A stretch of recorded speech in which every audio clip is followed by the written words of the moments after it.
Here.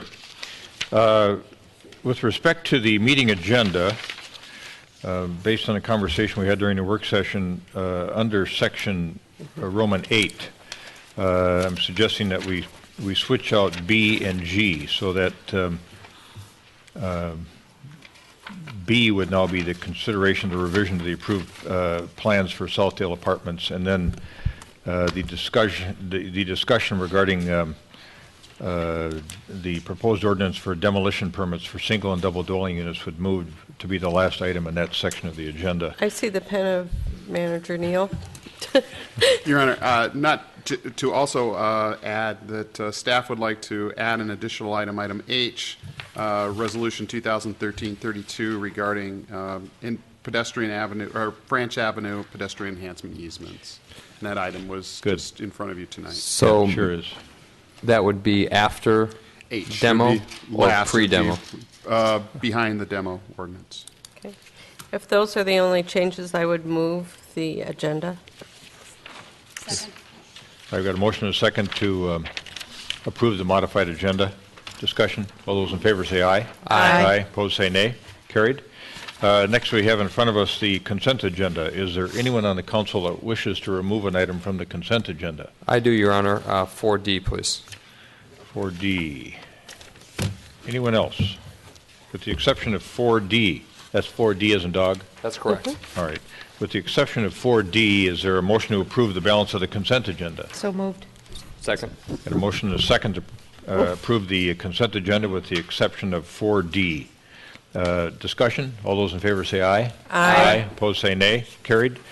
Now to 4D, which is a request for purchase of an evidentiary recording system and server for the police department. Member Sprague. Thank you, Your Honor. I just was curious to hear from our Chief Long about the technologies that we're going to be incorporating.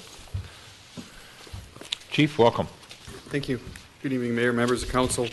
The product that we're putting in for is a replacement of our current video system, which is called ICOP. That particular vendor went out of business, and we can no longer get replacement parts to keep that functioning.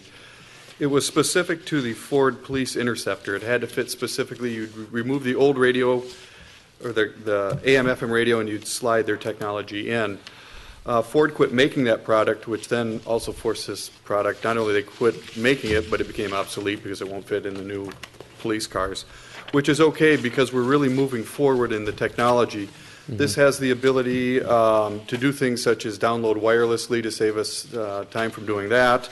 It, well, I have a whole list of things that I'll just read through relating to this technology. It operates directly from our squad laptops, so we don't have to have a separate screen and a separate system. We do everything right on the laptop now. The vendor that we're buying from, the president of the company, happens to live in Edina, and he has used this as a beta site the last 2 years and is actually making changes to his product based on our recommendations. So he's been working his system to fit us instead of vice versa. That's great. We can stream live video straight from the squad car to our desktops or to other squad cars, so in a dangerous event we can actually watch it live so we know what we're stepping into. It maps where the officers have patrolled and the locations of their stops. The back end is very user-friendly, so the client dictates what we want, not the manufacturer. And those are, I guess, those are the highlights of the system. But it's much different than what we have, much more user-friendly, much more in-depth, and easier to download. It's a much smaller file. The ICOP file was very large. It was like trying to put a fist through a straw. This will be like putting a toothpick through a straw, so it'll download much easier. Great. I appreciate that that comprehensive explanation. I wanted to get that out into the public realm, what type of new technologies we're using in our squad car, so I appreciate your time. Okay, yes, thank you. Any other questions And for with the that, chief? All right. With that being said, I'll move it. Thank you, Member Sprague. We've got a motion and second to approve 4D. Further discussion? All those in favor of approval say aye. Aye. Aye. Opposed say nay. Carried. Now we are done with the consent agenda portion of the agenda for this evening, and we're going to move on to special recognitions and presentations. And we have Ron Smolin with us tonight from the Metropolitan Consortium of Community Developers, and wants to talk about Edina's Open to Business project. So, Mr. Smolin, welcome. Great. Thank you. Nice to have you here. council members, good evening, and thank you for having me here. We're Open to Business program is a unique program geared toward extending municipalities' economic development efforts. The way we do that is direct one-on-one consultation for prospective entrepreneurs and existing entrepreneurs, and also providing financing options. I just want to state that we're in 41 different cities, and I'm really excited about being in Edina because this is where I live. I'm an Edina resident, so I'm very happy to be representing Open to Business in this community. With the way we help entrepreneurs, especially in that beginning stages, is help them, determine feasibility of their business idea. Help them develop their plans. I've been doing this work for a long time, and one of the biggest things that prospective entrepreneurs have trouble with is the financial management of opening up a business, doing financial projections. So my goal is to demystify that process and really handhold them to put together decent financial projections to make sure that they understand what all the expenses are and that they can get out of the business what they anticipate getting. A lot of times people are coming from corporate America, they're used to a certain salary, when they open up a business, that salary is not there anymore. So we help with lease evaluations, real estate analysis if businesses want to buy their property, regulatory assistance, cash flow projections, as I said. My ultimate goal is to be the trusted advisor of the entrepreneur. We just don't offer services to startups. We also offer for existing businesses, too, if they want to expand. My goal really is to be the trusted advisor of the entrepreneur, act as kind of a pseudo board of directors so existing businesses can come on a quarterly basis or whatever just to get a checkup on what they're doing and, again, get that third-party objective view of their business. We also offer financing options for people who can't get all their financing needs from a traditional bank source. We have loans for new and emerging businesses that we cap at $25,000. That's when no bank is involved. We do bank participation loans where we partner with a bank. These are larger amounts for second stage or growing businesses. And we also do some real estate participation loans. Sometimes there's a gap when an appraisal comes short on a commercial real estate deal. We can fill that gap. And we also do some transactional financing. So we've been operating in Edina. In 2012, we had I had 17 entrepreneurs I worked with. We had $80,000 worth of approved lending and provided 70 hours of technical assistance. Overall, in Hennepin County, we had almost $1 million in direct lending, which leveraged another $3 million in outside capital and equity, helped over 250 entrepreneurs, and 97 jobs were retained or created from Open to Business direct loan clients. That was just in the Hennepin County portion. So I'm here really to let you know about the program. If you have come across anybody in the community who has an idea, just a kernel of an idea, let them know about our program. They can meet. It's very easy access, and that's about it. If there's any other questions. Good. People should know how to get a hold of your organization. How do they do that? Yeah, well, they can reach me directly at phone number 612-789-7337, extension 11, or email at info@opentobusinessmn.org. We do have brochures here that are available at City Hall, and I will be more than happy to leave some with you. Thank you, Mr. Smolin. I know our economic development person, Bill Neuendorf, has been working with you, so thanks for doing that, and thanks for, we're pleased you're in our community as well. Oh, well, thank you. Yeah. Mary? Is there any questions? I'd be more I do. Member Thank you. Sure. Where do you get your funding? Well, our loan capital, we have a variety of sources. We are a certified development financial institution, so we are an allocatee of the Treasury Department. We have 2 EQ2 loans, which are called equity equivalent loans from U.S. Bank and Wells Fargo. They lend us money at a low rate. We lend it out at a higher rate. It serves community reinvestment requirements. We also have funds in Minneapolis that we could use. We're looking at other banks for more EQ2 loans because we have expanded. We just expanded into Dakota County in 2013, so our capital needs are going to rise. Good. Anything else from Mr. Smolin? Thanks for coming in this evening, Sure. making that presentation. My pleasure. Thank Appreciate you very much. Thank you. We're going to move on to the public hearing portion of the agenda. We have one public hearing this evening. Director Teague has this matter, and it is a request for preliminary rezoning from PCD3 to PUD, planned unit development, preliminary development plan, and preliminary plat. For the applicant is Lens Food Holding, 7171 France Avenue, all of that embodied in Resolution 2013-31. Director Teague. Thank you, Mayor, members of the council. This is a redevelopment project, the Byerly site that I think you're all familiar with on France and Hazelton. The existing store located on the site, here's a picture of it, is 59,000 square feet. The applicant's proposing to eventually remove that building and build a 47,000 square foot new Byerly store out on the intersection of Hazelton and France. The existing store would remain open while this was under construction, should the project be approved. And also the first phase of development would include this building that's labeled Housing A. That would be a 6 to 7 story, 109 unit apartment building with underground parking, access to that along the south lot line here. Once the Byerly store would be completed, then the existing store would be removed, and then phase 2 would occur, which would be the buildings B and C.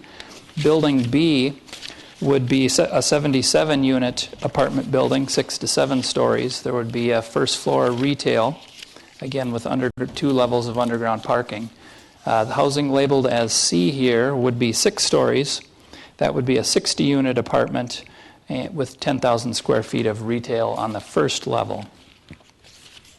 So this is a 2-step development review process before the council. You have complete discretion. As a rezoning proposal here is for planned unit development, PUD. So this is a preliminary rezoning, preliminary development plan, and preliminary plat. Should the council approve this step, the applicant would then come back, revise the plans based on any conditions that may be put on this evening, and then come back again through the Planning Commission and City Council.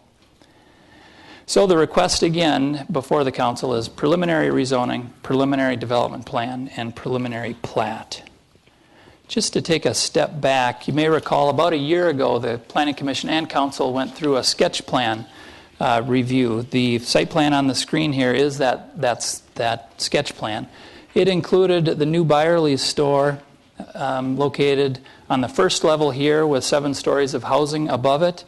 The loading dock for the store was adjacent to the promenade, and there's a second building that also had retail on the first level with 7 stories above it. Some of the comments that were given by Commission and the Council or suggestions to come back would be move the building or move the Byerlys up toward France Avenue, relocate this dock away from the promenade, engage the promenade more, provide more pedestrian connections. You see the plan here had very little pedestrian movement through it, and the sidewalk didn't even connect to the promenade. And also message to come back with sustainable buildings, make a real sustainable project. So the applicant has developed the plans that are before you based on those comments. The Planning Commission has reviewed this. They took 2 meetings to do it. Their first go through, they did table the application. Primary concerns that were cited included pedestrian connections, beefing up or increasing the sustainability of the project, and engaging the promenade. So then the applicant did come back with some revised plans trying to address those issues. First, they created the water feature here that's consistent with, you recall, the promenade plan. There is quite a large water feature that's proposed here. So they included that. They widened the pedestrian connection that was proposed through the site. They've pledged to match the existing pavement of the promenade. So it would come in this location here, across a couple of drive aisles here. They closed off this drive entrance that was open in the first plan. And they also included some additional sidewalk etchings into the pavement to more clearly mark that pedestrian connection through the site and eventually up to France Avenue. Currently, there's no sidewalk along France Avenue. That's also added. There is a sidewalk additionally along the south lot line that would extend to the north to connect to this middle east-west.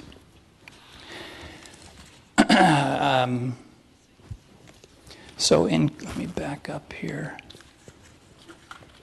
The Planning Commission, upon receiving this and reviewing the plan, they did, on a motion that was made to approve the project, that motion failed on a 4-4 vote.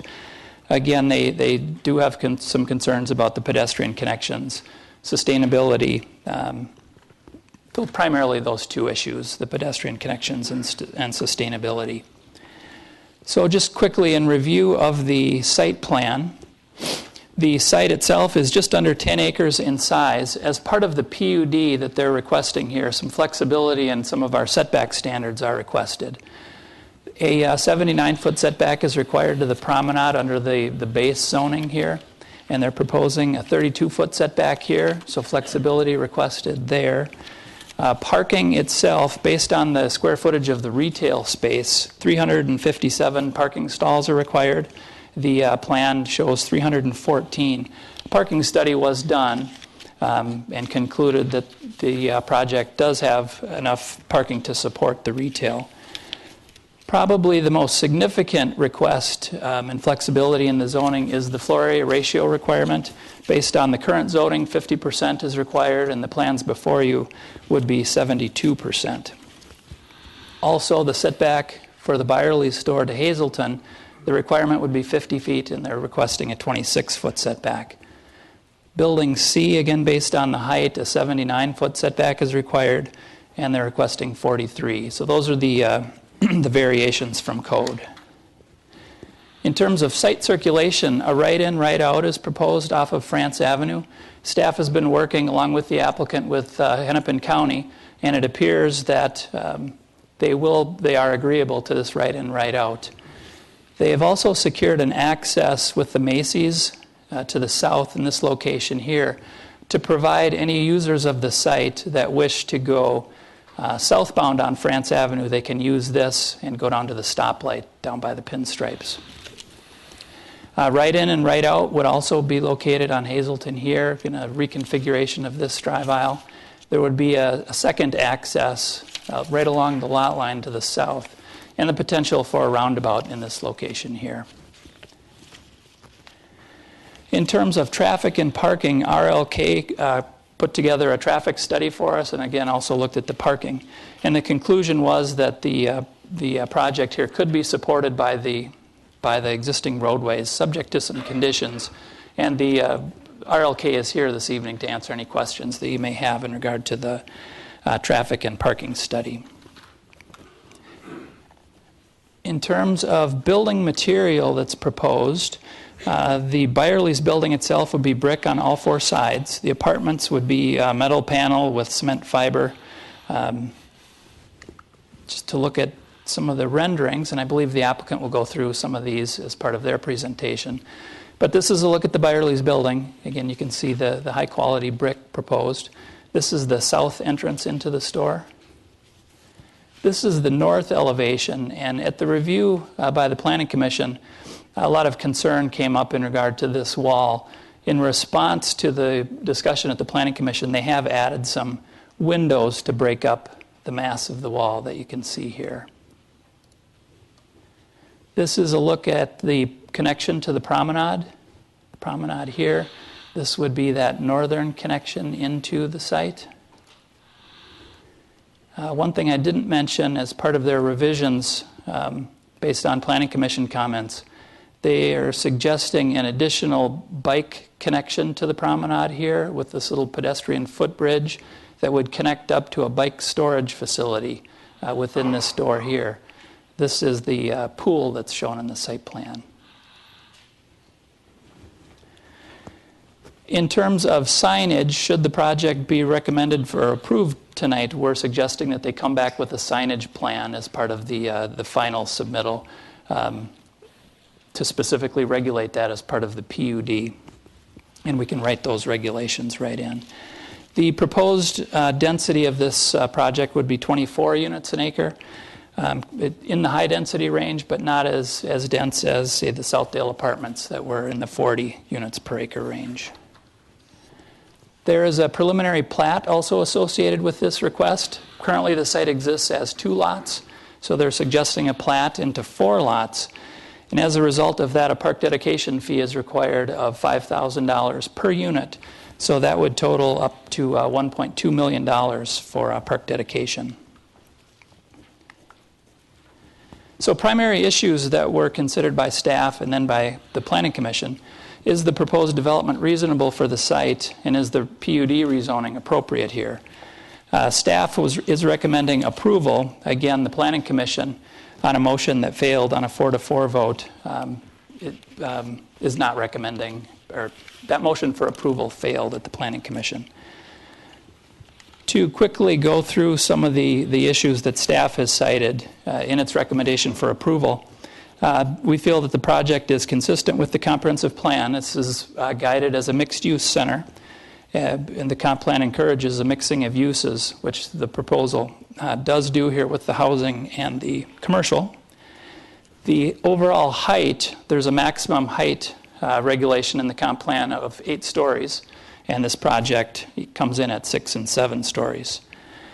The building has been brought up to France as suggested in the comprehensive plan, with sidewalks on both sides. And the applicant has provided the enhanced pedestrian connections from the promenade that would go all the way through to France Avenue. And one thing I could mention here is this: they are proposing 2 entrances into the site. One of them would be right on France, which we tried to do as part of the Whole Foods, you may recall, but they just have 1 entrance in this location here. So this is really our first connection to the sidewalk, where there is a patio engaged right along that sidewalk. The applicant has addressed a lot of the concerns that were outlined in the sketch plan, as I mentioned. The proposed building materials are of high quality, and we are getting quite an improvement in the site circulation with that right in, right out on France Avenue, and that additional connection to the south. And with the PUD rezoning would ensure that these specific buildings would get built, as that would be written right into the ordinance. So in conclusion, staff is recommending approval subject to the conditions and findings that are outlined in your report. And again, the Planning Commission, on that failed motion for approval, on a 4-4 vote, again, their concerns are in regard to the sustainability of the buildings and pedestrian connections. With that, I can stand for any questions. Questions for Director Teague, Member Swenson, and Member Bennett. I have 3, but they might be for Wayne Hool more than even you, Carrie, so you can choose which one answers. Where's the bus stop? Go back to the plan that was on there. And how does it connect to the bus stop? Yeah, my recollection is the bus stop is a little bit this way. So in there this is no location bus here. stop on France that we're worrying about connecting to? Just one on Hazelton Road? Councilmember Swenson, in discussions with the Metro Transit on the France Avenue project, is a bus stop that's currently at 70 on the east side of at 72nd and France. That kind of goes to nowhere. That'll be moved up around the corner on Hazelton Road. There's already one just north on France, just north of Hazelton Road on France. So they're amenable to moving it just around the corner to where. Okay, so people that live in these apartments and want to catch the bus will be able to walk to the bus stop? Absolutely, and actually, as we look at Hazelton Road in more detail, is there's nothing saying that we couldn't even entertain a bus stop closer to the easterly entrance. Well, I was just wondering, if you live in the apartments, I don't see a sidewalk going out along the entrance coming into Byerly's, do I? Am I missing something from Hazelton Road on the main entrance into Byerly's? Is there a sidewalk there? Hazelton. Is that? Yeah, right. I see that sidewalk, but is there one in the middle? So if No, you're trying to no. get out to the No. bus stop, could you do it without having to walk in the middle of the drive aisle or go all the way around the building? No, Right. because that's kind of the alley in the middle now, the alley and the loading dock. Right. If they were leaving Byerly's, they would have a couple of options. They could come out the front and around the building this way, I or actually they would wasn't have worried to. as much about the employees as the people living in the apartment building. Okay, that's a concern. I'll just state that out front. And then my next question is that right in, right out off of France, we're spending a considerable effort improving crossings for France and the ability to get up and down France as a corridor. And that's kind of a sweeping turn, but it might be how it's drawn. But I don't really see a crosswalk demarked across there. So if you're trying to get down the street to go to Byerly's or something, how do you do that right now? Do you try to cross after that little turn?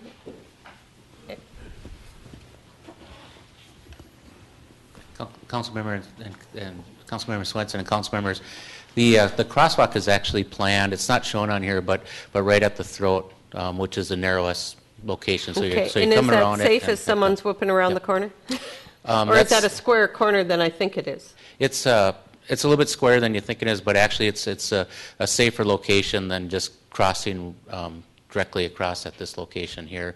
But this needs a little bit more work itself.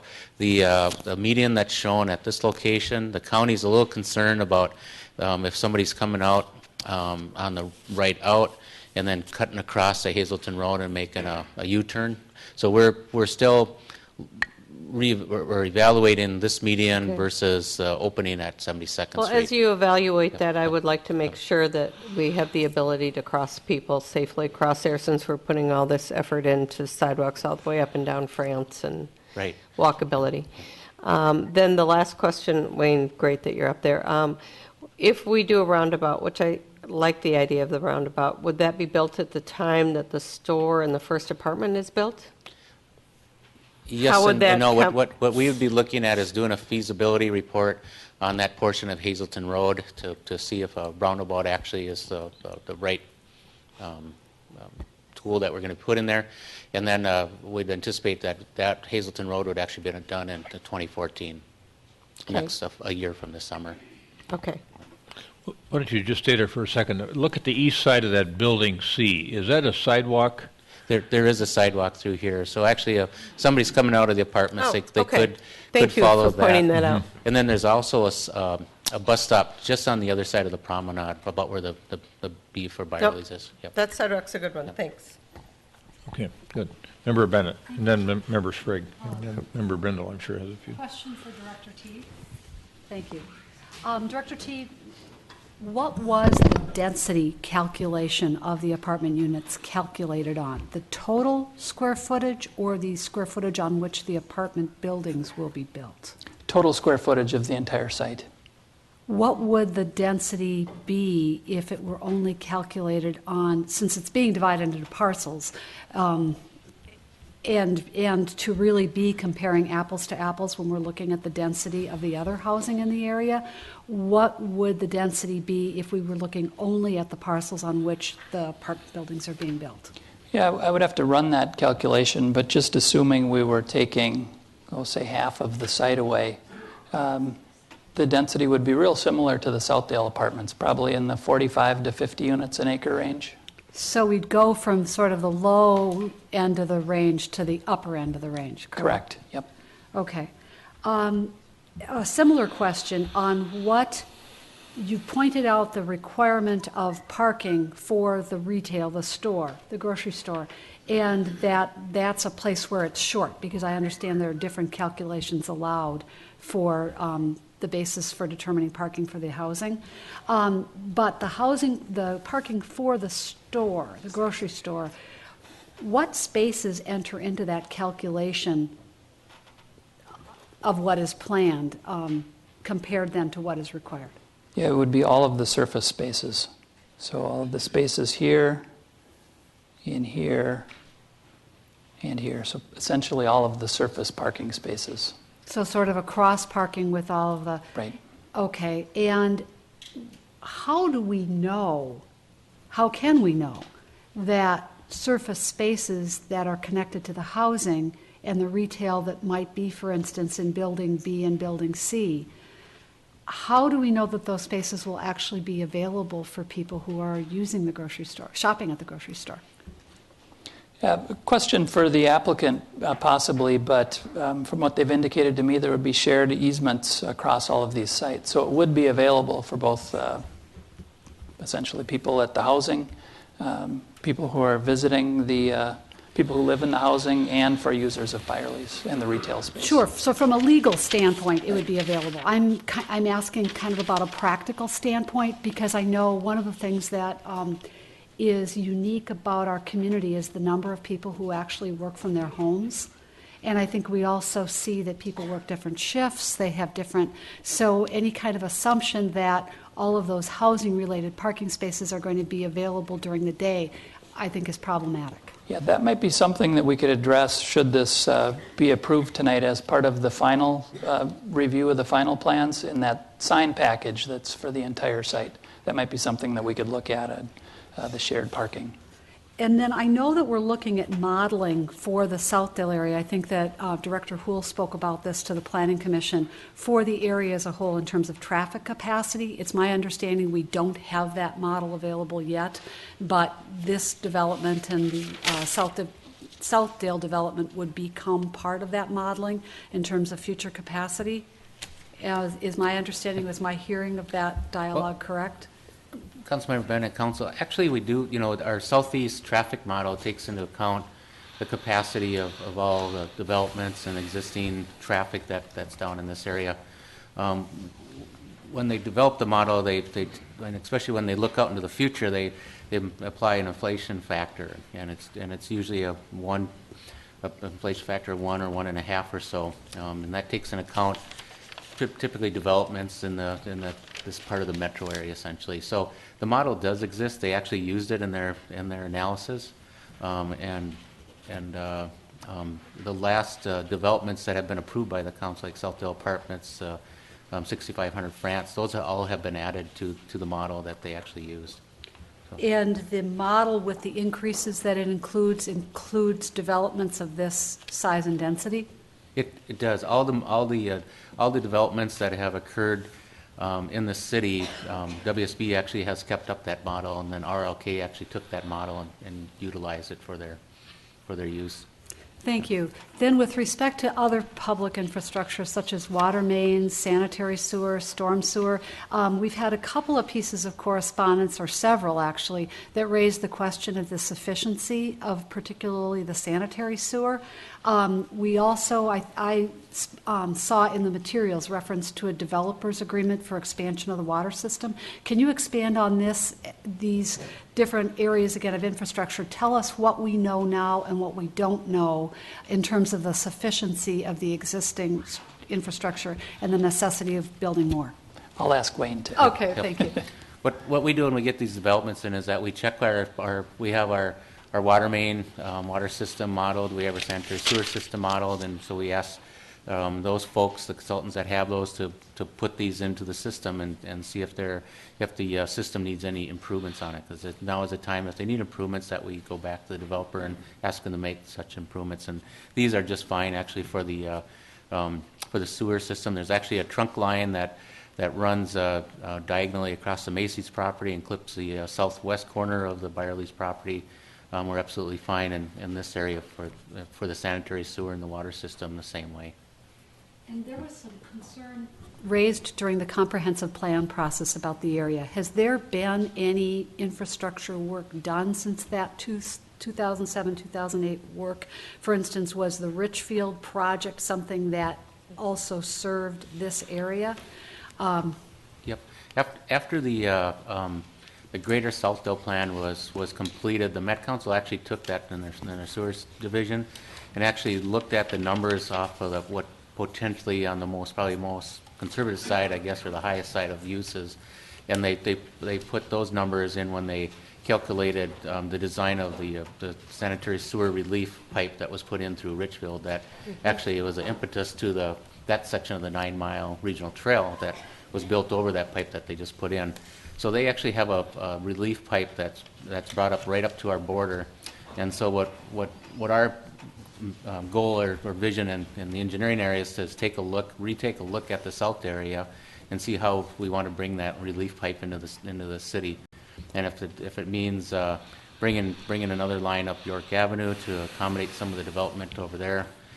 For instance, when we looked at the Southdale Apartments, we asked them to bring their sanitary sewer line out to York Avenue so that in the future we could bring a relief line up to to that to accommodate that development on the east side of the greater Southdale area. So we're looking pretty much holistically at the whole greater Southdale area, southeast Edina, to make sure that we can accommodate the sewer service and also the water service in that area. And how would the cost of that expansion, infrastructure expansion, be funded?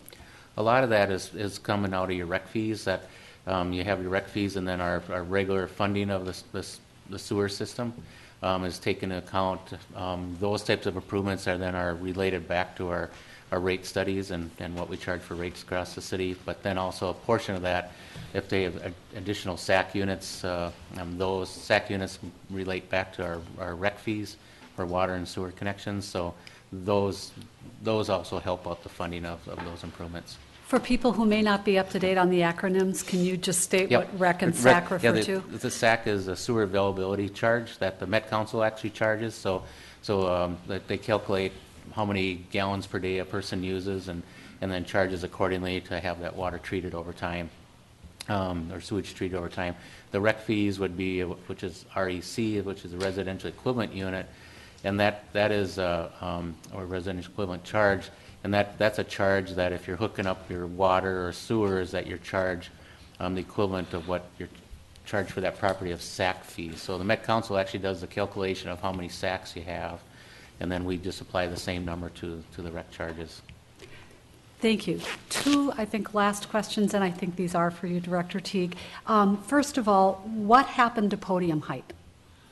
I know that when we approved the height ordinance, that we approved it more straightforwardly with maximum height set, but I also know that we spent a lot of time during the comprehensive plan process talking about podium height, particularly on buildings that adjoin things like parks. Right. That is a suggestion or recommendation in the comprehensive plan to get podium height. This project really doesn't have that unless you consider the Byerly store at a little over 1 story, closer to the street, and then the height more interior to the site. But definitely on the promenade site, the height, there's no podium height proposed here. So on the building closest to the park, there is no step up in height? Yeah, it just there's rises. a little step up where the commercial, Jordan, if I could go back to my PowerPoint.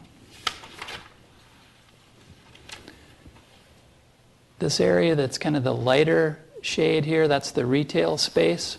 So it sticks out a little bit from the apartments.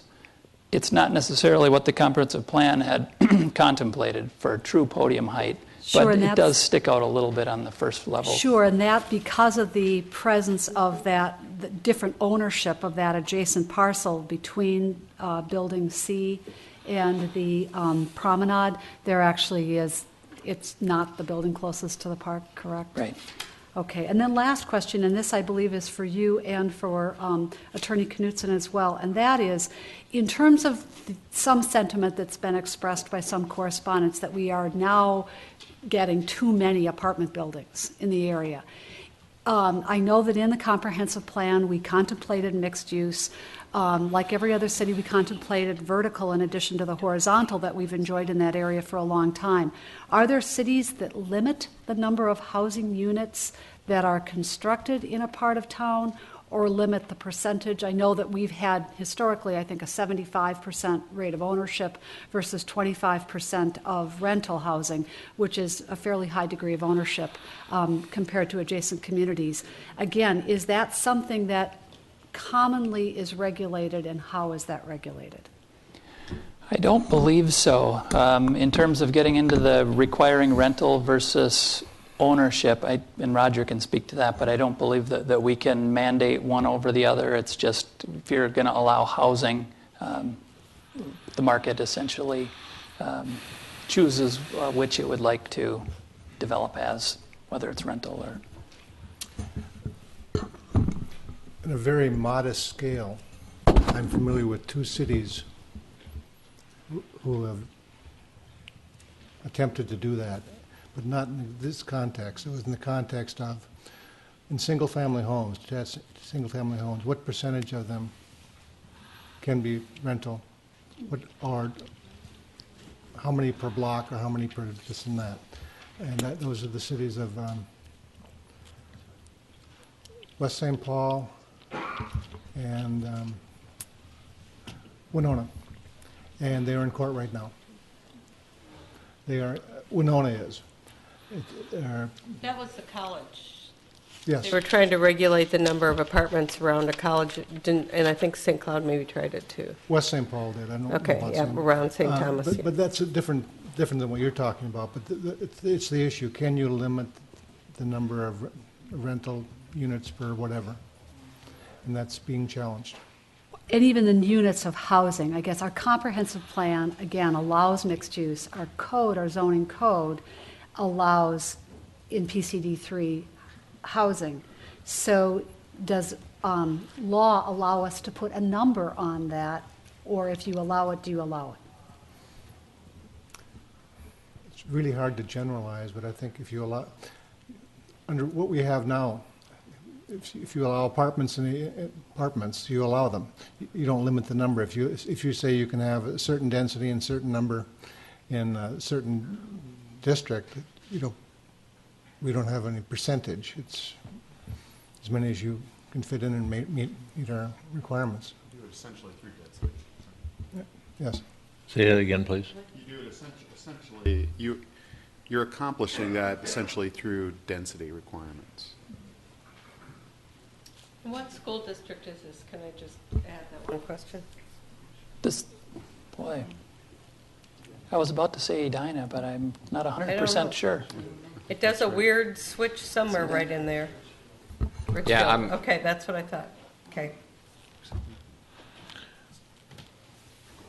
Member Sprague. Thank you. Can you walk me through the sidewalk widths around the site?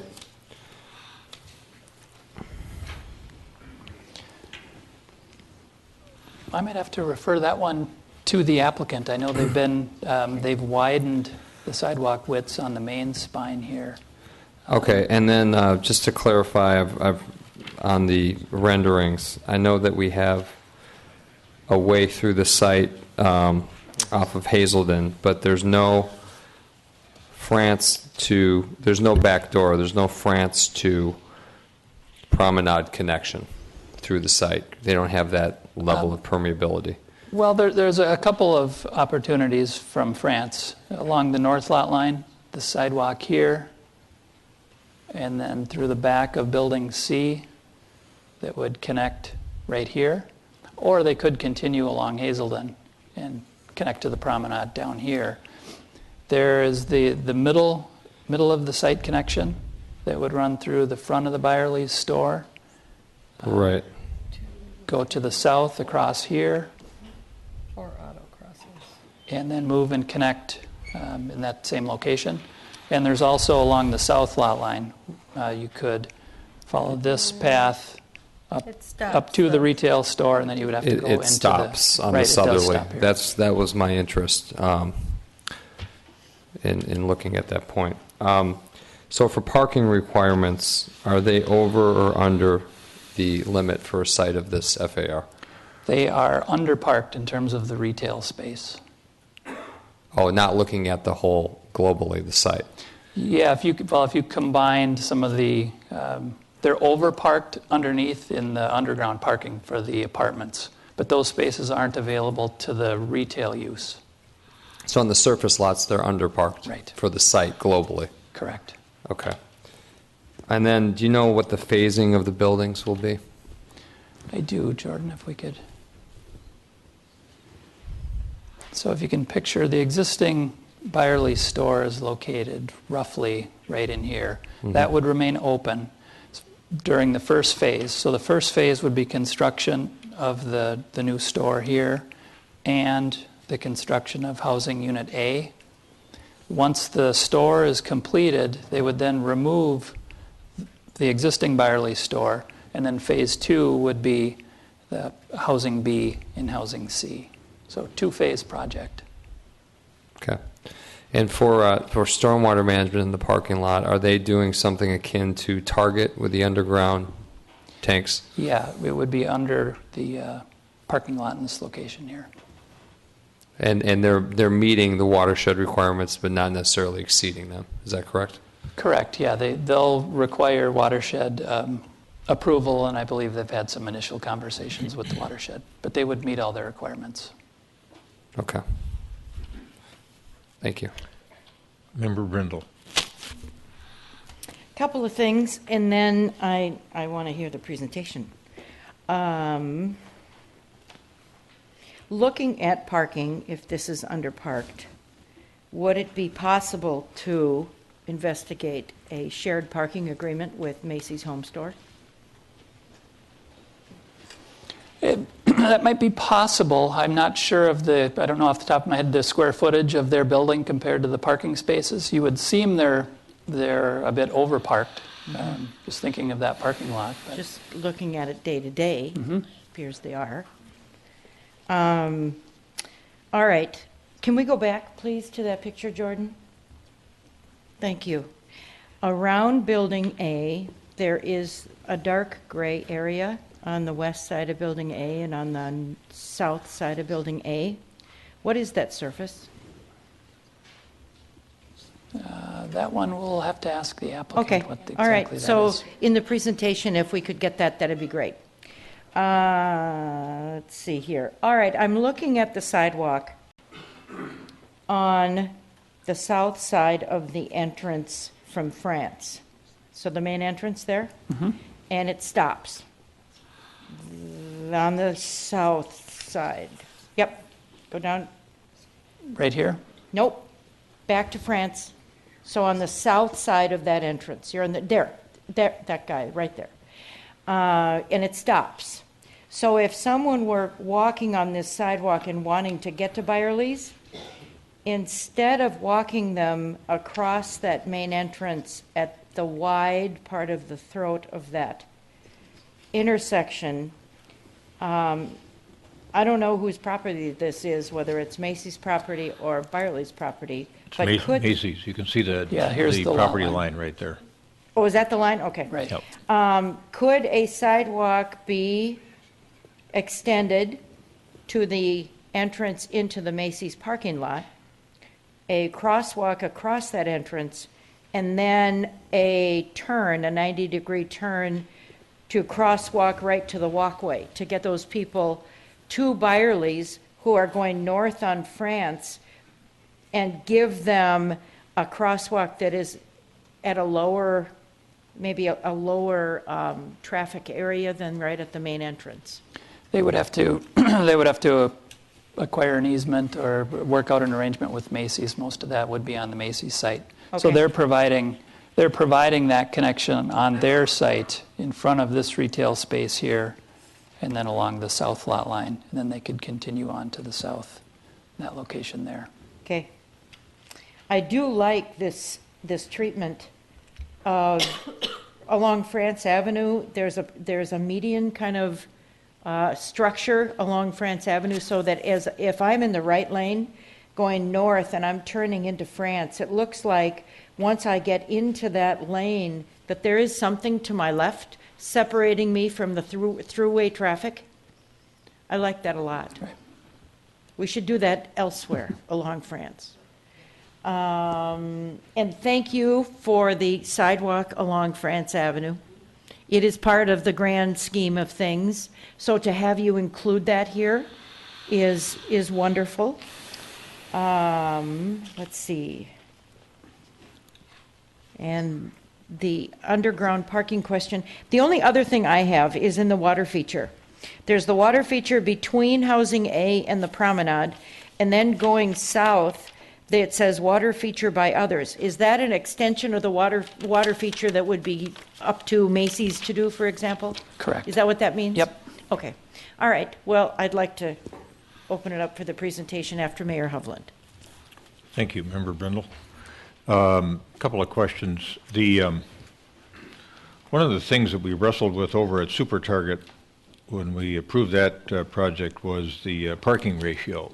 And we had some recommendations that they be underparked relative to our ordinance. And we agreed to that in exchange for additional landscaping in the parking lot at Super Target to break up all that big asphalt sheet. And I think it's worked pretty well. I don't I don't recall a time even during the holidays where I've seen that fully parked. What's the ratio, parking ratio that we allowed or approved over at Super Target? Percentage of being underparked is what you're asking? Right. Yeah. Yeah, I don't Because know the exact numbers, but Well, that is what's the regular parking ratio? 5 per thousand? generally it's a formula like a lot of our codes. For the first 1,000, you need 8 spaces, and then it gradually goes down. And then when you're over 15,000 square feet, then it's 5 per 1,000. All right. So you don't know as you stand here tonight what the parking ratio was that we allowed at Super Target to get additional landscaping in there? I don't, other than I know that a variance Something was- less than 5 per thousand. Right. Yeah. I remember something like 3.8 or something like that. But predates my time here. all right.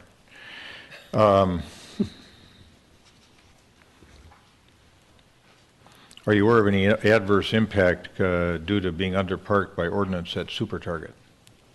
I'm not. We haven't heard any complaints. I think I've heard the same thing that you had referenced even during the holidays. It's been okay. All right. Would you bring up the gentleman from RLK? I think it would be worthwhile having him comment on the traffic study that was performed. Mr. Mayor and Council, can I interject Sure. here? The question on the school district, if it was which school district was in, it's actually in both school districts. The southern portion, which would be the line just south of the existing Byerly south wall, is actually in the Richfield district, and then the north of that is in the Edina School District. So essentially a portion of the 3 buildings is in one district, and then the east-west building is in the Richfield district. C is entirely in Edina, and A and B are partially in Edina, partially in Richfield. Yep. Okay, good, thanks. All right. And there is a process at Department of Ed for school districts to sort out situations like that. So that's Kind of like our voting one when we Kind had of. an apartment that was split in half? right. Okay. Simpler. All right.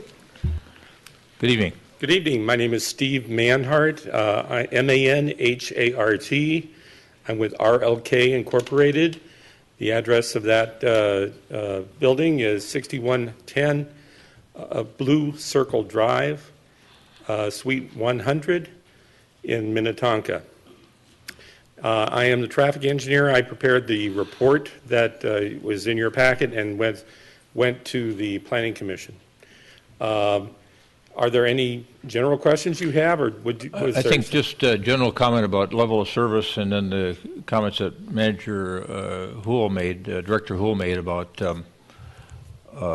what you took into account in doing your study work relative to the total volume of traffic and the projected total volume of traffic in the area to be able to determine the level of service that would be accomplished if this project were approved.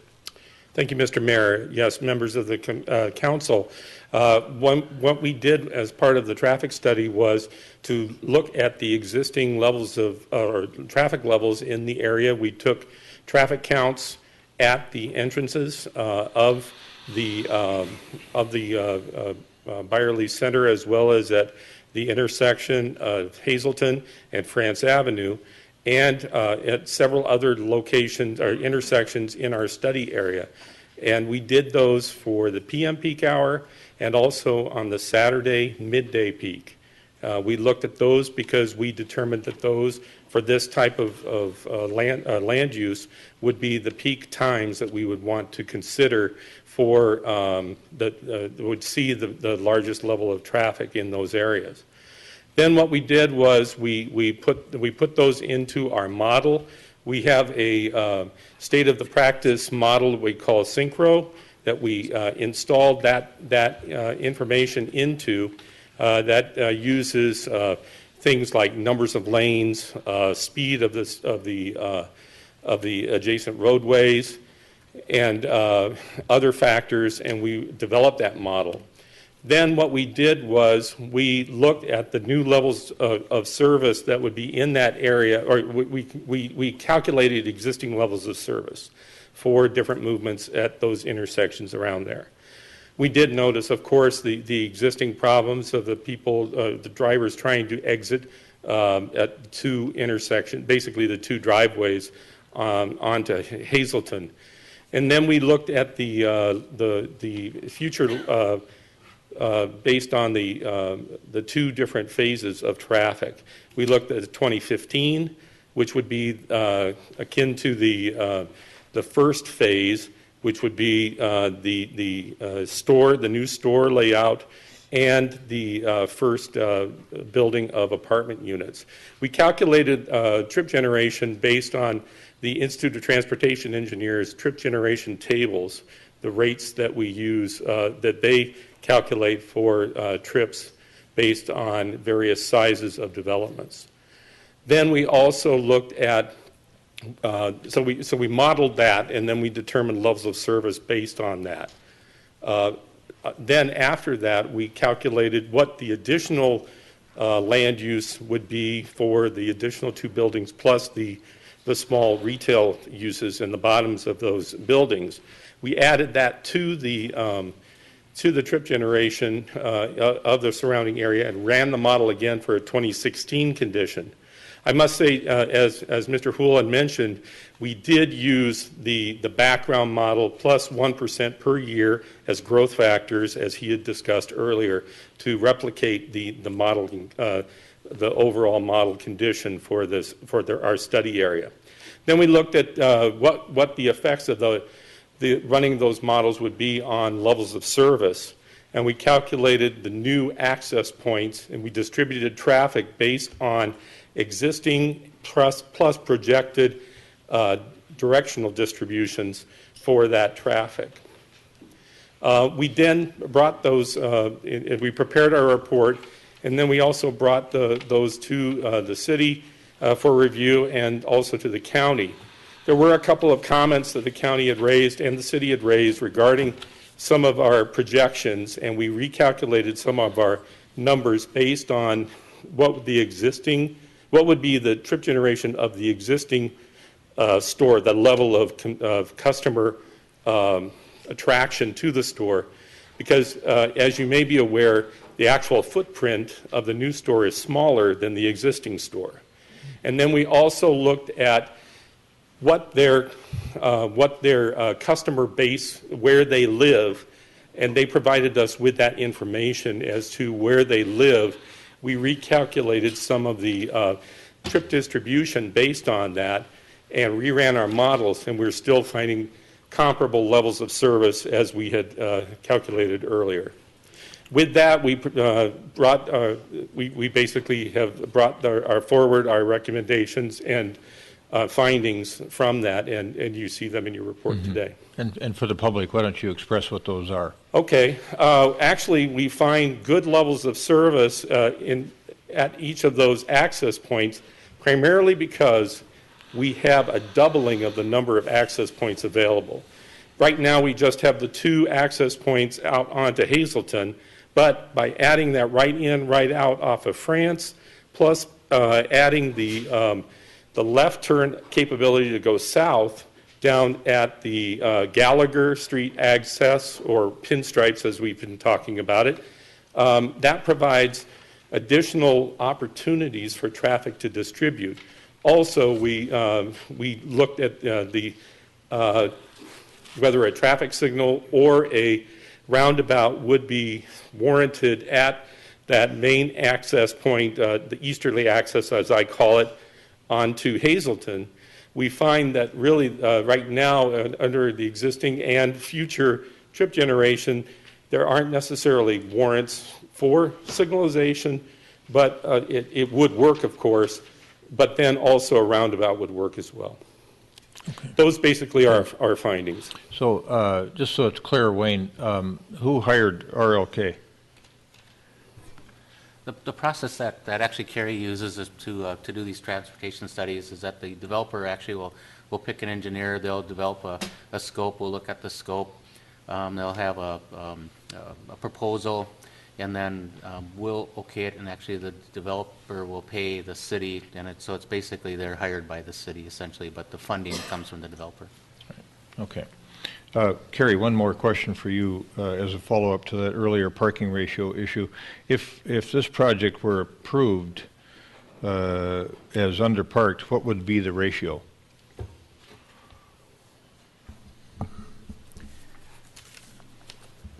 Based on the retail square footage, they're required 357 spaces, and they are proposing 314. Okay. All right. We can do the math. All right. Thank you. Any other questions from council? Thank you, Mr. Manhart. Thank you. Other questions for council? Doesn't look like it. All right. Lunds, I don't know how you want to lead off. I think we'll take 20 minutes. If I watched the council present or the planning commission presentation, or when I was here watching it, I think that's about what you need. You may get interrupted with some questions along the way, but We'll do let's our count best on to keep around 20 minutes to make your presentation. I'll try to do less. Let me get to our presentation here. And what you'll see are a number of slides that look a little bit familiar to you. We've been fortunate to have good counsel from Director Teague and from Engineer Houle over the last year since we were here with you and presented our sketch plan review. And your staff has been extraordinarily cooperative in reviewing plans with us and coaching us along the way. So we're Could you grateful for identify that. yourself, please? Your name I'm and sorry, address. yes. My name is Jim Voss. I'm with Cressa Partners. We are corporate real estate advisors to the Lunds and Byerly's organization, and I've been involved with this project 2 years, a fair amount of time. What I thought I'd do is just show you a few different slides, and I'll try to move quickly through them because, again, some are already familiar to you. This is the as-built survey. It gives you a sense of the site and where the store sits today. And what might be obvious is the thing that we've heard repeatedly is not maybe in your long-term vision, which is this huge parking lot that faces France Avenue. This drawing, as Carrie showed you earlier, is the sketch plan review that we brought to you almost exactly 1 year ago. We imagined a Byerly store that would be built south of the existing store. We imagined a housing component with strip retail that would be added once the old store came down. And what we heard from the Planning Commission and from the City Council, and is in your packets, and I'm sure you've read this, is there were a few different things you reacted strongly to. What I'd like to do tonight is show you some of the responses that we've made to those comments from a year ago and to the comments that were provided to us by the Planning Commission over the last few weeks. This is the plan that Carrie's been showing you this evening, and we'll keep coming back to this, but I want you to be familiar with this. I thought it might be helpful to indicate where exactly the current store sits. As we think about the phasing of this project, if we break it into smaller phases, Carrie did a good job on the macro level, we imagine that we would first build this parking lot, which is the southwest corner of the site. Customers would shop and park in the northwest corner of our parcel, and then they would move to the new parking lot just to the south of that, at which time we'd build the new Byerly store. While that activity is going on, we imagine that housing building A could also be built at the same time. So we'd be building in the opposite corners of the site while we operate the existing store.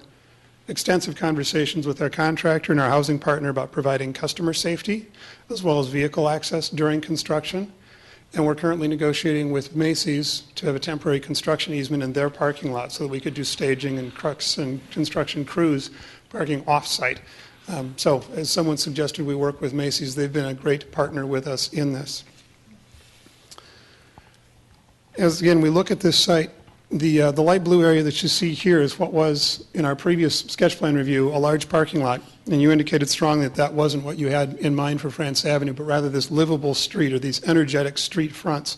So you can see we've placed a building in a much smaller parking lot in that same place. On the back side of the building, we had a loading dock. As we said to you, at some point, all grocery stores have trucks that do deliveries, and until we figure out how to deliver groceries either by helicopter or subway, we need to get trucks in and out. It was clear to us and to your staff that having a loading dock next to the promenade probably was not prudent. So you can see that we've eliminated those and tried to put activity in those two places. Planning Commission and Council encouraged us strongly to move retail out to France Avenue, a strong retail corridor in Edina, and we've attempted to do that. They asked us also to honor the promenade with a sense of residential community which exists on the east side of the promenade, but today does not exist anywhere in Edina on the west side of the promenade. So we sought to create a community here that had a central courtyard, that had a sense of identity as a community, but also engaged with the promenade. We think we've moved substantially towards your request in that regard. So let me talk about the two major components. First, we have the Byerly's grocery store. Again, a great deal of the materials that we might want to tell you are already in your packets, so I won't drag you through the details. This store is proposed at 47,000 square feet, not including our small mezzanine area. We'll come back to that in just a minute. The grocery store, some have asked, why is it so much smaller than the old store? Technology is a beautiful thing, and Lund's has dramatically improved the way they operate stores. The existing building has a full-scale production bakery in the back. They now have an off-site bakery that supports all their stores much more efficiently, and that bakery space simply is not needed. At one point, this also had a full restaurant. We have a full restaurant kitchen. We do not use that facility anymore. We can eliminate that square footage. Byerly's has also gotten much more efficient with their deli production facilities off-site and the way they deliver product to the store. So we can get by with a much smaller background. We can eliminate the bakery, we can eliminate the kitchen, and essentially have the exact same sales floor area, or slightly more, in a much smaller footprint. We use less construction materials, less energy, and we deliver the customer probably a better experience with a new layout in the same square footage. So we're pretty excited about that.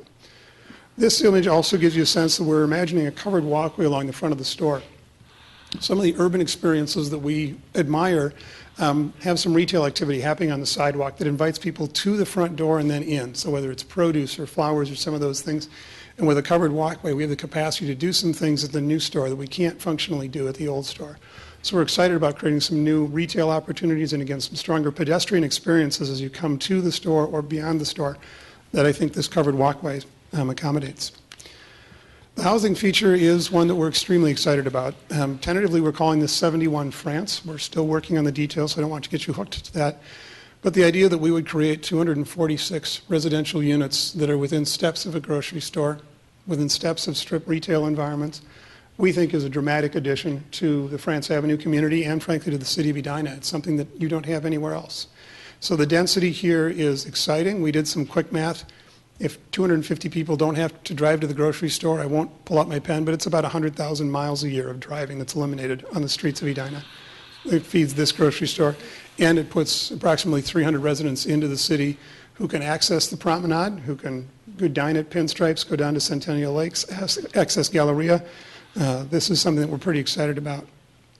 As was in your materials, the units range from approximately 590 to 600 square foot studio units up to 3 bedrooms that are almost 1,470 square feet, so we have a full range of units. The dominant unit style will be 1 bedrooms with dens, or maybe 2-bedroom units. All of these have underground parking, and we have 1 parking stall per bedroom underground, which is a much higher standard than you'd find at most other facilities. Again, we think that adds to the mix of residents that we hope to attract, a professional community, and we think it's unique in Edina in terms of that density. The pedestrian features through the site is probably the single most significant piece that we've heard about from the Planning Commission. So we thought it would be helpful to identify some of the key nodes that we have drawn into this plan, frankly from the input of the first Planning Commission about a month ago, and I'd like to walk you through those. It's also helpful to note that as someone inquired about the pedestrian movement through the site, today along the promenade from the Galleria to Centennial Lakes, there's no place that any private developer has created a pathway through their site. The retail site at Centennial Lakes by Pinstripes, you can get up to the parking lot, but there's no sidewalks out to France Avenue, and there's no sidewalk on France Avenue. So we're trying to embrace this new France Avenue pedestrian corridor and bike path, the 10-foot wide path that's proposed there, and then invites folks through the site. As we do that, we're trying to do that with minimal traffic disruption and in really clearly identified traffic locations so that we promote pedestrian safety moving through the site. Let me walk you through these 3 different nodes. This west edge of the site, again, the strong France Avenue pedestrian and bike corridor, we're imagining that we could have an outdoor patio seating area. This entrance to the store actually will access our deli area. If any of you have been to the new Byerly store in Golden Valley, the renovated store there, there's a strong area they call Creations, which has a wide variety of prepared foods available, delis, hot food, salads, pizza, sushi, those kinds of things. That's what we imagine here. So indoor and outdoor seating, and again, a small mezzanine with both indoor and outdoor seating to create on France Avenue the only place where the public can sit down and have a bite to eat. On France today, the only place you can eat on the street is a tavern on France, and you can only get to that patio by going through the restaurant. This is accessible to the public 24/7, something that Edina doesn't have today. We then invite, with this strong connection to the sidewalk, someone mentioned the sidewalk, the staff has been really helpful in helping us think about how we connect that sidewalk to the store. And so with a little bit of grade elevation change, I think we'll achieve something pretty unique there. We'll then invite people either through the store or along the front of the store to what we consider the center of this courtyard for the residential community. At this point, we're expecting some sort of public art feature to go in. You'll see a gray column that's smoked in here. We've asked the staff to help us identify some other examples in the city of Edina that we can emulate, where people have placed public art on private property.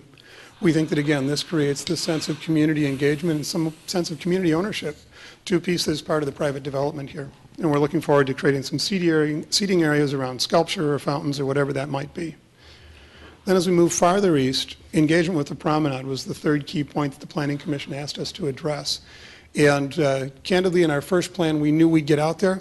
We hadn't thought hard about that. So with the last couple of weeks and the advice of staff, we've thought hard about how we could bring this pedestrian experience down to the promenade. Maybe there's a trellis or a portico of some kind that creates this sense of gateway entrance, both for our residents getting out to the promenade, as well as the public coming in.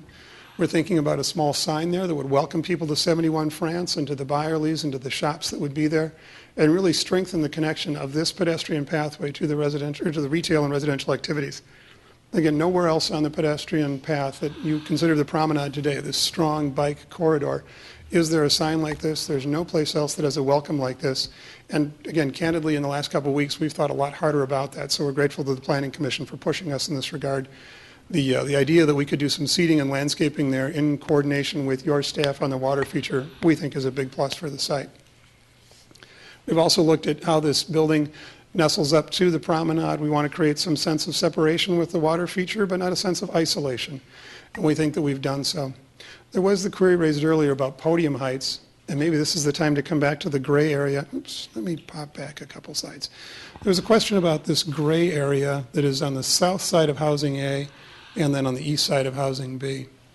We expect that that is an outdoor terrace area that the residents would use. It becomes part of the amenity package and in fact acts as a pretty significant podium when looking at the site from the south. So there is this private terrace. The residents will want some privacy. And so that pool area and outdoor space is important for them. I didn't bring the image tonight, but in this area, we're expecting some trellises, outdoor seating, outdoor barbecue grills, and those kind of things as an amenity for the residents. Down here near the pool, just inside the pool area, I believe the plans are in your packets. There's a fitness room in here. There's a community room. So the resident amenity package is really strongly focused around that terrace. Strong southerly views, strong daylighting. Mr. Voss? Yes. Yes, Mr. Voss, how high from ground level will that pool terrace rise? In this image, you can see that it's going to be a little bit hard to see, but just past the pedestrian that's here, there's a small door. Mm-hmm. That is the door that comes out of the lower level parking lot for our bike riders. And so if you imagine that door is 7 feet, on this corner it could be 9 or 10 feet, and we could certainly rework the landscaping to minimize that. Again, that's a detail with elevations that until we understand the exact city expectations for the water feature, hard for us to know how to slope that in. We're eager to minimize the height of that. But again, that's a detail around the water feature that I think we have not yet detailed. If I heard you correctly, at the Planning Commission meeting in March, you explained that that height was actually higher than you had originally thought it was going to be? Because we hadn't imagined originally that we would have the door coming out of the parking lot for the bikes. And so the strong invitation to connect our bikes and our pedestrians to the promenade led us to think about cutting the slope down a little bit there. Again, we could rise it back up past the door. So I think that's a detail that we'd be happy to keep studying. And your building height then measures from where? The building height that has been discussed, I believe, measures, Paul, from approximately where the door is, Matt? I'm sorry, that's a great question, and I don't want to get the bottom of that height wrong. So it is from grade. So it would be essentially where that door is to the peak of the building here. So it's this height. Well, I understand that the grade changes, so I guess the That's- question and I- is how much of that, I hesitate to call it a podium because it doesn't fit in what we've discussed as being podium. Okay. But anyway, that pool or recreational area, is that in addition to the height of the building, or is that included in the height? That's part of the height of the building. The height would be measured from where the grade approaches the building on the east side, which would be below the elevation of the pool. Again, by that 7-9 feet, whatever that dimension becomes. Okay, thank you. Excellent question. Thank you. Go ahead, Mr. Voss. And I'll be done shortly. The other major category of data that the Planning Commission asked us to address was some sustainability measures, and I hope you can read these bullet points. The type is small. All of this comes out of the 2 different memos that you've received from our team in terms of sustainability that we'd like to do. Were those the memos dated yesterday? One is 18th? dated March 6th, and one is March 18th? 18, I believe that's correct, yes.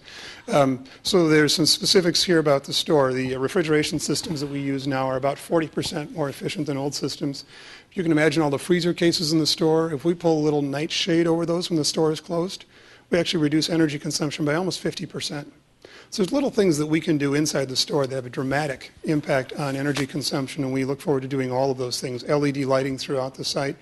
On the housing portion of the site, we've already talked about construction recycling in terms of materials, low-flow plumbing fixtures, water-efficient landscaping, locally sourced materials, high-efficiency window and wall systems for energy consumption.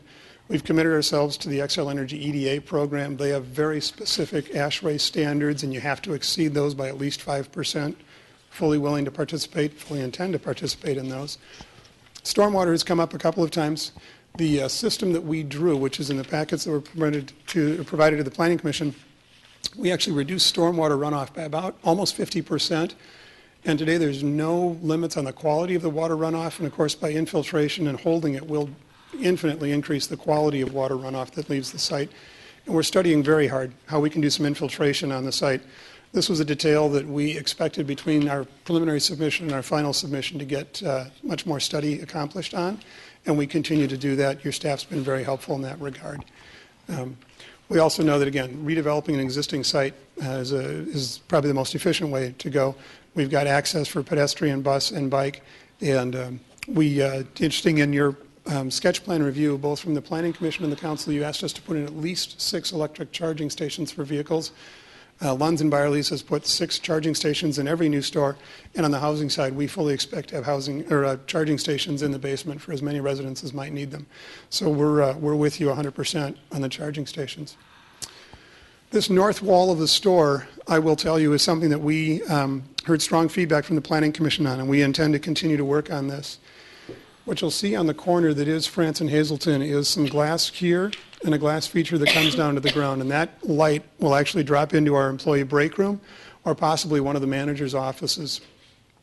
What we're looking at now is, can we add some clear story lighting that would bring daylighting into the warehouse, or could we do some architectural features to break up the plane of that, or to add some architectural interest to that side of the building? Your Planning Commission was clear with us. We get it. We hear you. We're working on it. And so if you elect to make that a condition tonight, we would not be offended. This is something that I assure you will look different when we come back with our final submission. With that, this is an aerial view of the site. Again, it gives you a sense of the massing and the density. This is an old drawing. It doesn't show the covered walkway coming through the parking lot, but we intend to add that as well, just to improve the pedestrian experience north-south through the site. With that, I suspect you've got other questions. I'll stop. Member Bennett. One question, unit sizes and numbers. Yes. It was in the literature. I read it, can't find it now. So could you give me, please, the number of units and the size ranges for them? There's 246 total units. The studio units, and we have relatively few of those, Maureen's going to pull out the exact matrix, are approximately 590 square feet. The largest units are 3-bedroom units of 1,470. The average unit size is about 950 square feet, if I'm remembering correctly. It's specifically in the category. We actually have code, and it's going to be a question I'm going to ask because I think we've had this arise.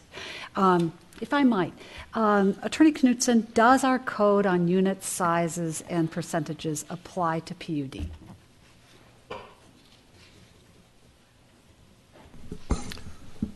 No. That's what the whole PUD is about, allowing these variances. Okay. Deviations from what otherwise would be quite. Okay, so it's in other words a benefit that a developer can get using PUD.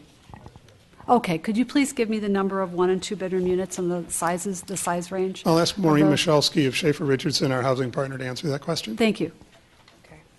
The sizes of the units, I can give you the average square footages. The studios average at 590, one bedroom's at 738, one bedrooms plus dens at 870. And these are net square footages. Two bedrooms at 970, two bedroom plus dens at around 1,080, three bedrooms at 1,254, and then the loft units, one bedroom loft units are at 988, two bedroom loft units at 1,160, three bedroom loft units at 1,470 for net square footages. Thank you.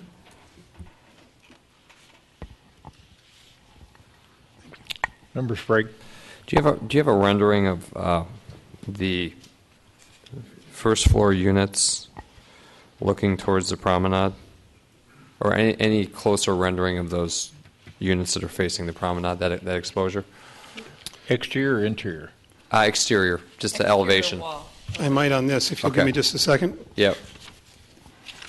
The question really is, what is it that faces the promenade in the site plan that looks like little square boxes that are a patio, or they stick out, or they do something?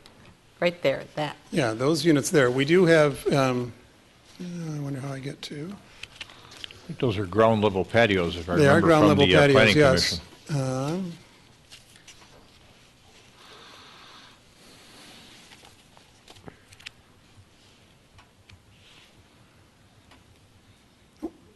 Wrong one.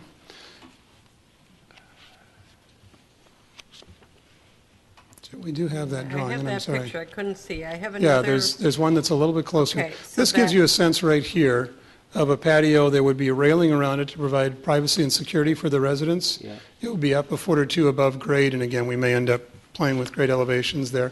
But there are 4 units along that first floor that open out toward the promenade Okay. and would have those private patios. So that's why they don't run the whole length, they just run that one Again, corner. and we're thinking there might be Building wall some- stays contiguous straight down the way. Terraces Thank poke you. out some landscape in between.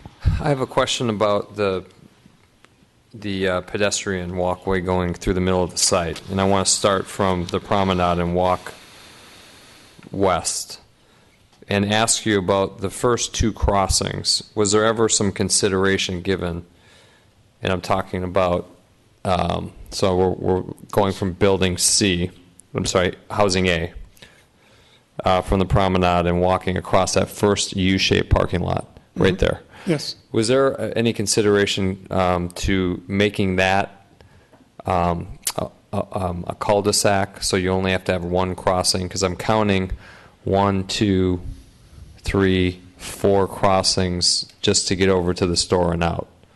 And the first addition to this, there were 5 crossings. We tried to reduce that. The issue with that cul-de-sac and the design of that actually has to do with fire truck movement. And so we've been studying how narrow we can make that. We're a little concerned as it sits, but to make that a full teardrop and only have one exit point might prevent emergency vehicle movements. Okay. So it's not feasible, is what you're saying? I can't say with certainty, but we've looked at it a couple times. And then going to the back of the building. Is that the back of A? Back of A, the southerly. I'm interested in getting some permeability in the site from France to the promenade on that backside. So you've got some sidewalk going up on the southerly part of the parking lot. Yep, right there. Go to and move east with me.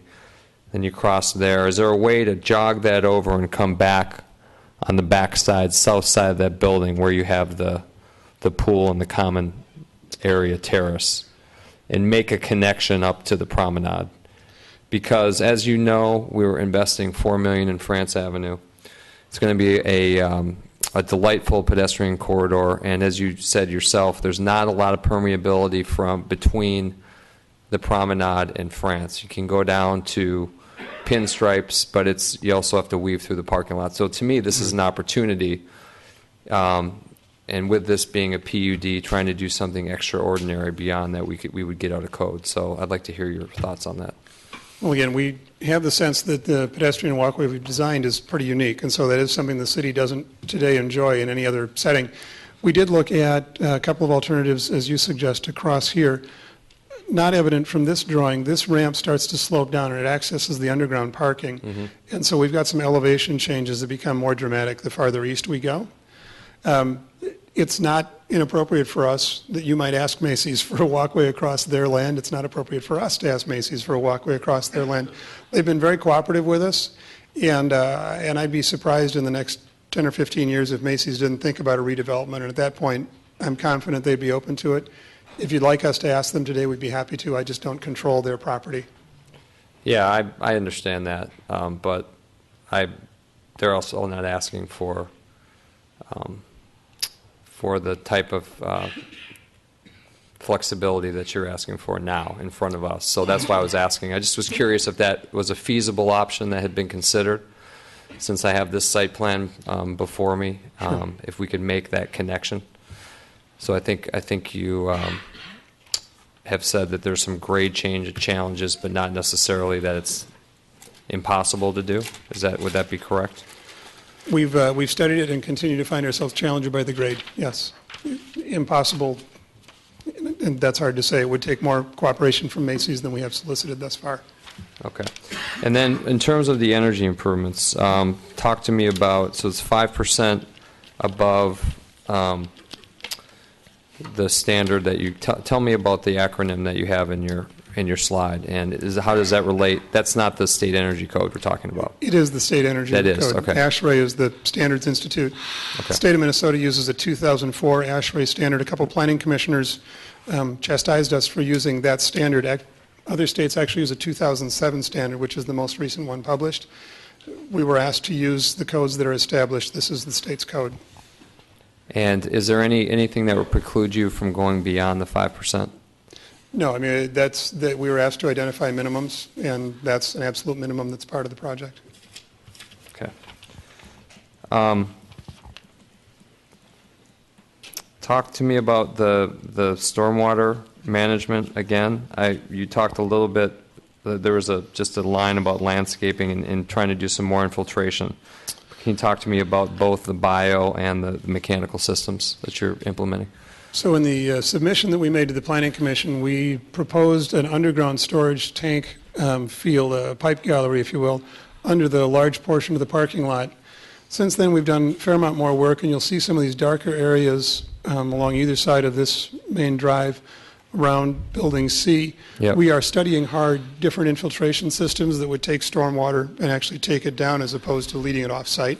Infiltration was in your sketch plan review commentary, Yep. and we strongly accept that and are studying it hard. A few different technologies available to us, and again, we designed at the preliminary to meet the standards, and we're now studying to exceed. And the mayor talked about the target parking lot. Are there additional opportunities in that large parking field just south of the Byerlys to add some greenery?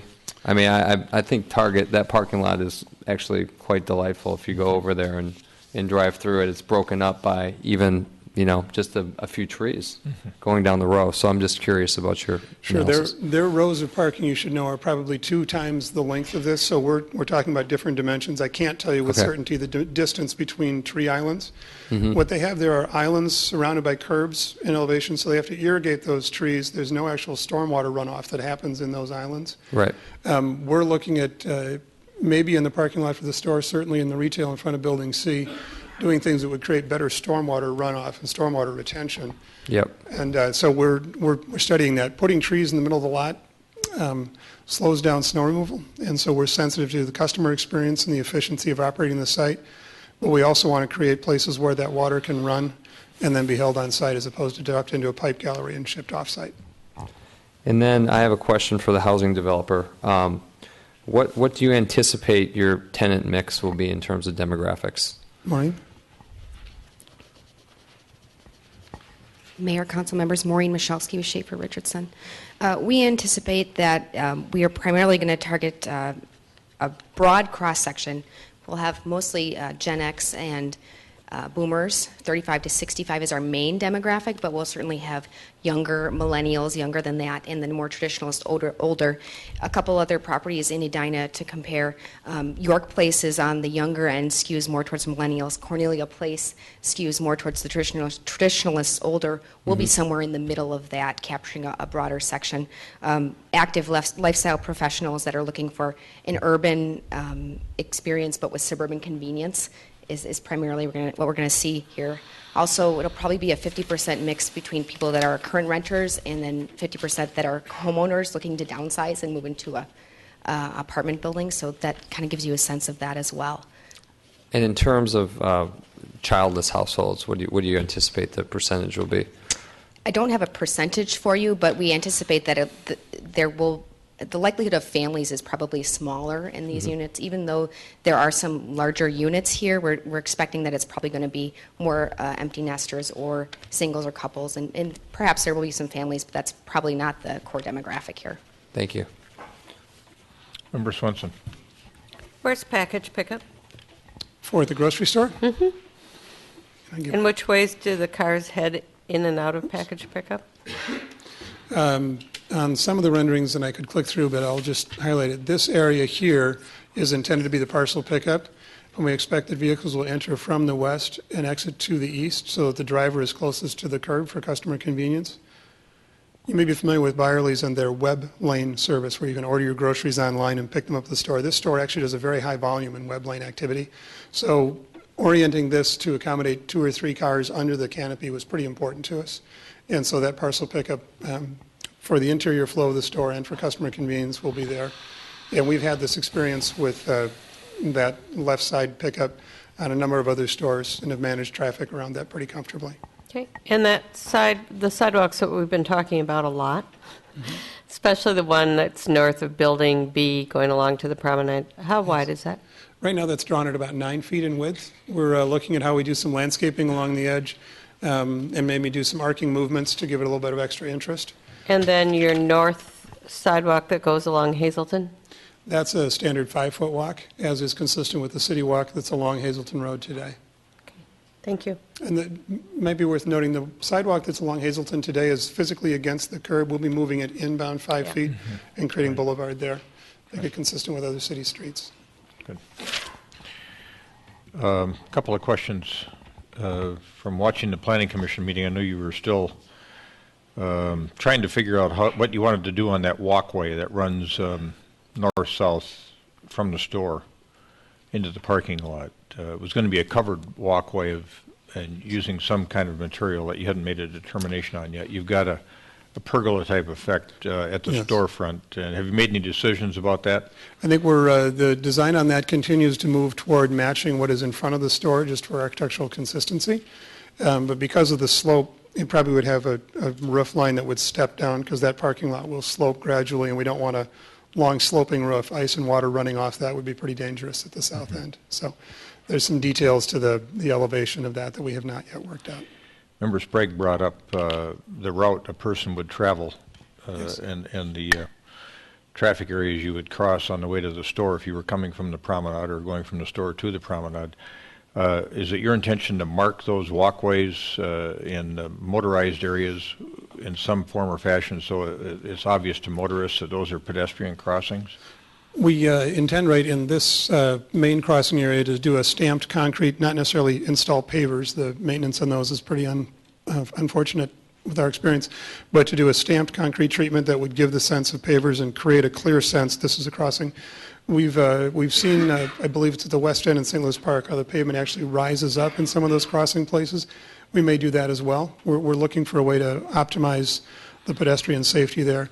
That would also be true at this intersection, even though we don't see a lot of traffic here because, again, very few cars are coming across these 2 lanes.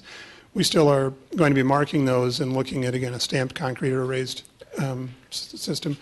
We've also seriously considered doing a stained concrete treatment to make a really clear, not a yellow brick road, but certainly a strong pathway that links us from the promenade to the street and invites people very clearly through on what is a public walkway. That's a detail that we'll bring to you at the final. Okay. Mayor, can I follow up on Sure, that? So go ahead. you're doing the Duraprint type of application. I believe that's what it's called. I'm not an expert. It's in the, and you said that that will be on every crossing as you walk east to west to the store? This From the primary promenade? intersection and at this intersection, yes. Okay, so not the two that go across the U-shaped parking lot? Not there? Oh, there? Okay. Well, I think we would do it there. I'm Okay. sorry, again, the traffic, but certainly on the easterly of those two, we would intend to add on the west side. It would not be difficult to add that. Then again, the traffic volume in that horseshoe is fairly limited and will be visitors to the residents or residents themselves. Okay. With respect to that U-shaped area, which is, it looks to me like it's basically a pickup drop-off area. And visitor parking. But you've got some parking bays created there. Is that going to be short-term parking only, or what's your plan? We there? intend that to be visitor parking for our residents. We haven't thought through the detail of whether we would limit the parking durations there. Okay. Member Swenson earlier brought up the notion of, you need to have connectivity to Hazelden Road from the site. There's that sidewalk around the east side of Building C. There's a sidewalk on the west side of Building C. That would be a building created sometime in the future. Seems to me you need a sidewalk around the north side of Building C. If somebody comes out the retail on the west side and wants to walk to the north and then cut back over to the main sidewalk to get out to Hazelden, you better have a sidewalk in there instead of that greenery or greenery plus a sidewalk. Just that short segment on the north end of C. Okay? You have it on the south end, but you don't have it on the north end. This gray area is the vehicle access to what is the underground parking for Building C. So again, a limited amount of traffic that'll be coming in and out there. It'll be residents. This sidewalk is a 10-foot wide walk that would service the retailers that will be facing this parking area. Mm-hmm. So. The other thing I would take a look at would be as you walk along that sidewalk from C towards the store, you could create some connectivity to Hazelden Road underneath that treescape in that wide green boulevard area. That could also be a possibility for connectivity to Hazelden. Mm-hmm. So take a look at that. I'm interested in knowing what the sustainability standard was that you imposed on yourself at 12th and Hennepin or University in Hennepin with those two new stores, or what the city of Minneapolis imposed on you for a sustainability standard. That's a long and interesting process. The city of Minneapolis encouraged us to look at sustainability in that project. Specifically, we reused an existing building. And so because we're in the Historic Preservation District, the Harmon Avenue Historic Overlay, the bulk of sustainability was really around the restoration and reuse of an existing structure, and then environmentally sensitive materials in the building, some of these up-to-date mechanical systems and refrigeration. We actually created a rain garden in the middle of the block. If any of you are familiar with the site, one of the buildings was physically coming apart. And the historic folks asked us to save it, and we knew that was virtually impossible, so we convinced them otherwise to do something that's not done downtown Minneapolis, which is on-site stormwater management. So we were able to accomplish some things through some pretty innovative design there with stormwater and with building restoration that met the needs of the city that probably of wasn't a Minneapolis. fair question by me relative to having to work with an existing building in a historic neighborhood. But what about over by Certix where you put up a new building? On that store, I was not involved. Paul, there weren't any sustainability standards that were imposed on us. That was new construction in North Minneapolis, and the zoning code there did not mandate. All right. So based on the sustainability criteria that you're employing here, how would you compare that to what was done up in near north side there on the store on University Avenue? Well, I would say from the interior of the store, this probably will match or exceed the sustainability. The environmental sensitivity, the energy management systems have dramatically improved even in the last couple of years. So I suspect that our energy consumption on this store will be even below the Hennepin Avenue store and well below the Central Avenue store. Okay, good. Thank you for now. Thanks, Mr. Voss. Oh, Member Brindle, yes. He said I could sit down. I thought you had let him. Yeah, let him sit down. Yeah, we've been jumping around. And I forgot that you hadn't gone already. Sorry. It's all right. It's okay. Just a couple of questions. On the corners of the store, on the south, two corners of the store look like they're 2 stories high. Yes. And it looks like there are chairs and tables up on that second floor terrace. How did they get there? How did There'll the be an people interior get up? staircase. There will be an interior mezzanine, slightly less than 1,000 square feet in that corner of the store. That'll be the only portion of the store that actually is a two-story space. So again, over that deli area, there will be this indoor mezzanine seating with interior stairs, and then there'll be a patio entrance to the outdoor patio above. All right, and the other corner that looks like it's 2 stories is that main entrance with the big name on it? Right. Okay. That creates a bunch of natural light that actually washes into the produce area and the floral display and that kind of stuff. But it's Okay. actually not mezzanine. All right. I want to talk just a minute about stormwater retention, and I'm happy that there's going to be cisterns under the parking lot. This is a good thing. Southdale also did that on the north side of Southdale. So the watershed worked with them on that. So I'm assuming that the watershed is working with you on this? Extensively. Okay. Are there cisterns under any other parking lot except in front of the store? Not today. Okay. Again, we're looking for infiltration as our primary Right. method here. Okay.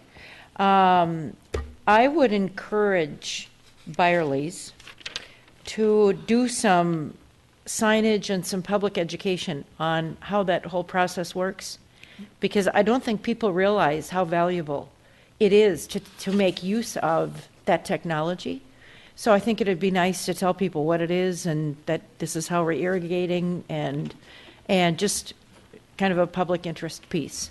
And it for no other reason than to tell people that we're doing this in our city. Somewhere in the information, it talks about recycling the materials from the old store and reuse them. What materials? I mean, are you talking about equipment? What are you going to recycle from the old store, and how are you going to use it? Certainly all the mechanical systems, as we decommission those, we'll try to recapture the copper and not just toss that stuff into the waste stream. That's a relationship that we'll have with our mechanical vendors. As we take the building down, if there's a way to grind up some of that building and use it as the base under the parking lot, we'll do that. We'll actually be exporting some soil as we dig out the basement, so trying to figure out how we work with the city to use that in places nearby where the city might have some other projects going on. We're open to all sorts of things. Anderson KM Builders, our contractor on the project, has a strong policy internally of minimizing construction waste and reusing materials. So as they've been looking at the pricing, all the way through, they've been looking at how they can reuse materials. I also did notice that there's a mileage radius, that everything for this project is going to come from a short distance rather than a long distance. Did I read that right? That's our intent, our best efforts. So Okay, all right. If you're familiar with the LEED certification, you get an Right. extra point if stuff has a narrower radius, and we're sensitive to that. Yeah, exactly, which is a good thing economically and environmentally. Absolutely. All right, those are my questions. Thank you. Good. Thanks, Member Brindle. You threw me off when you asked those early questions about the sidewalk coming north. So, all right. Thanks, Mr. Voss. All right, we're going to open this matter up for public hearing, and you're welcome to come up. If best to use one of the side podiums, make sure you remember to give us your name and address, and you'll have 3 minutes, and you'll get a yellow light when you've got 30 seconds left, and then you should be thinking about winding up. If you need to use these, if you have an overhead or anything you want to show to the council, then you would need to use that middle podium and get a handheld microphone. So, yes, sir.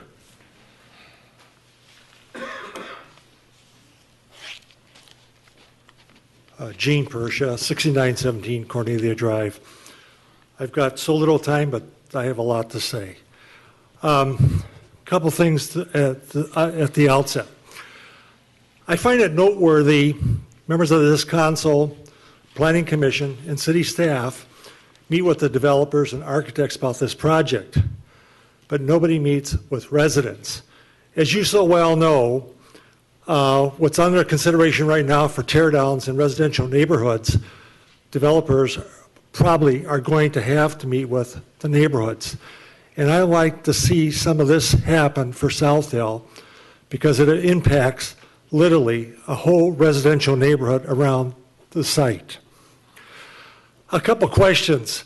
Maybe Mr. Teague has more information than I do, But as of last night, Hennepin County did not approve the exit onto France Avenue from the proposed development.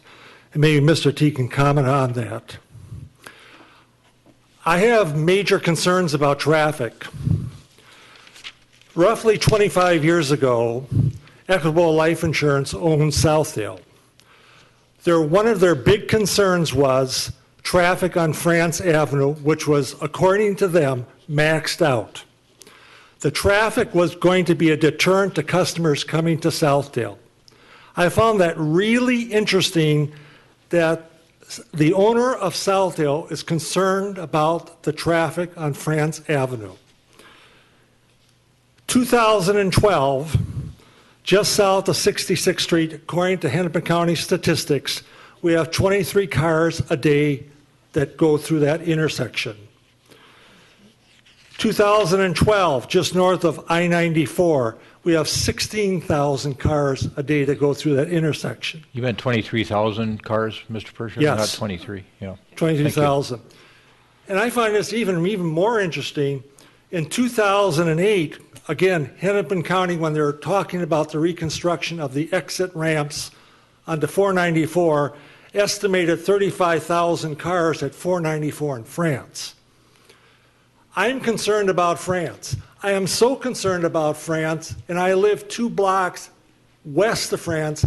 I don't want to use France Avenue if I can help it. I avoid France Avenue unless I have business to do with the merchants and the retailers on the avenue. That's how much I dislike France Avenue, and I'm not alone. I personally preface my remarks on the entire Southdale area. It is overbuilt, it is overcapacitized, it's over car capacity. Everything we add to this area, we put more pressure on roads, on sewers, and I think the sewer capacity, the part that Edina runs for the interceptor for Richfield, is still problematic. We are adding capacity, and Mr. Houle even said that if we have to change the diameter of the pipes, which is possible with the added development, part of the cost will be passed on to the whole city as assessments in the fees that are charged. Mr. Persia, I let you go over a little bit. You have one more. I'm over. Yeah, I'm sorry. You want to? Can you wrap up quickly? Okay. I know. The other thing, notice this is just like Southdale proper. We're going to replat the Barley site in, 4 pieces? Why? Because down the road they're going to sell off the apartments. Not immediately, but when that thing gets amortized out, they're going to sell it off. Okay. So I'm very concerned about overcapacitizing the area in just simple fashion. Thank you. Hey, please. Let's have respect for everybody in this room.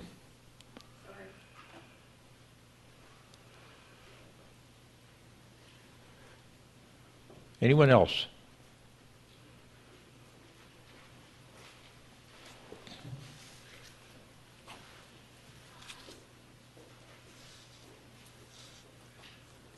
John Bohan, 800 Coventry Place, Centennial Lakes.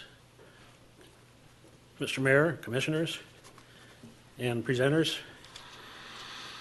I feel much better about this project today than I did 2 weeks ago and 4 weeks ago, if it was that time, with Planning Commission. The presentation in terms of the layout was beautiful, and you really heard the commissioners at the Planning Commission, and I applaud you.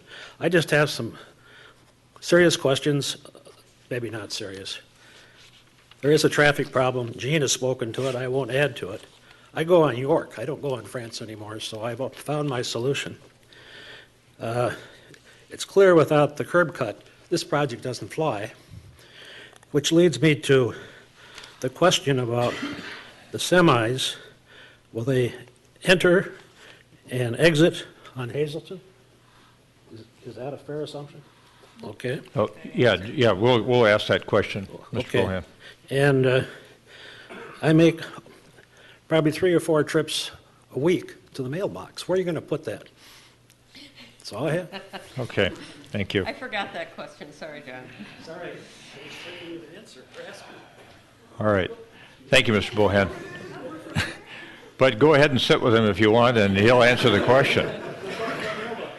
And you have to explain to your wife when you get home why you sat down next to Mr. Voss. Good evening. Bob Rothwell, 7125 Bristol Boulevard, which is 2 blocks west of Byerly's. I've been there since 1974. I do not have any studies, I don't have any equations, I don't have any models to use, but I've been there and lived there since 1974. It reminds you of the traffic issues we've had so far. Maville and Linmore had to be blocked off because people were cutting through to avoid the light at 70th and France. Byerly's has changed their parcel pickup. People were cutting through there to make an easier left-hand turn on France. It takes 2 lights sometimes to make a left-hand turn on France or York. At Christmas, I do use York, and everyone has mentioned it too. My neighbors even said they have to use York. We cannot handle any more traffic. We've maxed out there. If we have a traffic problem now and issues, if we increase the traffic there, the problem is going to get worse. I don't see anything in the study that says that shooting them through Macy's is just going to make a clog up Macy's. I mean, finding a place to park now going to Pinstripes is a mess anyway. And you're just putting more cars over there. And also, we had an issue once before here with they want to put in a 5-story office tower where the assisted living is. And I want to thank the council for correctly stopping that, and the assisted living has been a great neighbor. But you got the issue of the school. If you start plugging up France Avenue in 70th Street, the best way to go north, go west or south from that area is shoot past the school. And as the school told you 10, 15 years ago when that issue came up, traffic and kids do not mix. Thank you. Thank you, Mr. Raffadal.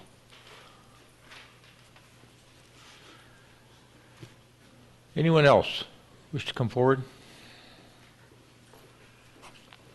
Mr. Wolfson, if I remember correctly from watching the Planning Commission meeting. Right, well, so...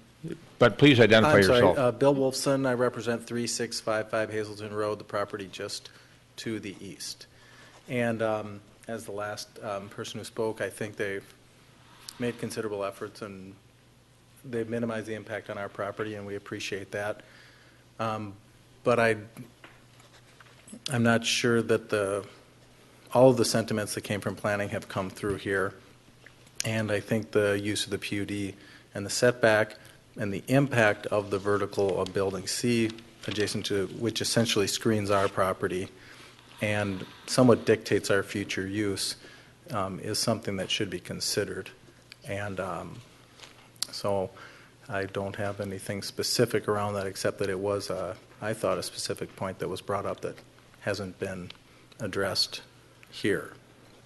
Also, they did make a concerted effort to move their roadway, but I'd like to see that minimized as much as possible. The roundabout still impacts a significant part of our property, and also we do lose our access to Hazelton as part of this, and it's not been addressed or mentioned.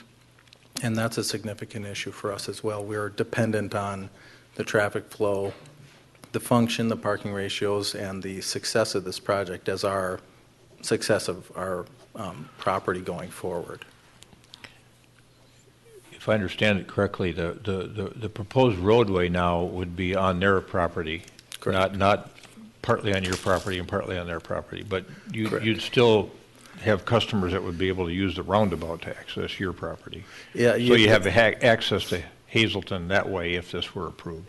Correct. Is that correct? So yeah, it's an improvement from where we started, and I understand that it's the goal to consolidate roadways. It's still not to our liking or our preference. Obviously, every property owner wants to have its autonomous rights, as they should. We understand the logistics of safety and parking and crosswalks and the promenade, but it still is a significant effect to our property, and does dictate what we can and can't do with the property over time. Okay. Thank you, Mr. Wilson. Thank you, guys. Anyone else? I don't see anybody coming forward. I don't hear anybody. Is there a motion to close the public hearing? So moved. A motion and a second to close the public hearing. Discussion. All those in favor say aye. Aye. Opposed say nay. Carried. Questions for council members. Member Sprague. I have a question for Director Houle, actually. One of the things I didn't mention was with the changes on Hazelton Road, will we be looking or studying that intersection, that crossing as well? Because the pedestrian work we have planned is at 66th, 70th, and 76th, and not at this intersection. Will that be within the scope of what you'll be looking at for Hazelton? Councilmember Sprague and Council, yes, it will be. If you recall, there's actually a sidewalk that will be constructed along the easterly side, right, going north of from on the west side of Rue de France, below their retaining wall, and then the east crosswalk will be putting a crosswalk in at that location across Hazelton Road and tying into the proposed sidewalk of Byerly's. So is that the intersection you're referring to? Yes, but the scope of our current work doesn't include the enhanced pedestrian crossings at that intersection of Hazelton and France. So when you look at redoing Hazelton Road, will you also include that within the scope of your study? Absolutely. Okay. Yeah. Good. Mr. Voss, would you come back up? We had a couple of questions that were asked. One was, where will the semis enter and exit? Will they enter and exit off Hazelton Road? And you might want to explain how that would function, how the site would function relative to that. Can if I move to the computer, maybe I could pull up the image again and show you. Thank you so much.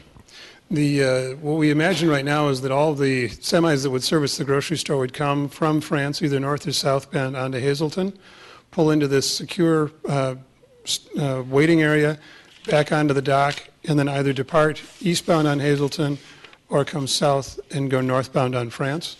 Some of the delivery vehicles may elect to come down, come through, use the roundabout to go southbound on France.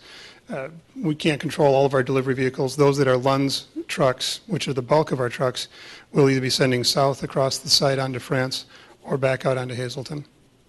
But this will be the place where trucks enter. In the mailbox? I think we plan to have customer service inside the store. I honestly can't tell you where we're going to put the mailbox outside. We aren't at that detail yet, but it's a great question. So I promise next time we'll have it figured out. I did notice, though, that you also have 2 locations for bike racks. And we actually expect 3, possibly more. At this point, we don't have a bike rack drawn on the patio on the west edge. I suspect we'll end up putting one there once we detail that. And then the scale of the bike rack nearest the entrance to the store and the other 2 bike racks that would support the retail visitors, once we get the dimensions figured out, we'll know the scale of those as well. The residents, of course, as we say, have underground parking for their bikes in the secured garage. All right. Thank you. All right. Other questions? Member Bennett and then Member Brindle. Yes, I have a question for Director Teague. Director Teague, I'm looking at page 6 of your staff report from February. And from February 27, 2013, could we have that under the overhead, or if it's electronic and that's easier? It's the chart, the density chart. Is it the compliance table or something? This is the density chart All right. that Director Teague prepared. So the discussions at the Planning Commission and earlier tonight were about proposed density being 24 units per acre toward the lower middle end. The comp plan sets density for high-density residential at 12 to 30 units per acre on page 427 of the comprehensive plan. So we're looking at these developments, all of which are in the Southdale area, correct? Okay, and now we know from earlier discussion that when we're just looking at the apartments, we're actually looking at about 45 units per acre? Right. Okay, so I'm looking at the Yorktown Continental, and that is actually subsidized housing. That's HUD housing for the elderly, is that correct? I don't know for certain if that's subsidized I do, I've been in housing. the building. Okay, so Yorktown Continental is HUD housing for the elderly. The Durham is 46. That, if I'm looking at these, it appears to be kind of an outlier. York Plaza condos, 34. York Plaza Apartments, 29. Edina Place Apartments, 15. Walker Elder Suites, 40, but that's assisted living. Is that correct? Right. Okay. And then 7,500 York Cooperatives, 36, again, senior. Right. Edinburgh condos, 36. I know that originally some of them were affordable. I know that there's been some loss of that affordability because there was no recapture, but the original project was built with that concept in use. Then South Haven, 42 units per acre. Again, that's HUD housing, affordable housing. And then finally, 69th and York Apartments, which is a new development. Actually, 3 of us on this council approved that, and that's right at 30. So it would appear that one of the benefits that the proponent is getting from PUD is higher density than the comp plan would specify, and then other developments in the area have enjoyed, except for the Durham, and I don't know what the Durham is.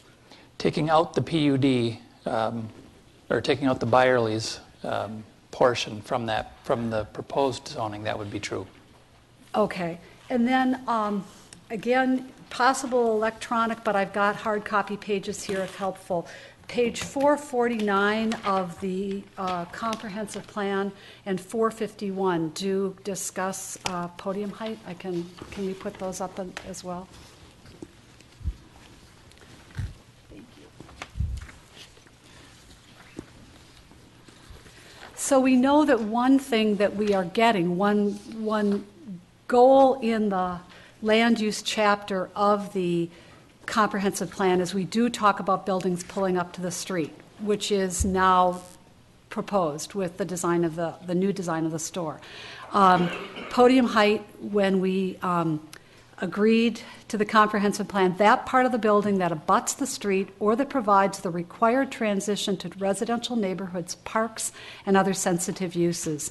And then if we go back to 2 pages before that,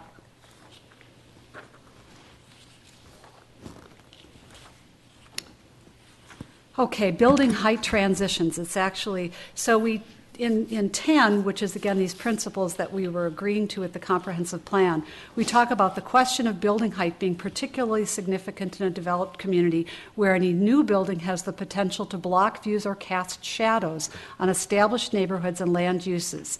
The design guidelines above, as well as the recommended building heights on later charts, provide guidance for buildings that exceed the typical residential height of 2.5 stories. And then when we look at building height transitions, taller buildings, generally 4 stories or higher, should step down to provide a height transition to surrounding residential buildings, including buildings across a street or pathway, and to avoid excessive shadowing of sidewalks, parks, and public spaces. So with those principles, it does appear that we are not getting in this PUD some things that we thought were valuable in the comprehensive plan. Certainly, they're not accomplishing everything in the comprehensive plan. The podium height would be one of them. And the variance for the setback from the promenade, I think that's in the document I gave to you because that's in the staff report. Nope, I've got my own staff report right here. Mayor, you talked about the compliance table. It looked like the building A, 81 feet would have been the required setback for the promenade, and the requested setback is only 27 feet. Right. And that will be rising to a height of, it's not specified in feet here, but it's 6 to 7 stories. Correct. Around 80-some feet. Right. Okay. So what is this, other than that building drawn up to the corner, what principles that were articulated, what goals that were articulated in the comprehensive plan for redevelopment of the area is the city getting out of this PUD? Sure, it's mixed use, which the site is guided for. Yep. So they're providing a mixed use development. They're providing the connections to the promenade, which, as the applicant mentioned, we don't have any currently. Essentially a public connection in it. We're getting the sidewalks along France. I guess those would be the main things from.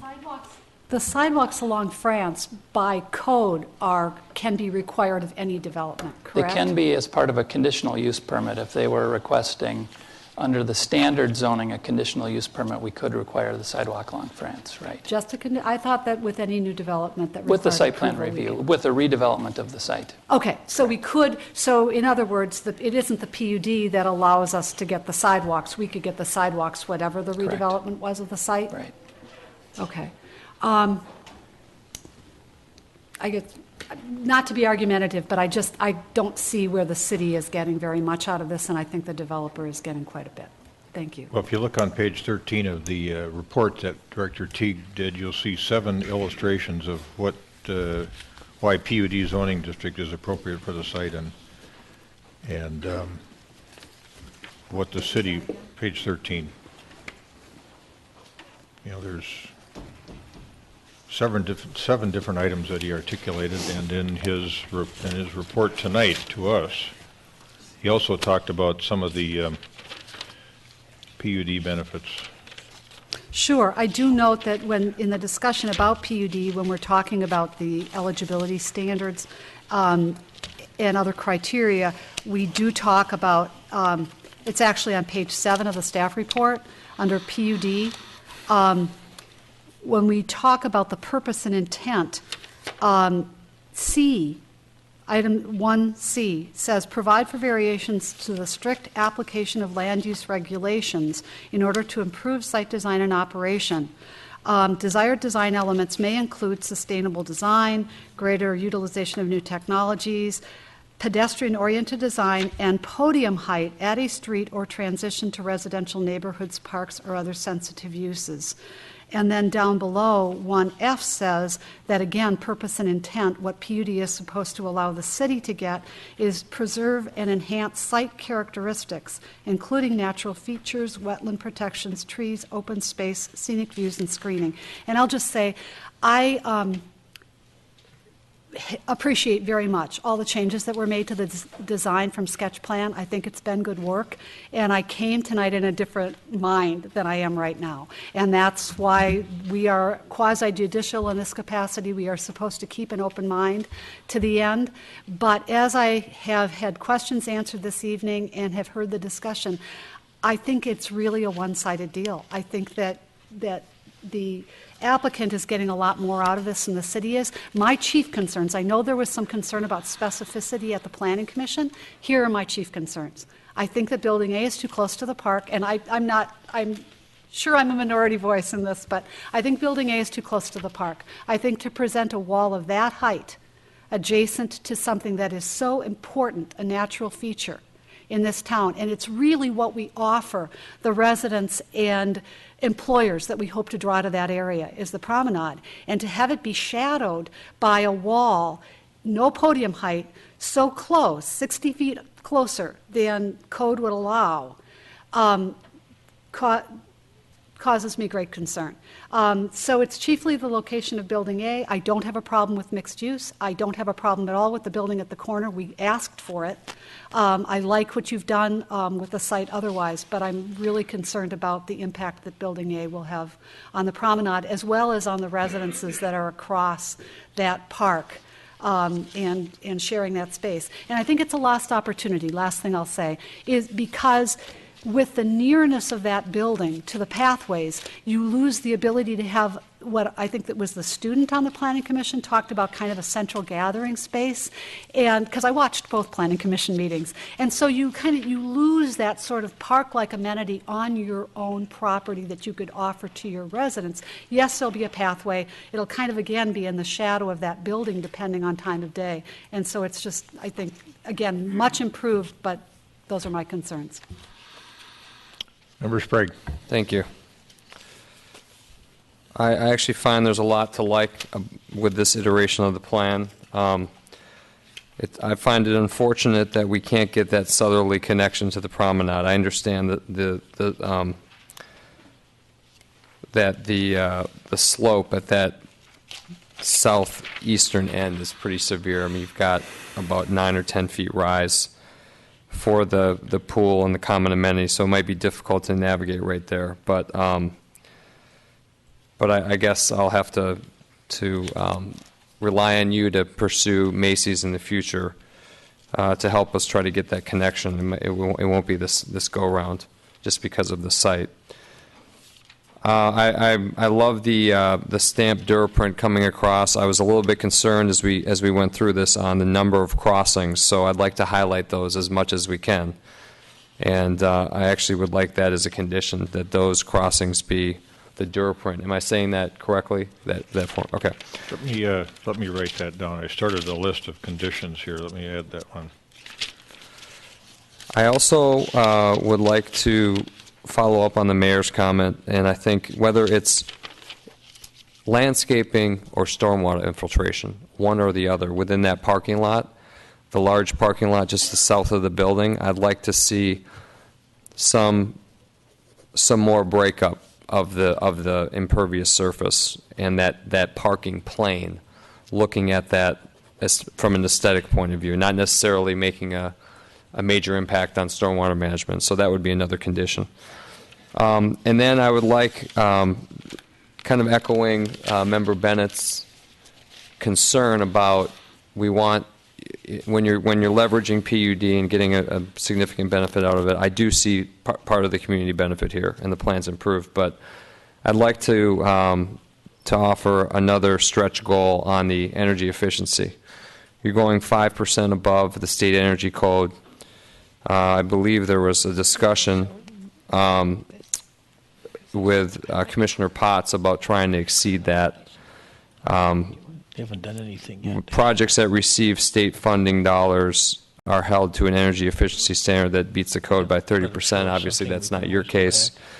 But I think a 10% over code would be a stretch that would be appreciated and could justify the implementation of the PUD in this circumstance. So I put you on the spot a little bit, but I'd love to at least get your feedback on the feasibility of that last comment, if you could.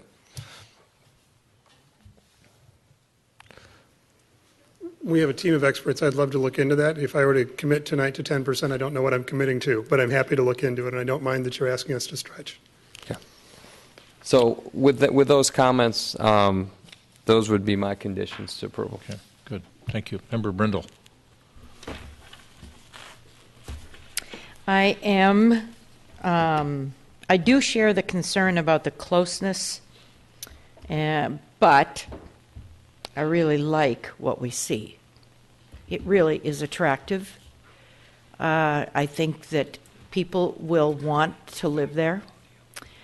I think people will live there because transit is accessible. It's beautiful. It has near it and within it what people look for in a high-density residence, and that is shopping, grocery shopping, fitness, entertainment, and access to medical care, quick access to transit, and a beautiful place on the promenade. So while it is a tall building along the promenade that doesn't podium height, doesn't step back as much as I might expect it to or want it to, there are some trade-offs. There definitely are some trade-offs.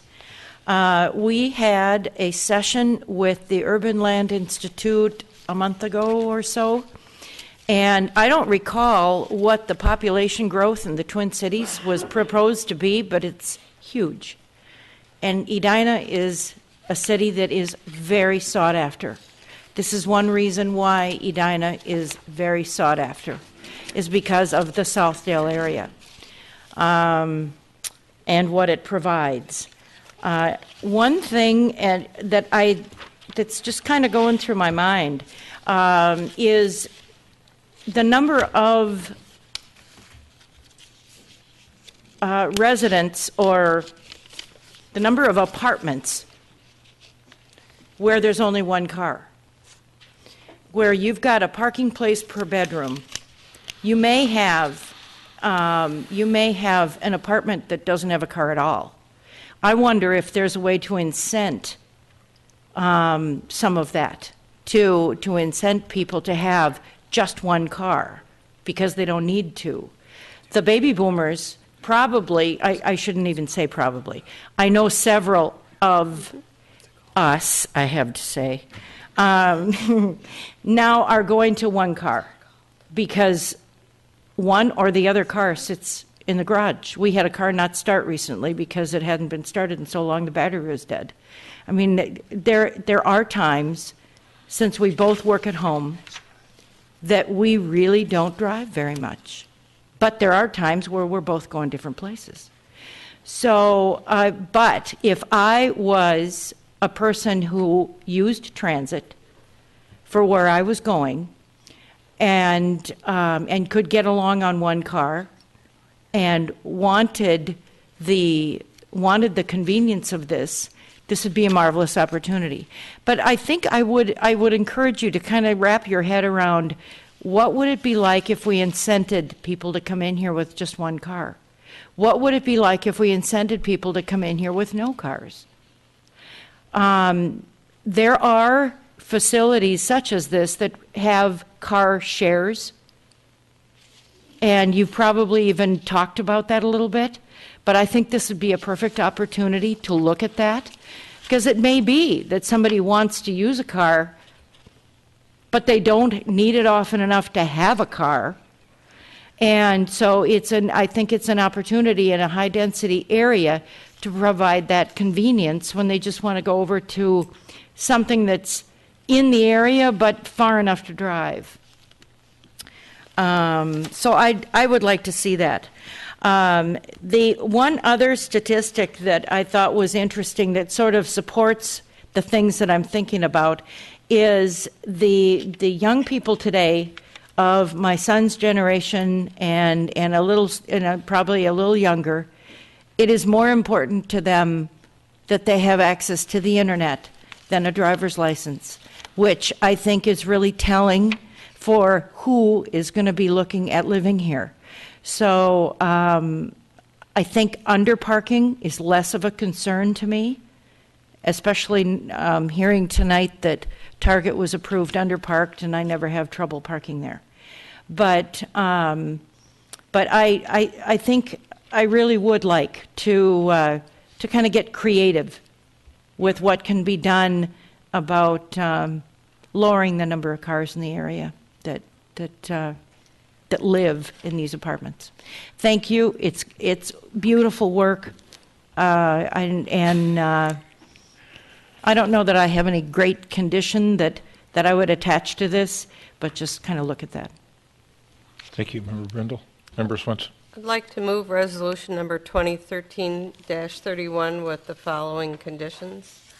A look at taller landscaping on the southeast corner by the pool, a signage plan, conditional on all required public utility roadway and sidewalk easements being donated to the city, potentially a change in the north wall of the store with windowing or some sort of fenestration change. I'm actually okay with that, but that's the mayor's condition. He likes your covered... Or architectural change. Architectural change. Covered walkway design in that center walkway. Sidewalk on the north side of Building C that goes to Hazelton as a connection. Just that little stub right before the entrance into Building C. Potentially some enhanced landscaping in the parking field if we have an okay ratio as compared to Super Target. Conditional on right-in, right-out on the France Avenue, southwest corner of the lot. No use of West 70th for semis. Is that delivery? Where are we on? What was that condition? Right, we sir? did that with Super Target. We required that they have no semi-traffic on West 70th Street. For construction or for delivery? No, for delivery, anytime. Okay. Yeah, for both. And I know that you have an issue with respect to, you can control your trucks, but you need to control your vendors to the best that you can too. And I don't think they use 70th now. We'd hear about it from Member Sprague. And the final thing are Member Sprague's crossing marked with Duroprint so that you can safely get from the France sidewalk to the promenade. Second. That's it. I'm okay with those conditions. I'd like to add the energy efficiency I need a second. stretch. And then I will can ask- second, and then I would like to offer an amendment Requesting them to look at stretching their energy to efficiency. 10%. Yep. To 10%? Seems fine. Okay. Are you satisfied with that? Okay, I'd accept that. All right. Any comment you want to make, Member Swenson? I think it's great. Okay. All right.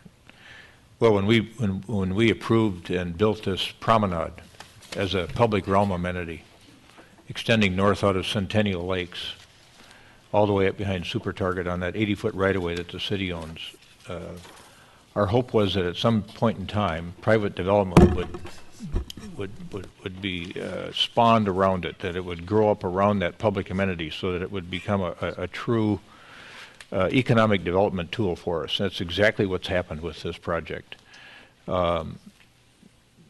Mr. Voss talked about the evolution of this idea, where they first came with the notion that they were going to put the semi-access back on the promenade with some screening. You know, they quickly realized that was not going to sell with this council or with the Planning Commission. It ran contrary to what we had intended that promenade to be used for. And now we're going to have housing there and a new Byerly store that is going to be a tremendous addition to our community. In terms of what we're going to get out of it, the findings in Resolution 2013-31 talk about some of the things that we're getting out of this in exchange for the PUD. The site is guided by the comprehensive plan. As Director Teague mentioned, it's a mixed-use center that encourages a mix of uses, including retail and multifamily residential. The proposed uses are therefore consistent with the comprehensive plan. The proposal creates a more efficient and creative use of the property, far more creative than is being done with the property at the present time. The store would be pulled up close to the street with sidewalks in front and separated from the street by green space to promote a more walkable environment. Pedestrian connections will be made from France Avenue to the promenade. I'm just naming some of these things. The sustainability principles that Member Sprague discussed, high quality building, site circulations improved. We get a right in, right out on France Avenue as a condition approved by Hennepin County. The proposed project is very good for our community, and I think that we will be very, very pleased with the outcome. Yeah, there will be a little shadowing for some time during the day on the promenade. But if you're riding your bike, you're going to be through it in 2 seconds, and if you're walking, you're going to be by there in 10 or 20 seconds. So it's something that we're going to have to deal with. It's a beautiful amenity. These apartments will work well with it, and I'm pleased this is coming to Edina, and I'm pleased that with all the work that was done by the Planning Commission and this council and the applicant listening to what was being said to them and reacting accordingly and recognizing that we're in this together essentially, because we're charged with representing the interests of our citizens with respect to the construction of buildings or the potential construction of buildings that are going to be there for 100 years. So we want it to be good, and you want it to be good for your reasons too. And I think this is a win-win. So I thank you for putting forth a product that is appropriate for our community. And sounds like it's time to vote. Anyone else have anything? Okay. Is it a roll call? It I don't is. have all right. Roll call, please. Councilmember Bennett. Nay. Councilmember Swenson. Aye. Councilmember Sprague. Aye. Councilmember Brindle. Aye. Mayor Hovland. Aye. It was not a roll call, but you got it. You got the roll.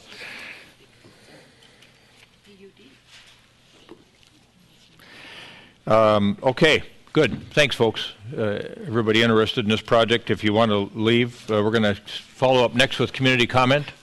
Then we're going to move to reports and recommendations, and the first item on the agenda when we get there is going to be the Golf Dome issue that I know some of you are here for.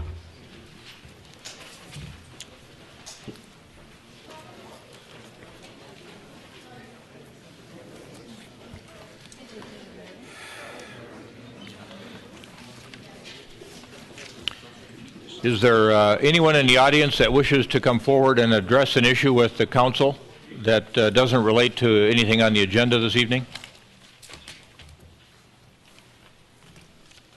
All right, seeing no one coming forward, let's move into the reports and recommendations portion of the agenda. And the first matter in front of us on that portion of the agenda is the proposed Gulf Dome settlement and bid awards. And Ann, where's Ann? Thank you, Your Honor. Are you going to? I'm going to tee it up? I will. I'll tee this up So to speak? for our new. No pun intended. That's a good one for tonight. As you might remember, we had a Gulf Dome up until February 10th of 2012. It burned to the ground that night. Since that time, we have been working pretty diligently with a set of consultants and our insurance carrier to figure out how we could rebuild the dome using modern construction techniques and materials to a point where we could rebuild something of the same scale, but of course a much greater quality using, as I said, modern equipment and materials. Our initial settlement offer from our insurance carrier was in the neighborhood of $930,000. Over about a year's time period, we've been successful with our consultants in working that total up to about $2.6 million, and that's where we are tonight. What we'd like to share with the council tonight is a little bit about the proposed project and describe how some of these project components are actually ready for contract award even tonight, and talk to you a little bit about the timeline and also the financing. So with that, I'll turn it over to our Director of Parks and Recreation, Ann Catry. Director Catry, welcome. Thank you. Mayor Hovland, members of the council, I have with me tonight Paul Callias. He is our project executive and construction manager for this project. We would like to start out by having him give a brief introduction of the project and then stand to answer any questions. So I'd like to introduce Paul Callias. Paul, welcome. Would you give us your full name and address and the company that you're employed by, please? Certainly. Paul Callias, that's K-O-L-I-A-S. RJM Construction. We're located at 701 Washington Avenue North in Minneapolis. Thanks, Paul. You bet. As Scott had mentioned, real quick, we have put together an executive summary based on the findings that we've been dealing with so far in the project. Everybody's aware that the Gulf Dome did burn down roughly in December of 2012. We've been working along with Ann Cunningham Group and others to help recreate the costs of that dome and the existing accessory building. We looked at a number of code upgrades on the project, in specific a fire suppression system, egress sidewalks at entry points, and then emergency egress hardware at the existing gates that surround the current dome site. With that, we also took into consideration the three separate insurance policies of the existing facility. One was for the dome replacement, the other was for the support building replacement, and then the cost of code upgrades.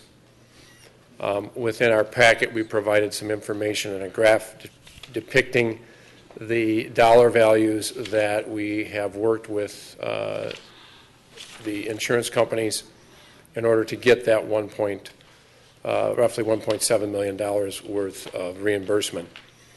One item that we had a fairly substantial discussion on was the design of an elevated driving deck. Currently, the deck on site is wooden, and with current code upgrades and conversations with the building department, it was determined to change that to a steel and concrete deck. It gives us a much better, I'll use the word sustainable construction in case there is another fire hazard that may take place within the dome itself. We had looked at that, and we have included those dollars as part of our overall project budget. Currently, our project budget is at $3,353,700. With that, our total budget is slightly over the insurance reimbursement of approximately $753,000. The value of the project and the investments that the city is getting for that $753,000 is a new 1,900 square foot commercially designed support building. That building will actually be set back from the dome footprint. Thus, if the dome were to have issues, it will not affect this accessory building. New asphalt parking lot with new curbs retaining wall system, a new fire suppression system for the dome, which involves bringing in a new 8-inch water line and then fire suppression cannons with inside the dome. New structural steel and concrete upper level driving deck, new underground stormwater retention system underneath the new parking lot, a new backup generator for the fire suppression system, new concrete sidewalks for public exiting, which I mentioned earlier. And what we are requesting tonight, or we do have two project alternates. I should mention those. Alternate one is an upgrade to the dome membrane to a Tedlar coating, and this is a Teflon type coating which helps shed dirt and snow and extends the life of the fabric by approximately 5 years, and the cost of this alternate is approximately $146,000. Member Bennett has a question for you on Yes. at least one of these alternates. Certainly. Both of them, actually, it's the same question. What is the return, how long would it take the city to recover the additional $146,000 for alternate one? And then I have the same question for alternate two. I will see if Ann might have the response to that for you. I'll let her address that. And if I could, I'll continue with the description of alternate number 2. Insulate the walls of the dome and provide an opaque finish up to 50 feet high. This insulation will improve the energy efficiency in the winter. Uninsulated area at the top of the dome allows daylighting and adds the shedding of the snow. The cost of this alternate is approximately $82,000. The cost of these alternates has not been included in our total project budget. Council approval of alternates 1 or 2 would increase our total project budget by their respective amounts. So, Member Cattry, or excuse me. Yes, Ann. Director Cattry, Member Bennett, did you want to restate your question? Yes, I did send an email to Director Cotray letting her know that I would be raising this question. But just so we know what it is that we're considering, what would we be looking at in terms of savings? It looks like with alternate 2, there would be both annual energy savings and possible or payback period, and then also with alternate 1, what would we save by not having to replace that dome cover for the 5 years? Yes, Member Bennett, thank you for the question. The payback on the dome insulation would be 2 to 4 years. We would expect to see an anticipated energy savings of 35 to 50%. I don't have an exact payback on the Tedlar coating, but I can tell you that those two products work very well in conjunction with one another. The insulation insulates the dome. It helps the warmer air rise to the surface and melt the snow and ice on the top of the dome. And then the Tedlar coating helps shed the snow and ice from the surface. The other advantage to the insulation as proposed is that it provides a more opaque covering on the top of the dome that adds more light to the inside of the dome. So the return on investment and the payback is very good on both those options. What would the normal life expectancy of a dome be, the dome membrane be?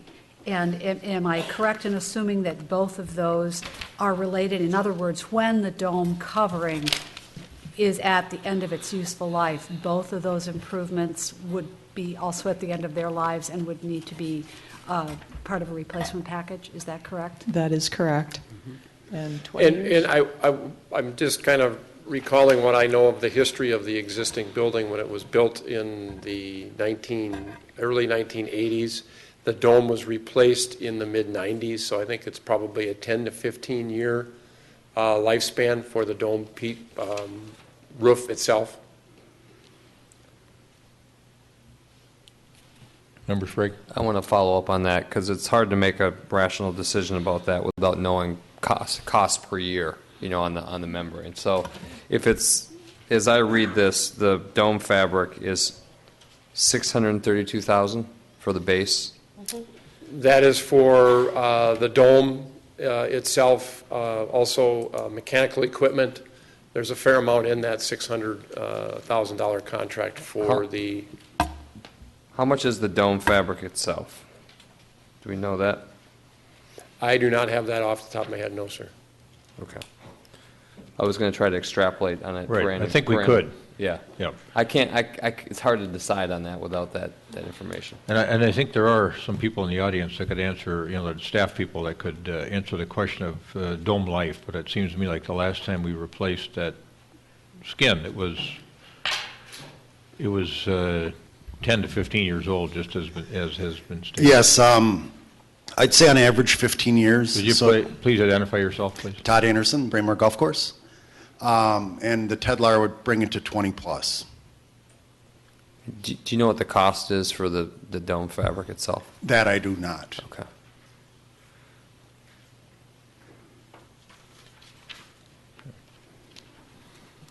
Other questions at this point in the presentation? Director Catry, go ahead. You want to continue on? Or Paul, were you done with your portion? You have a few more. I'll follow Ann and see where she heads with this. That was it for our presentation. Okay. We're Well, happy to let's answer any ask, questions. with regard to the alternates, do you have a recommendation as to whether they should be incorporated? We should do one or both? We absolutely do recommend both. We feel that for the energy efficiencies and for the extended life of the dome and for the additional safety of the snow and ice shedding, we definitely recommend both alternates. All right. And this is a question for Manager Neal. One of the actions you're requesting tonight is that we approve the settlement with the insurance company, as I recall. Yes. And so are you making a recommendation there that we accept the settlement with the insurance company at the levels you've stated? Yes, I am. We've had extensive discussions with them. We've had the assistance of Aon, who is our broker services group. They have assisted us in analyzing the proposed responses and even did some advocacy with us with travelers. And we believe that this is a fair offer, particularly for what was on the ground at the time that it burned down. If you add the costs of the two alternates, the coating and the insulation, to the steel deck, the accessory building costs, we would essentially get a state-of-the-art golf dome replaced on that site, ready to play this fall for $981,000. That would be our cost out of pocket for a brand new golf dome, with the two alternates included. And I would tell you that one of the advantages we have just due to the timing of this is that we paid off the golf debt from the Fred Richards acquisition in January. So in our golf enterprise now, we have some debt service capacity that we could put towards funding that $980,000 for this project, with really pretty easily cover that in just a couple of years. We would do a conventional debt financing if the council approves this project, but that's where the additional revenue would come from to cover that $980,000 cost would come from the revenues of the golf enterprise. Okay. Director Kotry or Mr. Anderson, have either one of you done a pro forma operating statement for the new dome in anticipation of anticipating revenues and overhead? We have not done a new pro forma, but I can tell you that the dome has annually generated approximately $100,000. In revenue? In Net revenues. revenue? Yes, in net revenues. All right. Member Swenson? No, gross. Gross, I'm sorry, gross revenues. Will you make any changes in what you offer there when you build this? Do you have any, other than we're going to do a metal thing and a counter and it's going to be disconnected to the dome, are there any other changes in how you run that establishment as you look at it? The dome operation is really going to be very similar to what you've seen in the past. As you mentioned, it will be a significantly upgraded building, and the driving surface will be significantly upgraded with the steel and concrete driving deck. Another significant improvement that you will see is the turf itself, which for the golfers, they're not going to notice a significant difference, but we do rent that facility. That's my next question. Yeah. So go ahead and talk about that, because that was going to be my follow-up question. Thank you, Member Swenson. We do rent the facility to different athletic teams. Lacrosse tends to be a big user of that dome, and this turf will be a significant upgrade. Essentially, the turf that's in there now is a very thin indoor-outdoor carpeting, and this will be a more substantial turf, and it will have a padded surface underneath. And also part of the bid that we have received is to smooth the surface. There's a lot of unevenness in that the concrete surface now, and so we have some money built into the budget to help smooth that surface and make it a little more playable. Okay. And you'll notice the significant new fire suppression water cannons in the new facility as well. And we can talk about the water retention tanks underneath the parking lot if we want to talk about what we're doing ourselves for. Right. Very similar to what you just discussed Yes. with the Byerly's Yeah. project, right? No. Best practice. All right. Other questions for Director Kotry or for Paul? Member Brindle? I've had this conversation a couple of times today, but I want to have it one more time. And that is, in the domes that I have toured, one of the things that has been impressive is the fact that they don't need to run their lights every day. The other thing that has been impressive is how much it costs to run a dome. It's an enormous amount of money to pay for the heat through a leaky membrane. It's not that I'm against this, because I'm not. I'm not going to vote against this. But it is a concern when we are talking about insulating the sides of the membrane, which, I mean, I can go either way on, actually. You want it to be comfortable in there, and you want to lower your energy cost. So do you lower your energy cost more by not having to run the lights during the day, or do you lower your energy cost by not having to heat it as much? I'm not just sure which costs more. I'm sure they heat it. And it's really one of those trade-offs that I just am unable to measure.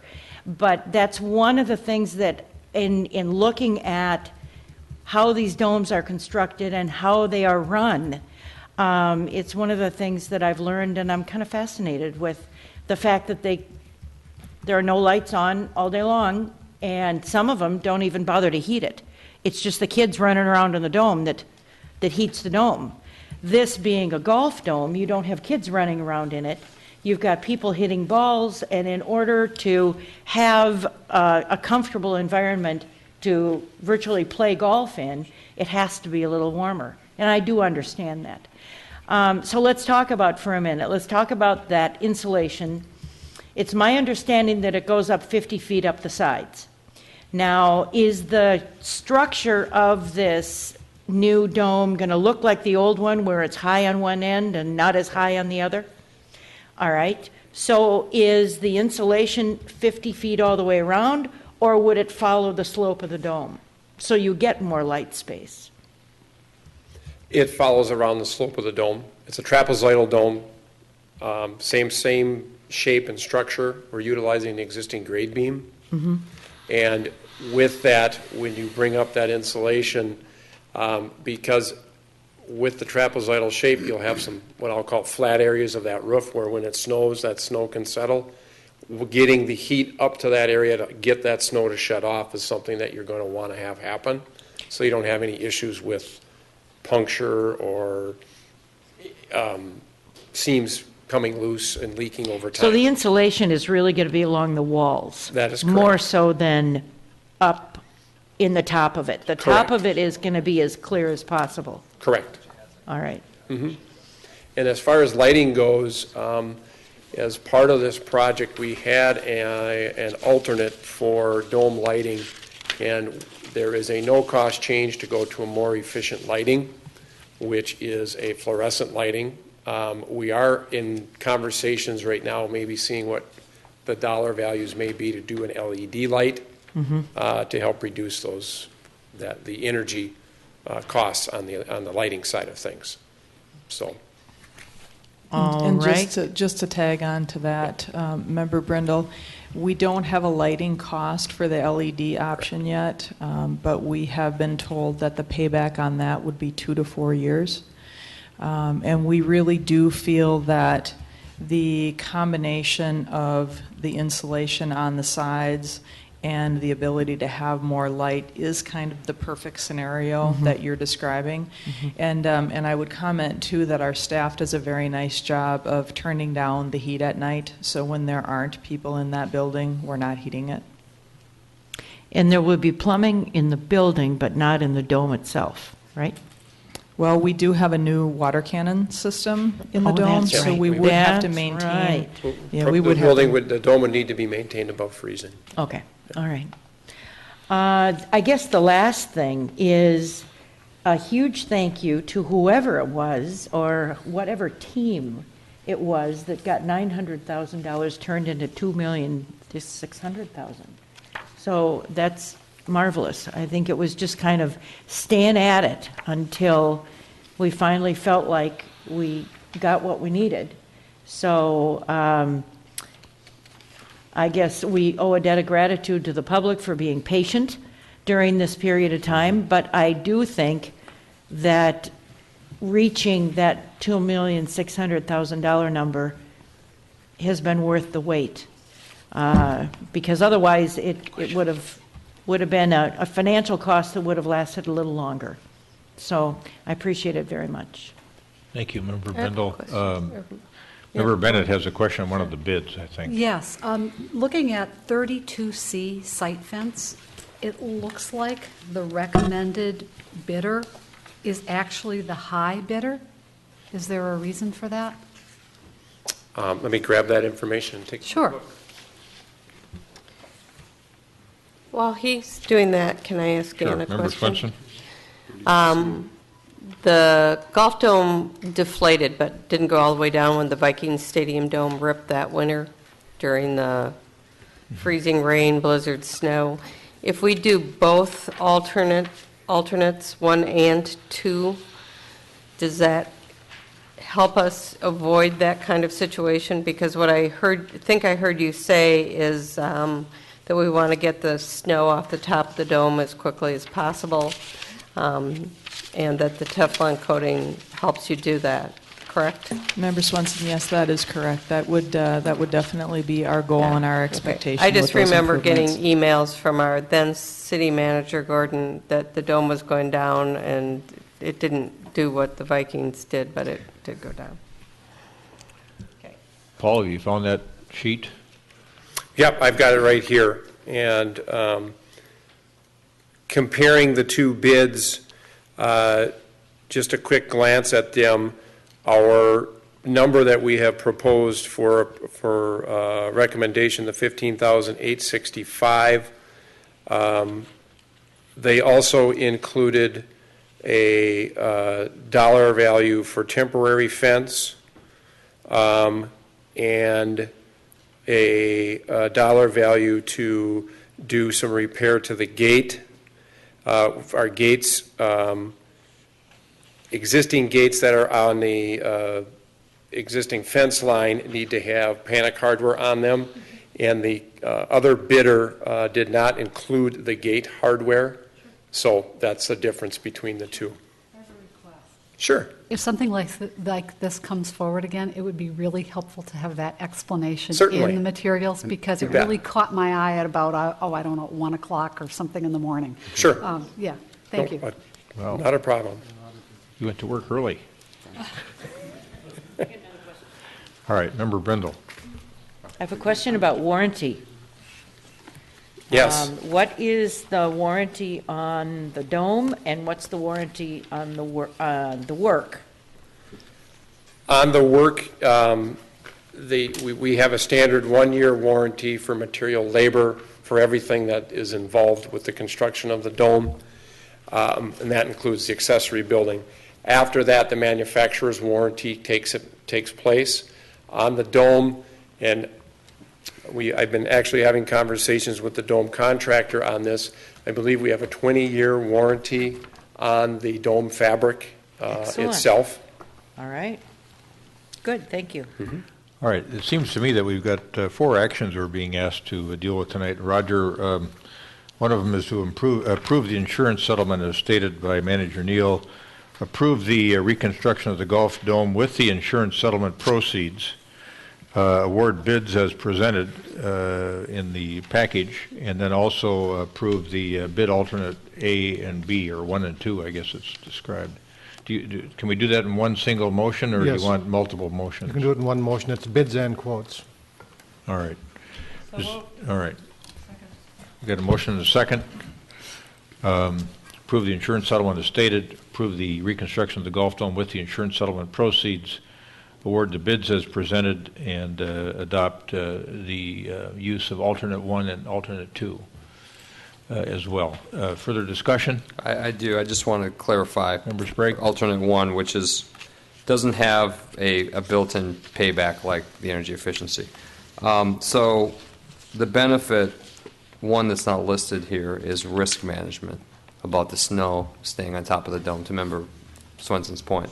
The second one is the working in conjunction with alternate 2. And then the third one is you get some life extension, about 5 years out of that particular upgrade. That is correct, Member Sprague, and I would add maybe one more thing to that too. The Tedlar coating is going to keep the surface whiter and cleaner longer, so that's going to aid in the light coming through the surface. So luminosity. Correct. Okay, thanks. Yeah. All right, very good. All those in favor say aye. Aye. Aye. Opposed say nay. Carried. Golf is back in the dome. Yeah. It's exciting.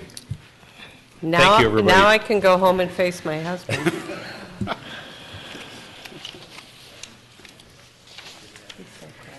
And Your Honor, we'll proceed with putting together a Gulf Enterprise debt financing proposal and bring that back to you sometime later this spring. Thank you.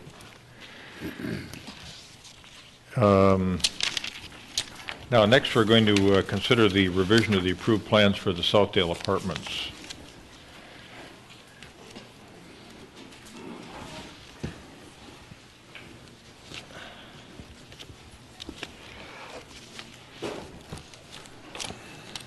Thank you, Mayor. Members of the council, before you is a request to consider some revisions to the approved Southdale Apartments that the council approved a few months back.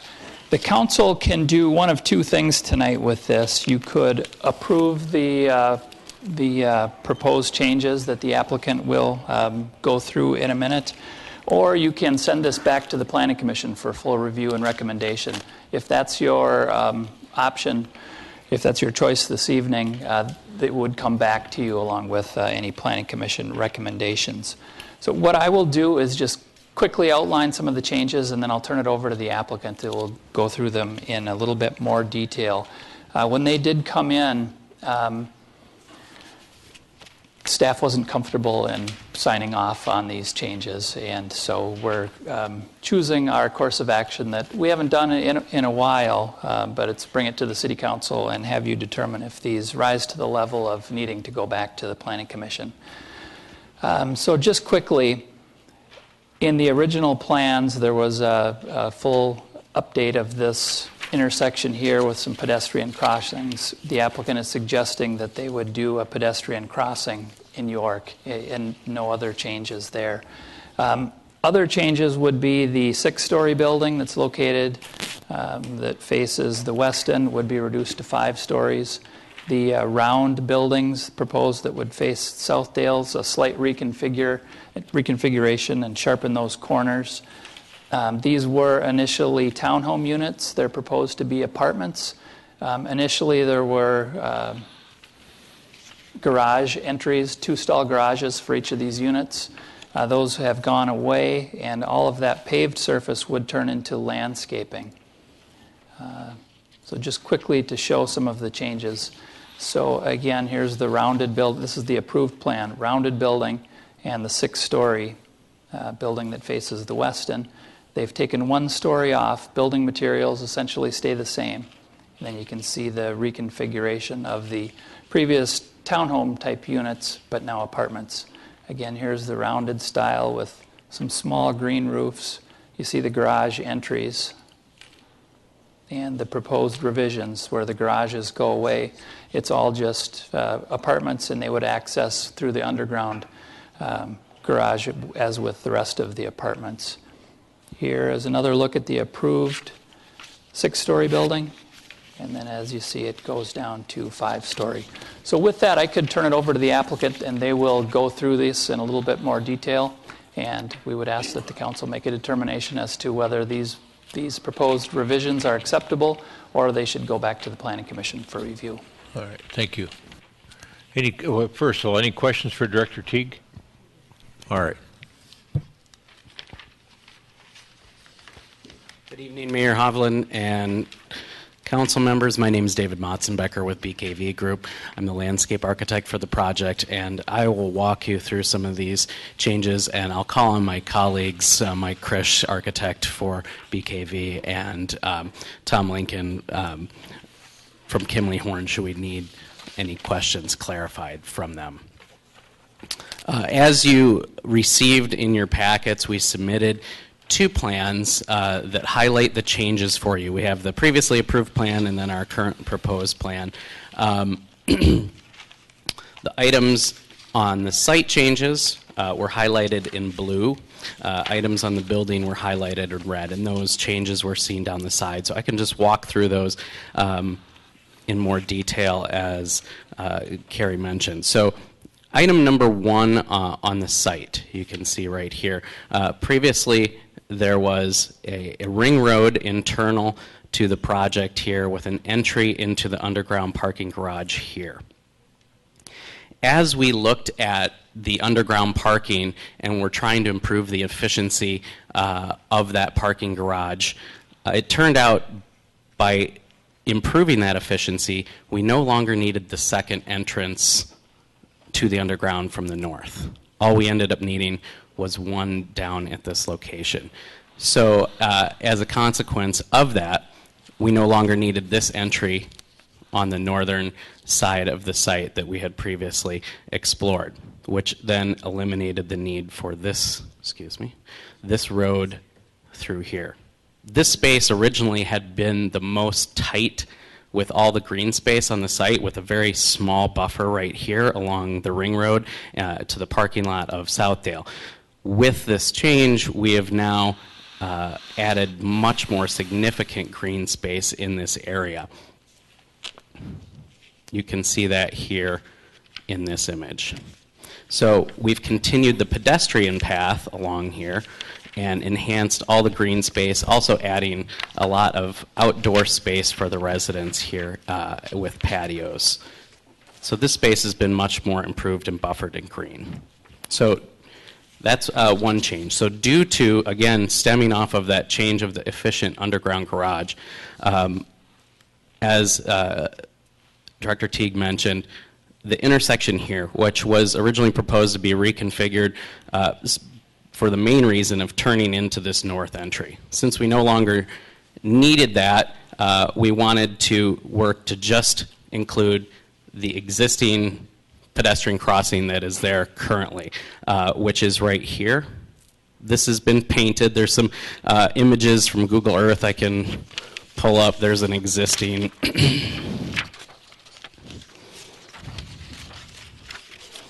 here's some stripes here on the crosswalk. It exists currently. There's currently curb cuts.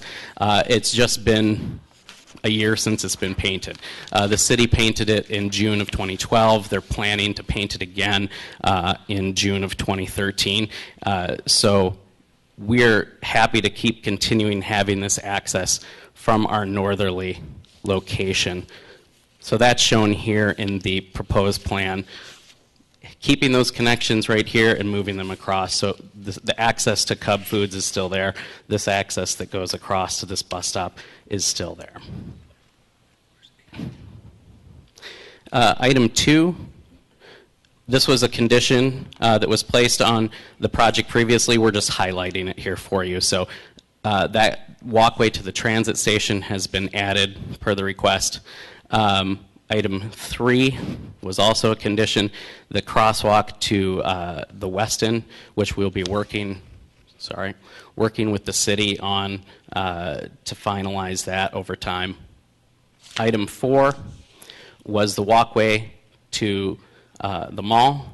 That was something we're going to change, so that has been updated and changed, adding that walkway there.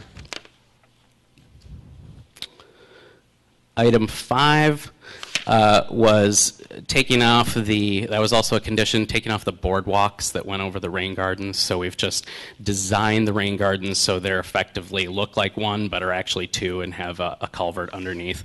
So they function the same. The bridges are gone. So that was a condition. Let's see. Item 6, we had an improved courtyard design, which I can go through in detail if there's any questions. Item 7 I covered. Item 8 was a condition. All the berms on site had to be no higher than 6 feet, so that has been adjusted per that condition. Item 9, pervious pavers on the surface drives are now bituminous. We decided here, because now all we have is this small entry piece, and Tom can speak to this if you have more questions, but I believe the stormwater infiltration was excellent on site, and we no longer needed the infiltration assistance of the pervious pavers here. So we moved to change that to bituminous and moved to change excuse me, the center entry court here to concrete for a little bit better wear course. The pavers are still circling around that entry court and coming out to York. That has not changed.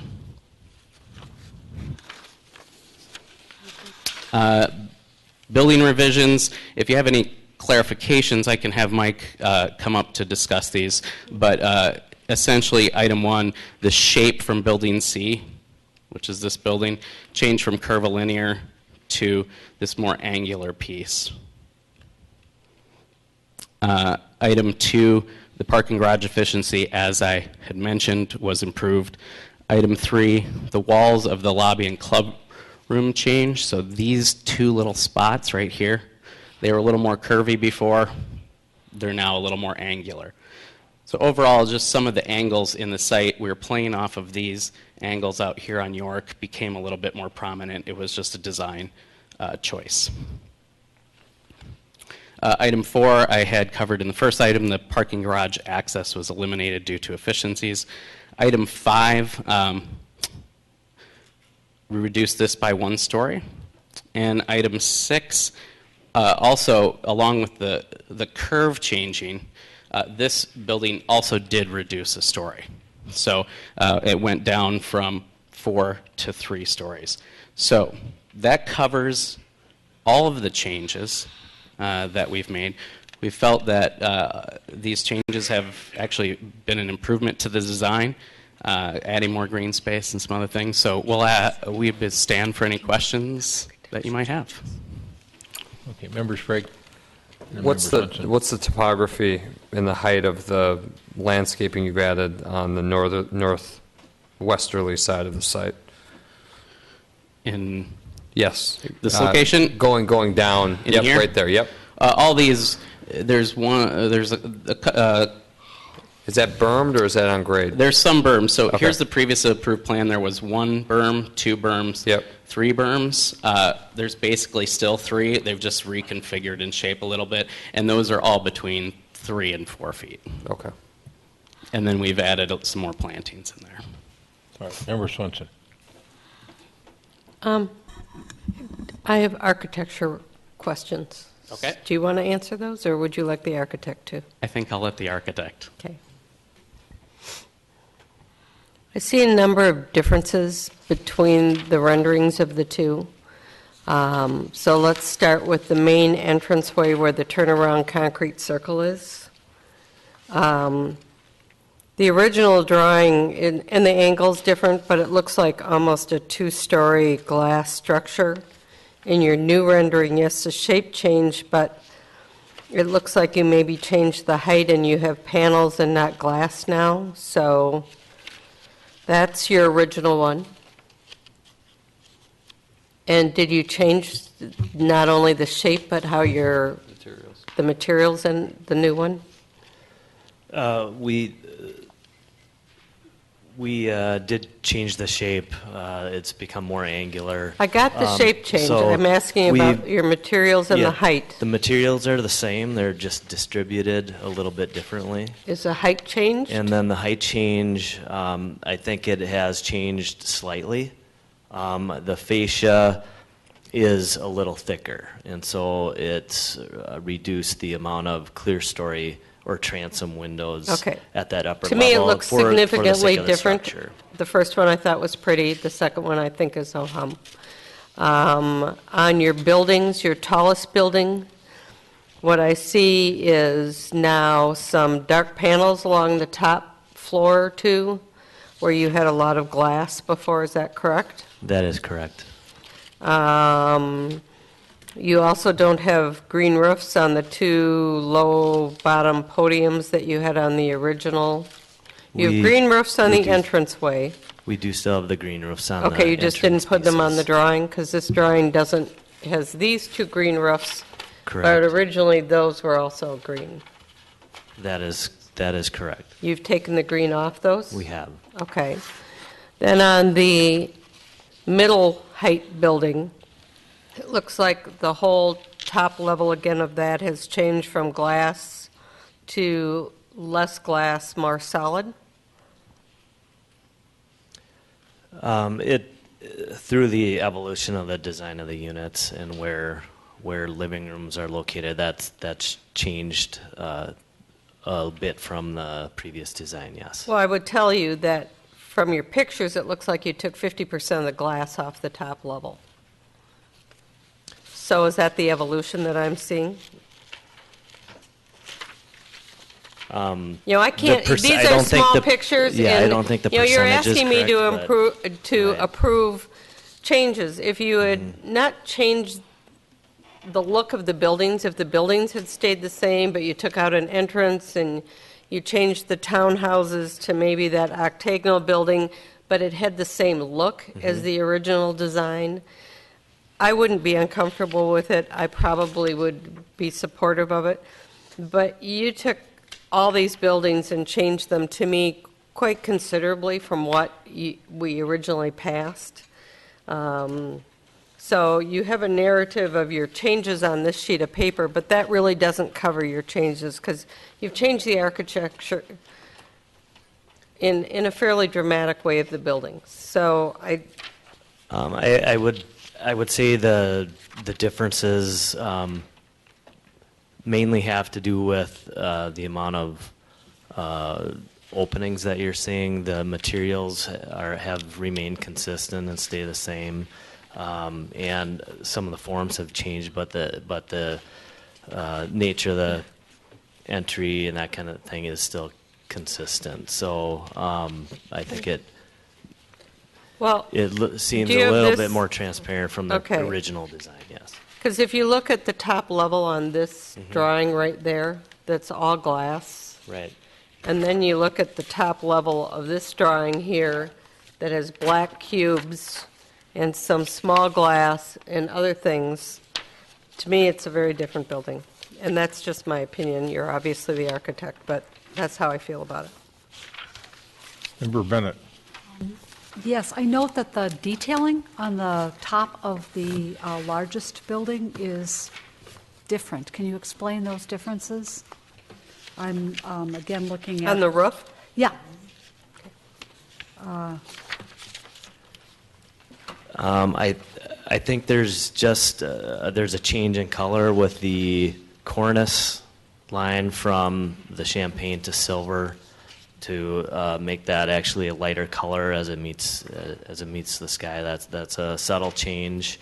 Through the use of or through the development of the structure, the openings have changed slightly as it relates to the bearing wall configurations that we need as a part of. Sure, and I'm actually looking at like aerial views down at the top of the building. So Okay. I'm looking at, it's labeled Land Use Application Package 91212, and that gives a view of the top of each of the three buildings, or all three of the buildings, and then a similar view furnished dated 3/5/13. And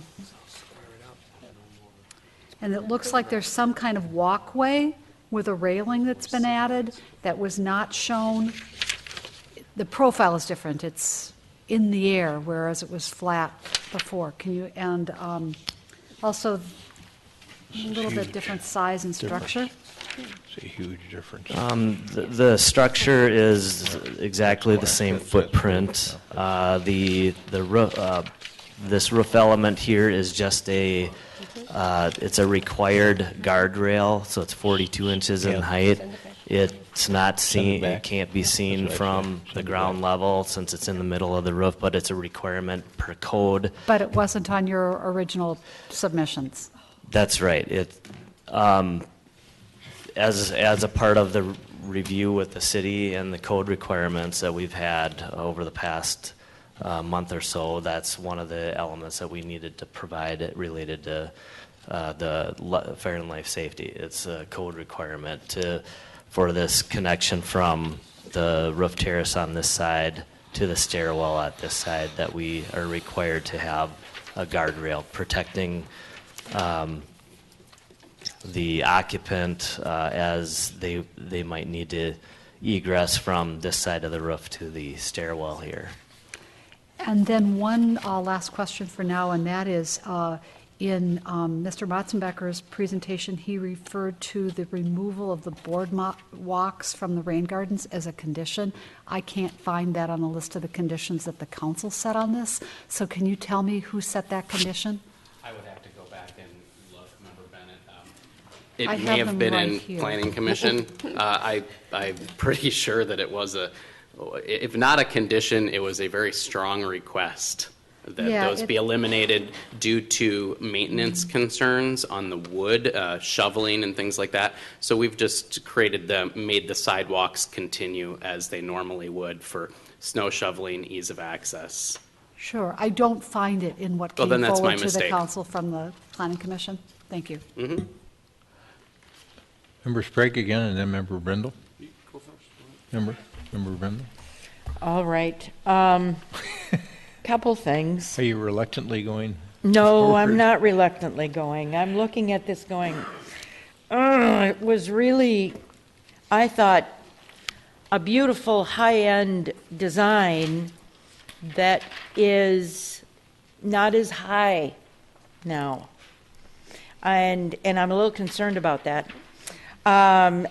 The curved element, curves are expensive. I know curves are expensive. They're beautiful, but they're expensive.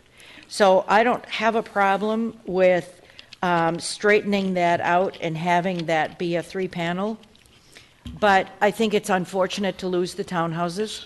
How is that a cost-saving measure to lose the townhouses? Well, in the previous design, and I'll put this up here, the side facing, this building was a combination 3-story and 4-story with the 4th level Right. facing the courtyard. Mhm. In order to create greater efficiency, we eliminated that top floor that faces the courtyard,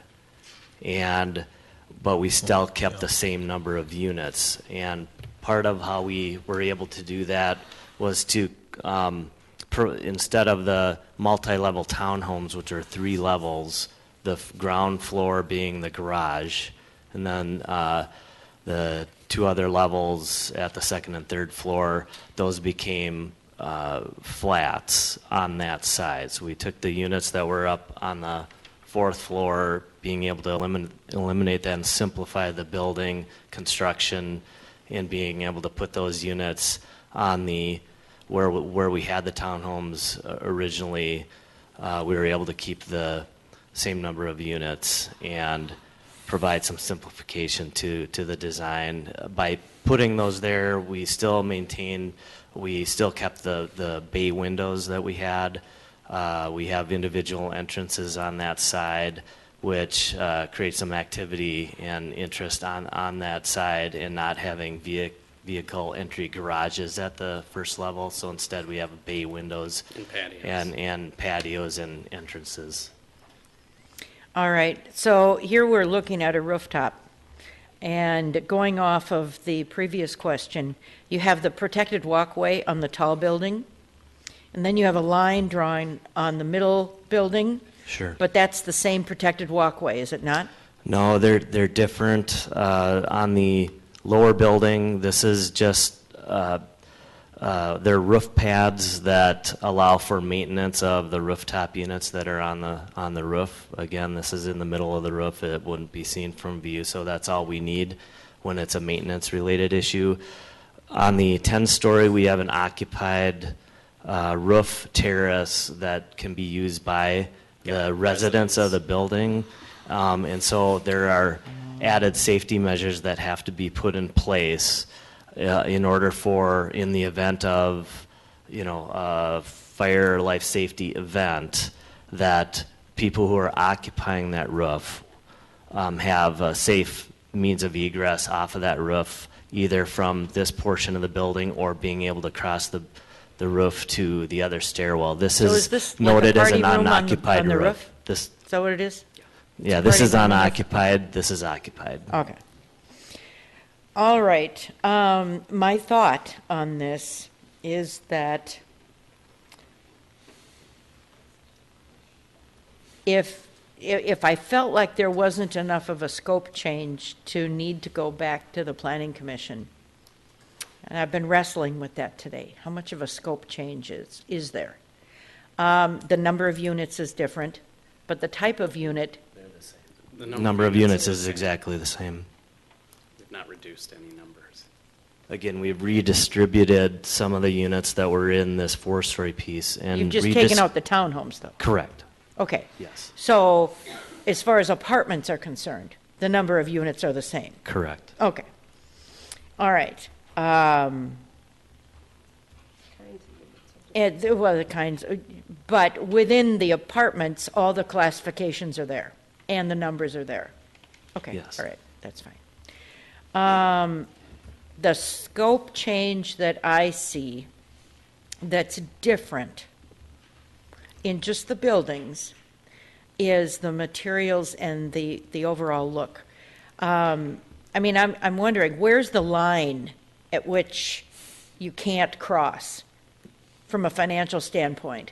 Can we get the glass back around the 2 top stories of the buildings and add that crown look?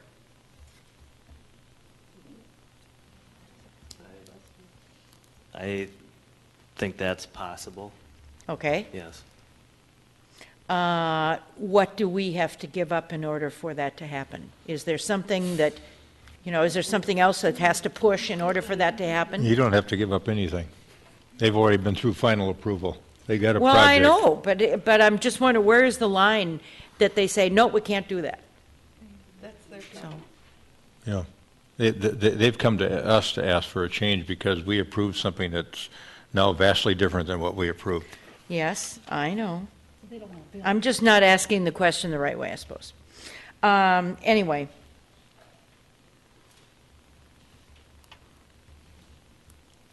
So the number of units is the same, except we lose the townhomes. It just changes from one type to another. So from townhomes to apartments, but the number of living units is the same. Okay, so if I had 237 units before that included 50 townhomes, I still have 237 units now that doesn't include townhomes. Is that what you're telling me? Yes. Okay, all right. So I just wanted to be sure. I did not understand that. Okay, so the flat panel piece that faces Southdale, I guess I would like to see some variation in that. It looked like when we were able to see it, it looks like there is a little variation there. And I would like to see some variation there so that it's just not a flat face. So what you're seeing Member Brindle, here, hold on a second, guys. Member Brindle, let me ask you a question. Okay. Would you be willing to send this back to the Planning Commission and let them wrestle with these issues? Well, Depends on what your colleagues want to do? no, it No. depends on whether I think this is enough of a change to cause it to go back to planning. Isn't that the question we're being Yeah, asked? but we can't design on the dais. That's a very difficult task to do tonight. Oh, I see what think, you're I saying. think we need to make Okay. a decision. Yeah. or Let is- them work Yep. on the design issues. Yep. All right, okay. Yep. All right, All right. okay. Member So Sprague. with that being said, I agree with my colleague, Member Swenson, that the design of the building has changed significantly enough to warrant going back to the Planning Commission. The original buildings they had more of an organic, sinuous shape. Even though I have no problem with you moving the housing around.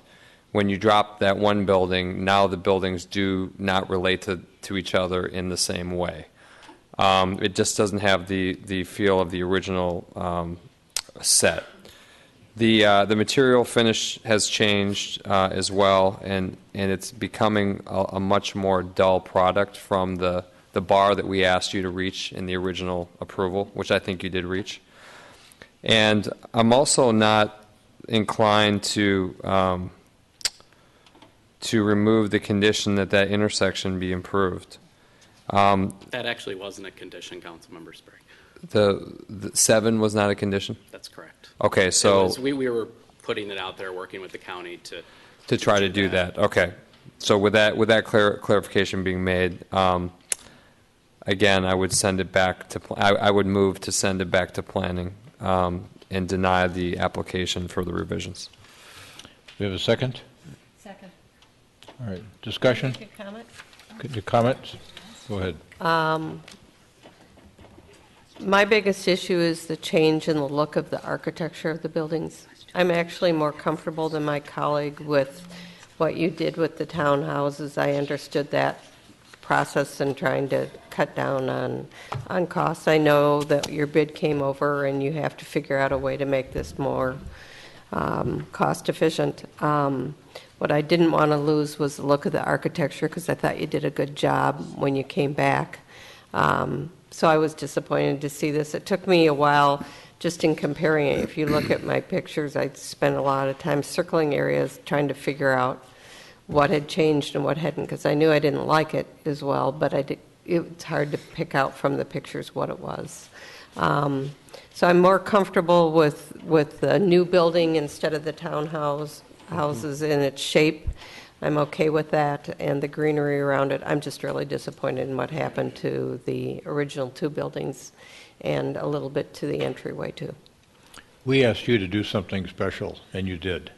This is a shadow of what you had given us before that we approved on a preliminary and a final basis, and I'm going to vote to send it back to the Planning Commission too. Member, And I want some clarification in the Member record on the pedestrian connections. You submitted both at the Planning Commission and later to the council maps with coloring, and you were approved on the basis of those. And that shows an intersection with 3 pedestrian legs from the mall side to the other side of York. So whenever that got added, and with whatever level of government, Hennepin County or this body, the plans that were approved showed all 3 of those legs completed. And so I would like to see that continuation when it comes back to us. Manager Neal has his pen up. You need to go back to Mr. Nolan and tell him to do what he promised he would do. Mr. Mayor, my name is Ryan Dunley. I work for Stewart Companies and represent the ownership group here for the Southdale project. And I apologize that you guys see this as a lesser product. It wasn't our intentions at all. The project has evolved.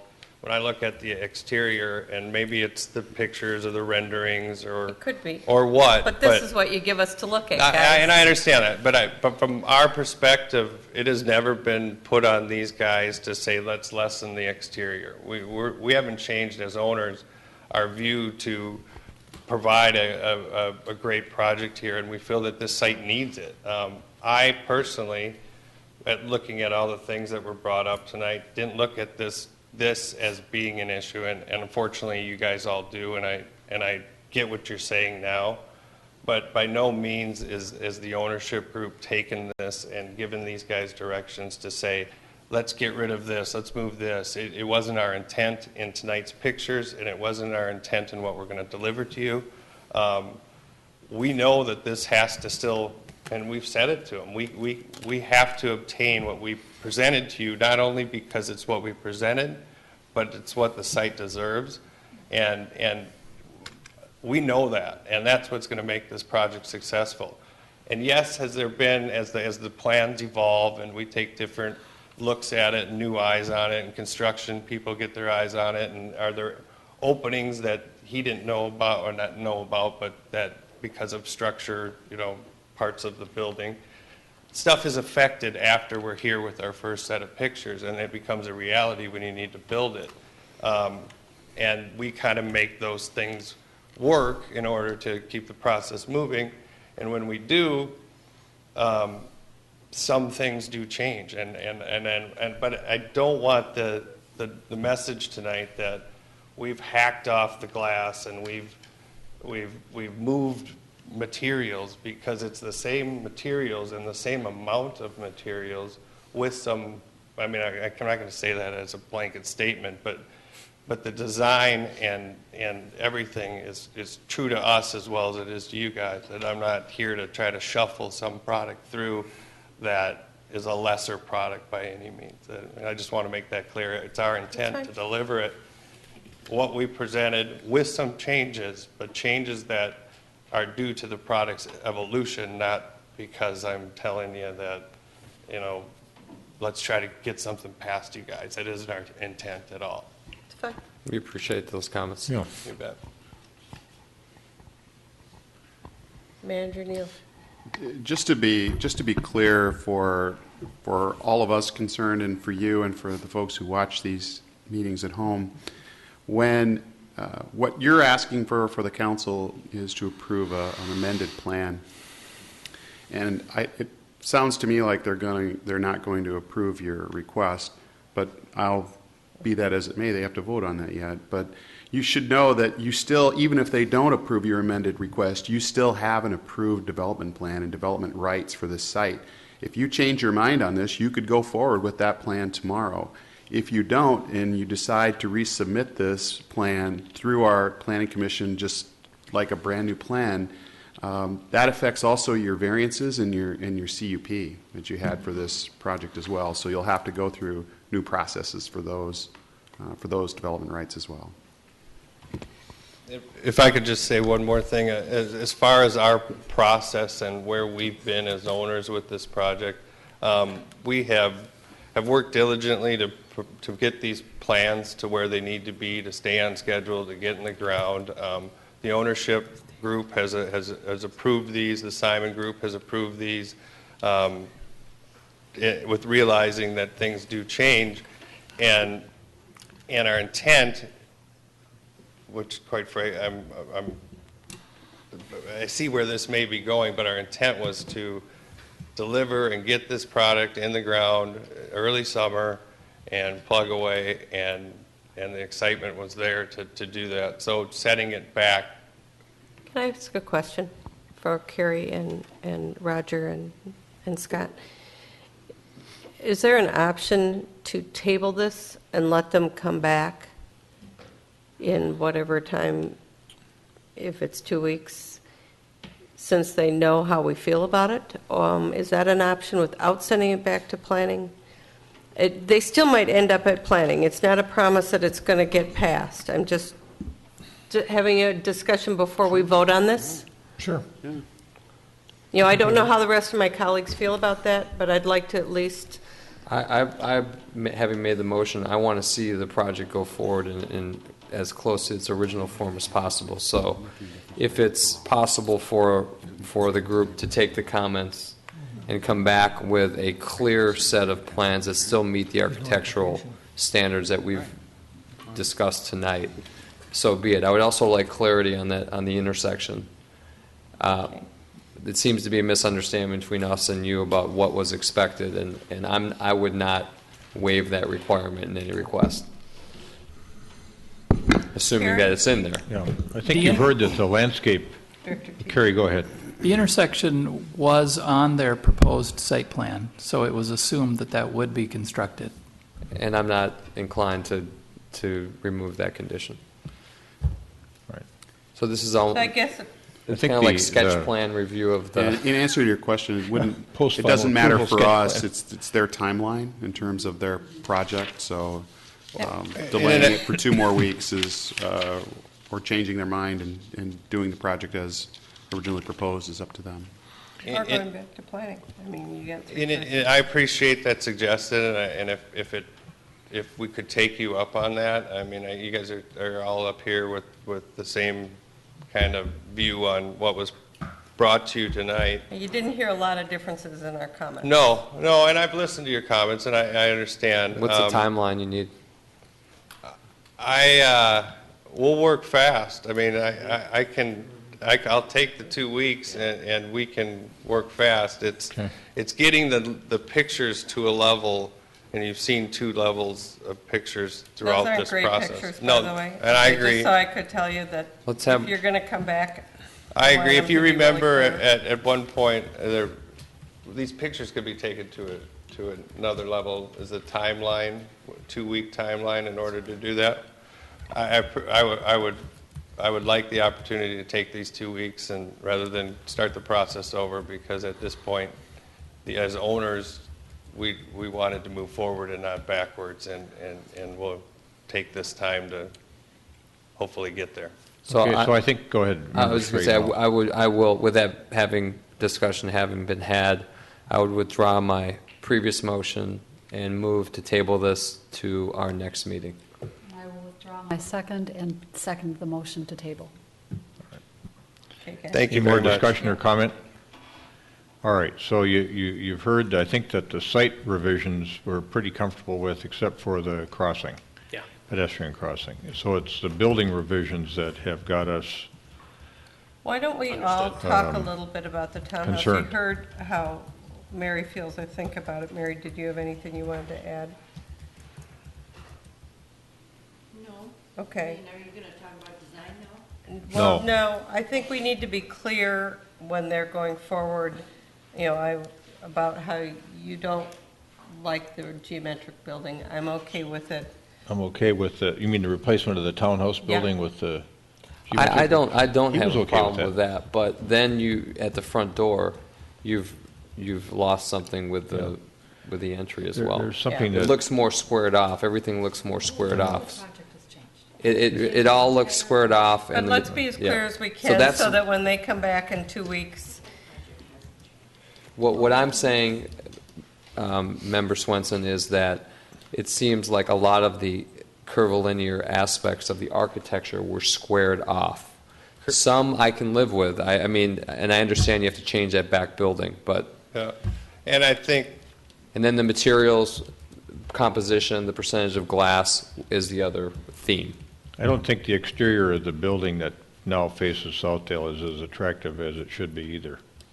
I don't I don't think it meets standards that you set for yourself before.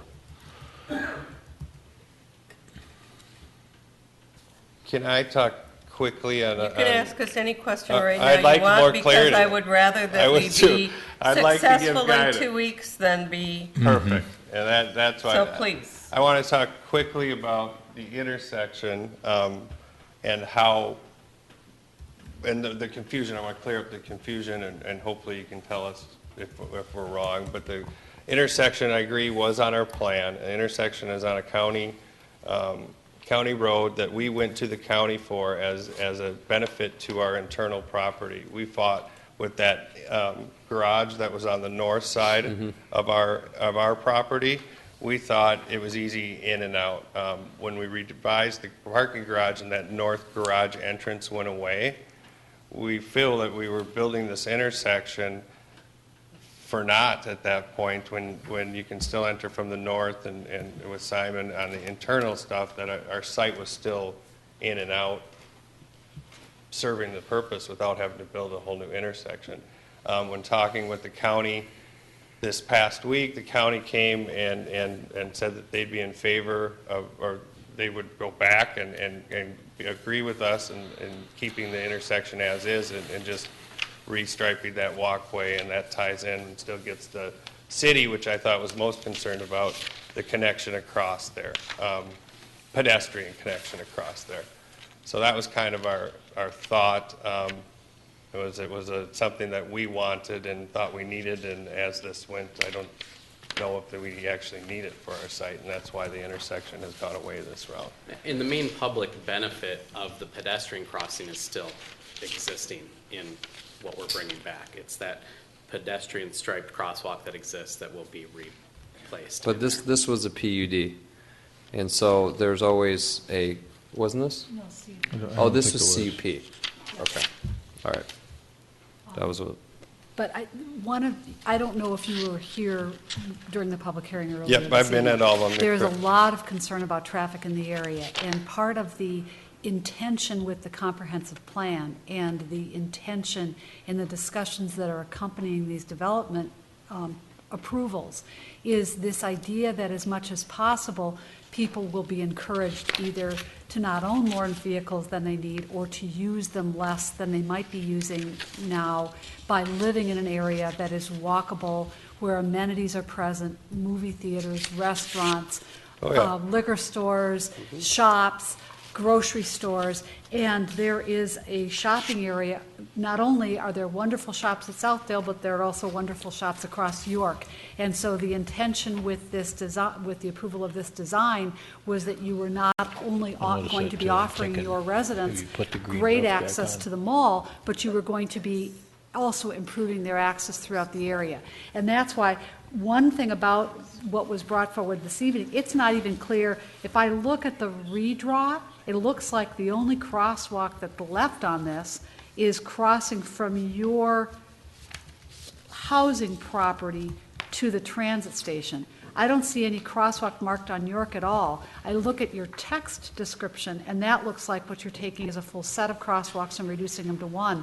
But I don't even see that crosswalk marked on your design. Okay. So that's... Can we, if you look at the overhead, Councilmember Bennett, here is the crosswalk, right here. Okay, well, that's not on what you sent in our packet. It wasn't?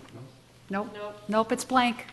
Our apologies. I apologize, I didn't realize that, but. Was it highlighted? Nope, Just blank. not there at Oh, all. you know what happened? I bet Carrie asked for us to turn off the green, and that may have been on the same layer as that green when it turned off, so that might be why it's there. But the number is still there, correct, on your copies? The number's Okay. The number's there, but it doesn't correspond to anything because there's nothing depicted. My apologies. I'll also Should do comment on your comments about the walkable, and we're not just providing the connection to Southdale, we're providing the connection that ties back into the Galleria. And we're also, with this new design, we've got more internal when you talk about the walkable places to live. And I mean, I don't know what the acres is around the whole project, but we've now added this to connect fully around, as well as the pedestrian connections outside Yeah, the call out property. that sidewalk better along, The I didn't even know there was a sidewalk along there until you said you still had a sidewalk along there in that drawing. Yeah. So that was, luckily you said it, otherwise I would have said, well, what happens along that diagonal? Do they walk in the street? But you explained there was a sidewalk in there. Yeah, and that's actual, a deeper, greener space than what was previous there. I had no problem with that So space. if I get your comments to give these guys some direction, if I kind of take it as a whole, it's showing the materials, identifying the materials to look more like we did the first time in the locations. Mind you, percentages I think were given, along with these drawings throughout the process. And as they lay out the plan and the plans go to the next level of design, we try to hold the percentages and not necessarily the locations, and I'll send them back to the drawing board to maybe reallocate where they're doing those, to maybe get back to better represent what was originally shown to you guys. There's something else lost with that redesign of the crosswalk and sidewalk, and that is that in the design that was approved, you were building to connect people from the transit station, someone who maybe was a bus commuter to downtown, gets home, before they go home, they're going to cross the street and then perhaps, buy some dinner, come back. Now, your sidewalk from the transit station looks like is ending west of where it was ending originally. So it not only is not lining up with the crossing of York, it's not lining up with the crossing of York. You're coming around. It's a reduction. It's more than an incidental reduction, so it would be good to see. Could I ask a question? You can ask as many. Okay, would it be acceptable, instead of reconfiguring the roadway, because that was one of the main things we were doing for that entry in for the cars on that north side, if we had the pedestrian connections, which is the key point I'm taking from there, access and pedestrian amenity for walkability and connection around the space. To have that connection across York, I think there is also a crosswalk striped going north to that bus stop, but to make sure we connect the walkway that goes up to the transit center with the bus stop as is shown in the previous plan, which I think this is what you're referring to, correct? Right. So if we include that along with our connection there, this crosswalk, would that be something that is acceptable to the council? The north one, tell me again. So how do they get to Cub? Right here. That's But existing. Cub is on the other side That's of that. existing, and then this is existing. Okay, and so then they can go north on an existing crosswalk across that light? Because the liquor store and Cub are on the north Right. side of that Yeah. entrance. Okay. I may have been a little bit too harsh on this elevation that faces the mall. When I look at it again, I see some good things in there, but bring your materials, I don't know, bring your materials board with And you make for it that look like building. it fits in with the other buildings. It's now part of the other buildings. It's geometric like the other buildings. It doesn't look like townhouses. So it needs to fit in. Finessed. I think there's some common materials. I think there's some common materials there, but Yeah. because of the nature of the photograph, you can't really tell. Okay. So if I may articulate what I've heard you say, because I hear loud and clear what you're saying, and I'm just going to interpret this a little bit, but part of it has to do with the perception of the percentage of materials as well as the placement of materials, where they're located and how they're divided up. Another important aspect I think that you're visualizing here is the proportions of elements. So like at the main entrance, that cornice at the top of the transom windows, the proportion of that is much thicker and broader than what we had originally presented, which was much thinner, which makes it lighter, more airy. So I'm just articulating what I'm hearing in a little different way. And so I understand what you're talking about in terms of these proportions and percentages and how they're laid out. That creates the movement and articulation of the facades that gives it more energy and variety. And then on the angular building, where it was curvilinear before, again, the material palette and colors were of a different venue than the other two buildings, which gave it, again, a little more energy and difference as you went around the building. So those are the things that I'm taking away from this that I think we can make happen. Though. I gave him a Yes. sheet that I circled. And it's hard because you have to flip it over because you have the old and new on opposite sides from each other, which is kind of frustrating. Sure. But you got a bunch of little square dark things on the tall building at the top that you never had. I understand. I have a degree in CAD drafting when you have to move a concrete wall because you've got, but all of a sudden you had tall, narrow windows going up and a lot of them, and now all of a sudden you've got chunks of dark all over. Yeah, and it I have looks no more idea what punched, that right. is. And it looked very different. Okay. So based on Mike's observations, if we're okay coming back with more material and location, the basic changes in the design that we talked about today that he just went over, we're okay with. It's just come back with something that looks in the same world, and whether that's... Hey, you did too good a job the other time around. We don't want to Believe lose me, it. I'm sorry. I like the project more than you, and it So- wasn't our intent. So I really want to get, and it could just be CAD and him spending some time rendering on his style. rendering program for us to get there. But I will do that, and stay tuned for 2 weeks if you can. That's fine. And I appreciate the time. We thank you for that time. Have we voted on the motion? No, we haven't yet.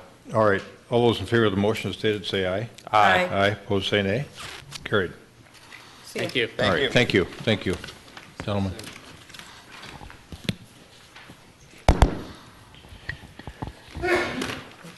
All right. Resolution 2013-28, accepting various donations. Second. Well, we got a motion and a second. Discussion. All those in favor say aye. Aye. Opposed, say nay. Carried. We've got donations this period to the Edina Arts Center, and the information will be posted on the website. And next we have the Traffic Safety Report, January 2nd, 2013.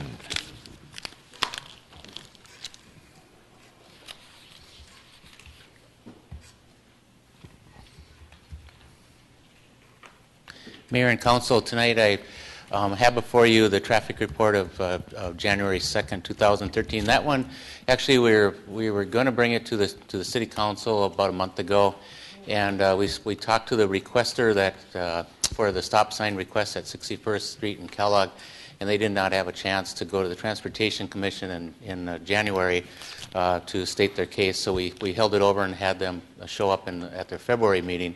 So here we are tonight. The requester still wants to address the council after I'm done with my presentation, which we typically have left. We haven't had a stop sign request or had a requester request to address the stop or the city council probably in the last few years. But what we've typically done has left them address you for about 3 to 5 minutes with their requests, and don't allow anybody else from the neighborhood so it doesn't become an impromptu public hearing. This is located the intersection is located just north of Valley View Road on 61st Street in Kellogg and just east of Wooddale Avenue. The stop signs in the area, there's quite a few stop signs in there, and they essentially form almost a basket weave. In some cases, it's really only a couple blocks, so it's really really tough to say that it's actually a basket weave program in that area. Some of the current conditions are there's actually yield signs placed on Kellogg Avenue, which is a north-south movement. There's good sight lines in all 4 directions. There's been 2 recorded accidents since 2001. Both of them occurred in the summer of 2012, which is interesting because of my next presentation too actually shows an increase in accidents in 2012 on Wooddale Avenue. So we we're from a staff level, we're going to start looking into that and see if there's been a spike and why there is a spike of accidents in 2012 out in this area. On the total average daily traffic entering the intersection or proceeding through the intersection from both legs, combination is 417 vehicles per day, and the majority of the traffic is traveling north-south. We look at, when we have a stop sign request, we actually look at the Minnesota Manual Uniform Traffic Control Devices, and along with our policy, and actually our policy is going to be presented to go away, and that we just use the Minnesota Manual Uniform Traffic Control Devices at our next Transportation Commission meetings. But in the MUTS is essentially 6,000 vehicles per day on a through street. Like I say, we only have a combined 417 vehicles per day, so very few intersections actually would probably fall into this just based on traffic alone in the city. Then you look at the restricted view, and in a lot of cases, is there a restricted view? No, that the current sight lines are good in all four directions. Crash records, you would need up to three crashes or 5 or more, actually, such crashes in a 2-year period, and they'd have to involve right-angle crashes. Both of the crashes that did occur in 2012 were right-angle crashes, where both of them had actually failed to yield at the yield sign itself. So the staff actually recommends, based off of warrants, is to deny the request for stop signs. And actually, we had originally to move the yield signs to the lesser movement itself. But after the discussion of the Transportation Commission, they recommended that we keep the yield signs in place, but on the bottom of the yield signs is actually have a placard posted on there that would say cross traffic does not stop, that you typically see. And our interpretation of the MUTCD is that we can place that placard underneath that sign. With that, I'll take any questions you may have, or if you'd like the requester to come up and speak. Member Brindle. I am looking at a page that shows where all the stop signs are. Yep. Okay. Right here. So the number, the vehicle count, you had at what, 471 vehicles or something like that? 417 vehicles. All right. Do you think that the vehicle count is any different at 61st and Wooddale than it is at 61st and Kellogg, for example? Yes, the vehicle counts at 61st and Wooddale would probably be in the range of 4,500 cars, because you would include the counts off on Wooddale, which is around 4,000 vehicles a day. If you're looking at like Kellogg and let's say 60th Street, you probably would have, and I don't have those counts with me, but just looking at how people access the park and access this parking lot down here, that would raise the east-west movement maybe by about 150 to 200 cars. I'm just wondering why there are stop signs everywhere except where they're being requested. So I don't understand the problem. Typically, over time, especially my years with the city, is that you do see an infill of stop signs. For a while there, if you recall, there was a request for almost every intersection along St. John's, just west of Wooddale. And a lot of those didn't meet warrants, but we did put in stop signs along those areas. I guess my big concern is if the yield sign wasn't there, if it would be an uncontrolled intersection. That's right, yeah. And that's not a good thing. In a lot of cases with that amount of traffic, you want to kind of identify the right-of-way of the intersection. So that's why the yield signs are placed there, just to identify the right-of-way. I just, it seems ridiculous to me that we wouldn't treat these two intersections like all the others. I mean, I don't know that you can explain it to me and make me happy about it, because I'm not happy about it. Yep, and that's your, I mean, you can actually adopt a placement of stop signs. I mean, that's, yeah, absolutely. I just, as a professional engineer, I have to go off of the warrants that are in the MUTCD, my guidebooks that I go off of. Okay, But you do have that ability to make that decision. All right. Thank you, Member Brindle. Anyone else? Member Sprague. Thank you. I read the Transportation Commission minutes. It seems as though alternatives to the stop sign being requested, which would be a north-south access, is some type of east-west treatment. And so as between an east-west control and a north-south, which would you favor in your engineering judgment? Based off of our, like I say, the guidebooks that we go off of is that we would recommend an east-west control. Okay. Now, my second question is why, as I understand it, one methodology that seems to work is the basket weave. So if we want to do something that's not arbitrary, how would that solution work in this case to complete the basket weave? If you're looking at a basket weave, is that you have the north-south stopped at 60th, and then you don't. It's really tough because you only have four quadrants to work with on an actual basket weave. So so if you went this way, east-west, is that and coming over to Oak Lawn is that you probably would put an east-west stop sign going east-west, and then keep it open for 2 blocks and another open for 2 blocks. So. Okay, so I hear you saying to use the basket weave methodology, we do an east-west sign at the intersection with a blue arrow, and then the next one over, what would we do to the right? This one would then be a north-south. That's the east. Okay. Yep. See, to me, if we were to do anything, again, I don't want to just throw up a stop sign. We have warrants for a reason. But if I could have an alternative methodology that would accomplish the same goal and make this a safer area, to your point, clearly, Member Brindle, clearly it stands out that there's only 2 left. But I want the correct engineering solution. So that's why I brought that point up. And Member Bennett.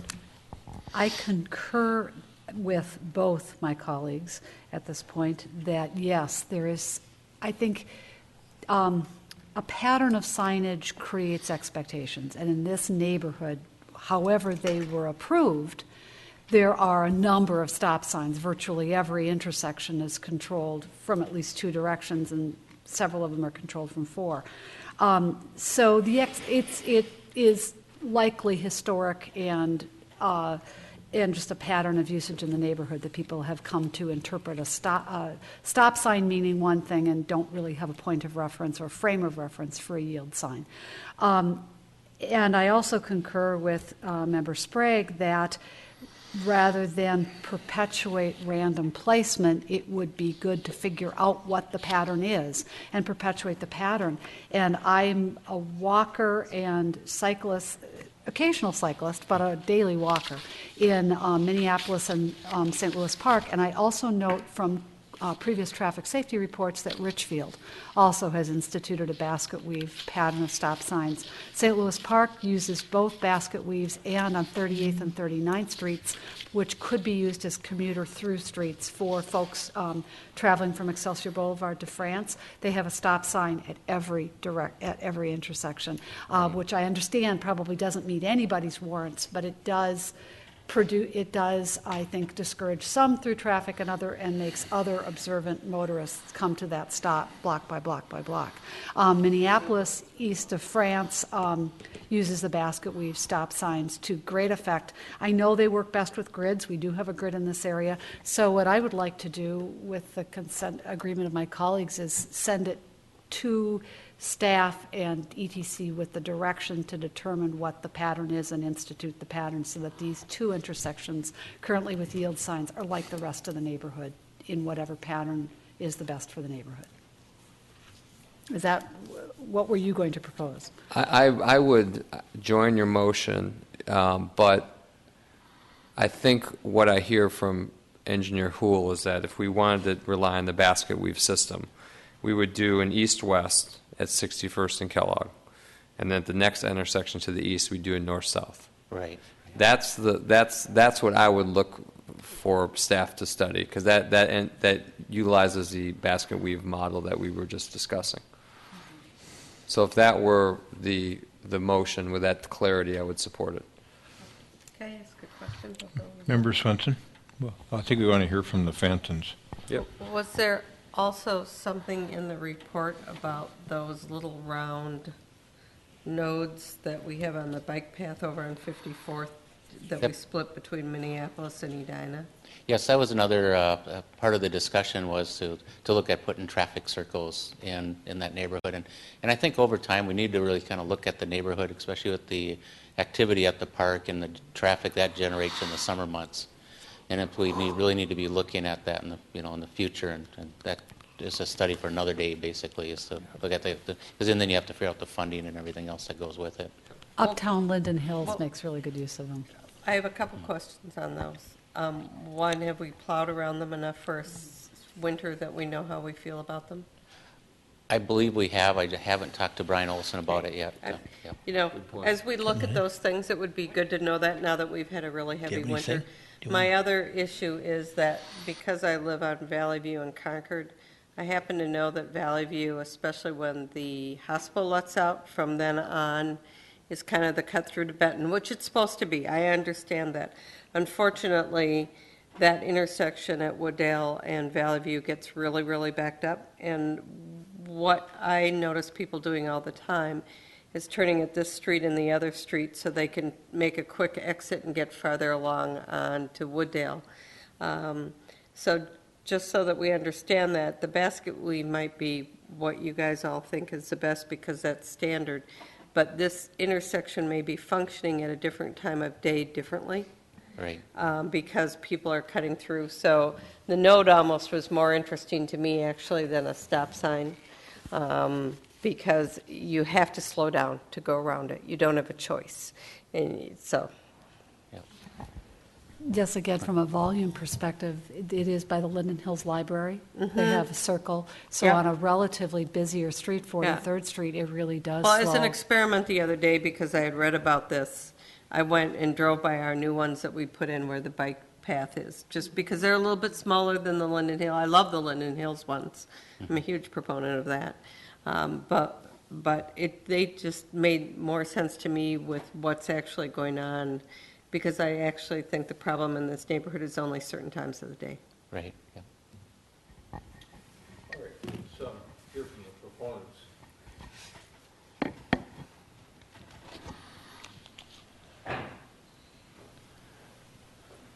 Constance, welcome.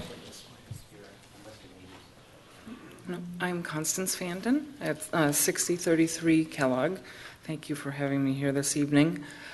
I know that you've read my multiple emails, and I am not the official spokesperson for my neighborhood, but I am the neighborhood organizer. I have talked with many, many, many neighbors about this issue, and we want to make very clear that we completely and vehemently oppose any kind of a change that would increase north-south traffic. So we would rather us go away into this good night and quit talking about this if you're considering changing the stop, either removing the yield that is on north-south or somehow making that the through street. We would object to that 100%. So what we're asking you to consider is either what we think would be the best thing is to add the stop sign in place of the yield, just as you had expressed, Member Brindle. We don't understand in this area why there are two remaining intersections that have yield signs and they are known to be problem areas. I understand that and I'm normally quite a rule follower, and so I would want to look at the actual rules for warrants. But because of the volume of traffic on Valley View and Wooddale, people are cutting through. They're using mainly Kellogg, but also Oaklawn, but Oaklawn to a lesser degree because there's that little Weird curvy thing. bit. Yeah.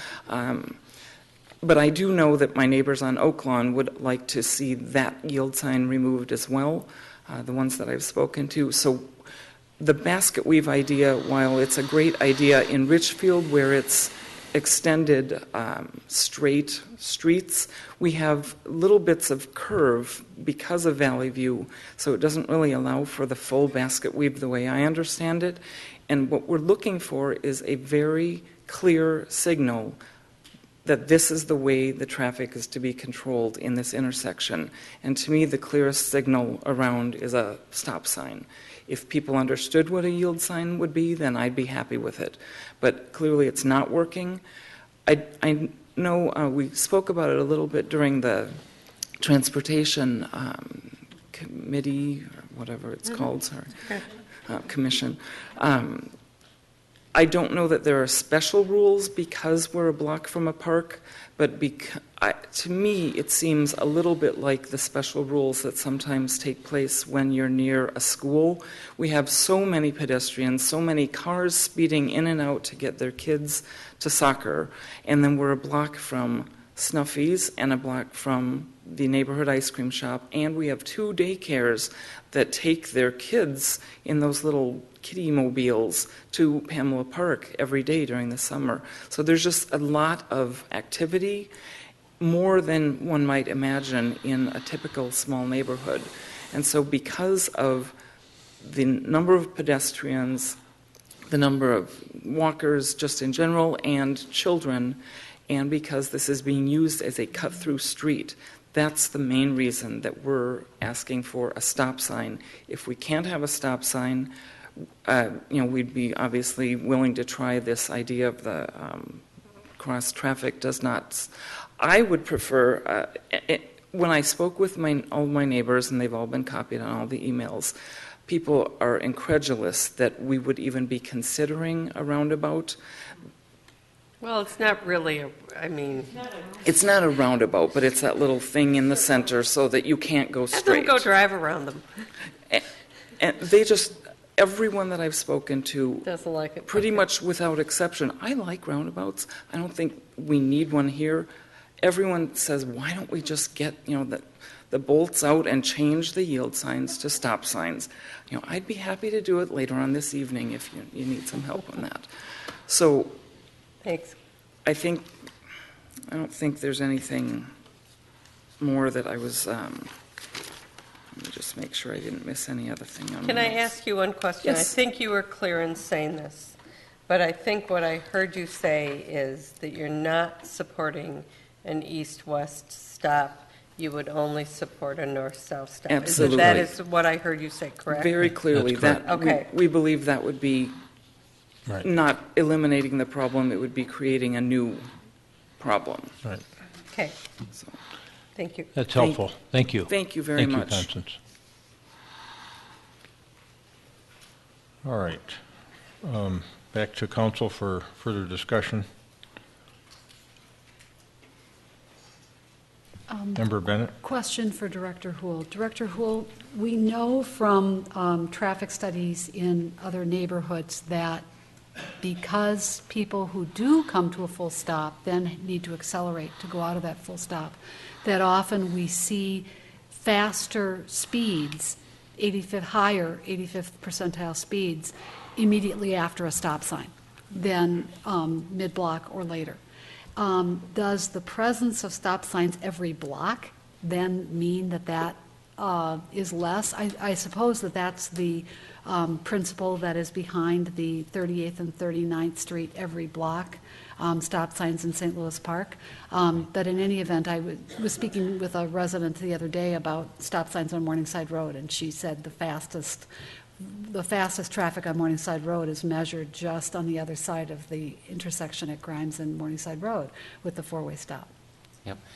Councilmember Bennett, that is true that if you do place stop signs, especially in unwarranted areas, is that you do drive up the speeds mid-block or midway between the next stop sign itself. How much speed you'd be gaining between 61st and 60th, I don't know, but you do have that potential. Member Sprague? And what about volume? Is a stop sign an adequate control for volume? For volume, depending upon the placement of them, if you're putting up a stop sign and you do have some cut-through traffic and and people are trying to make up that speed for, from cutting, if they're going north on Wooddale and they come up to the intersection, they continue down Kellogg for that. Would they go the other route or sit in traffic?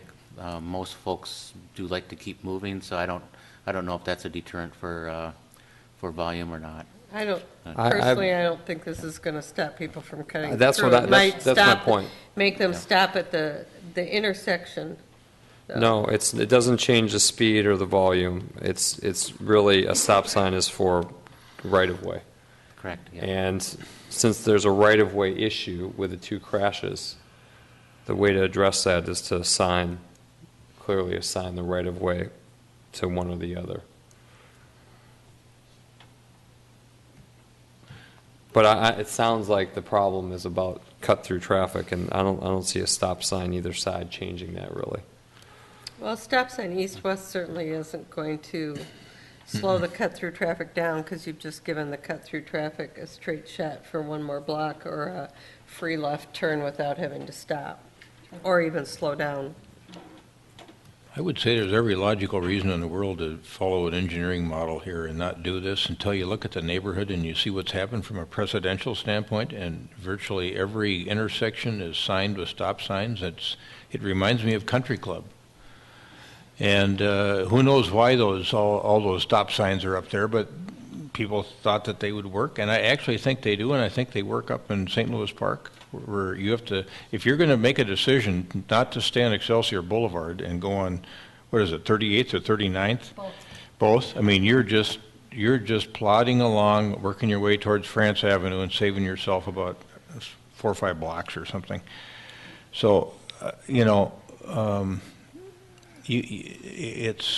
may not be logical, it may not follow engineering rationale, but based on what I see in the neighborhood from a precedent standpoint, I'd put stop signs north-south here. And then I think we're going to have to deal with Oaklawn here shortly. But I'd go ahead and do it and see what happens. If it doesn't work, you can come back and tell us it doesn't work. But that's what I would do, based on what I see through the whole quadrant there.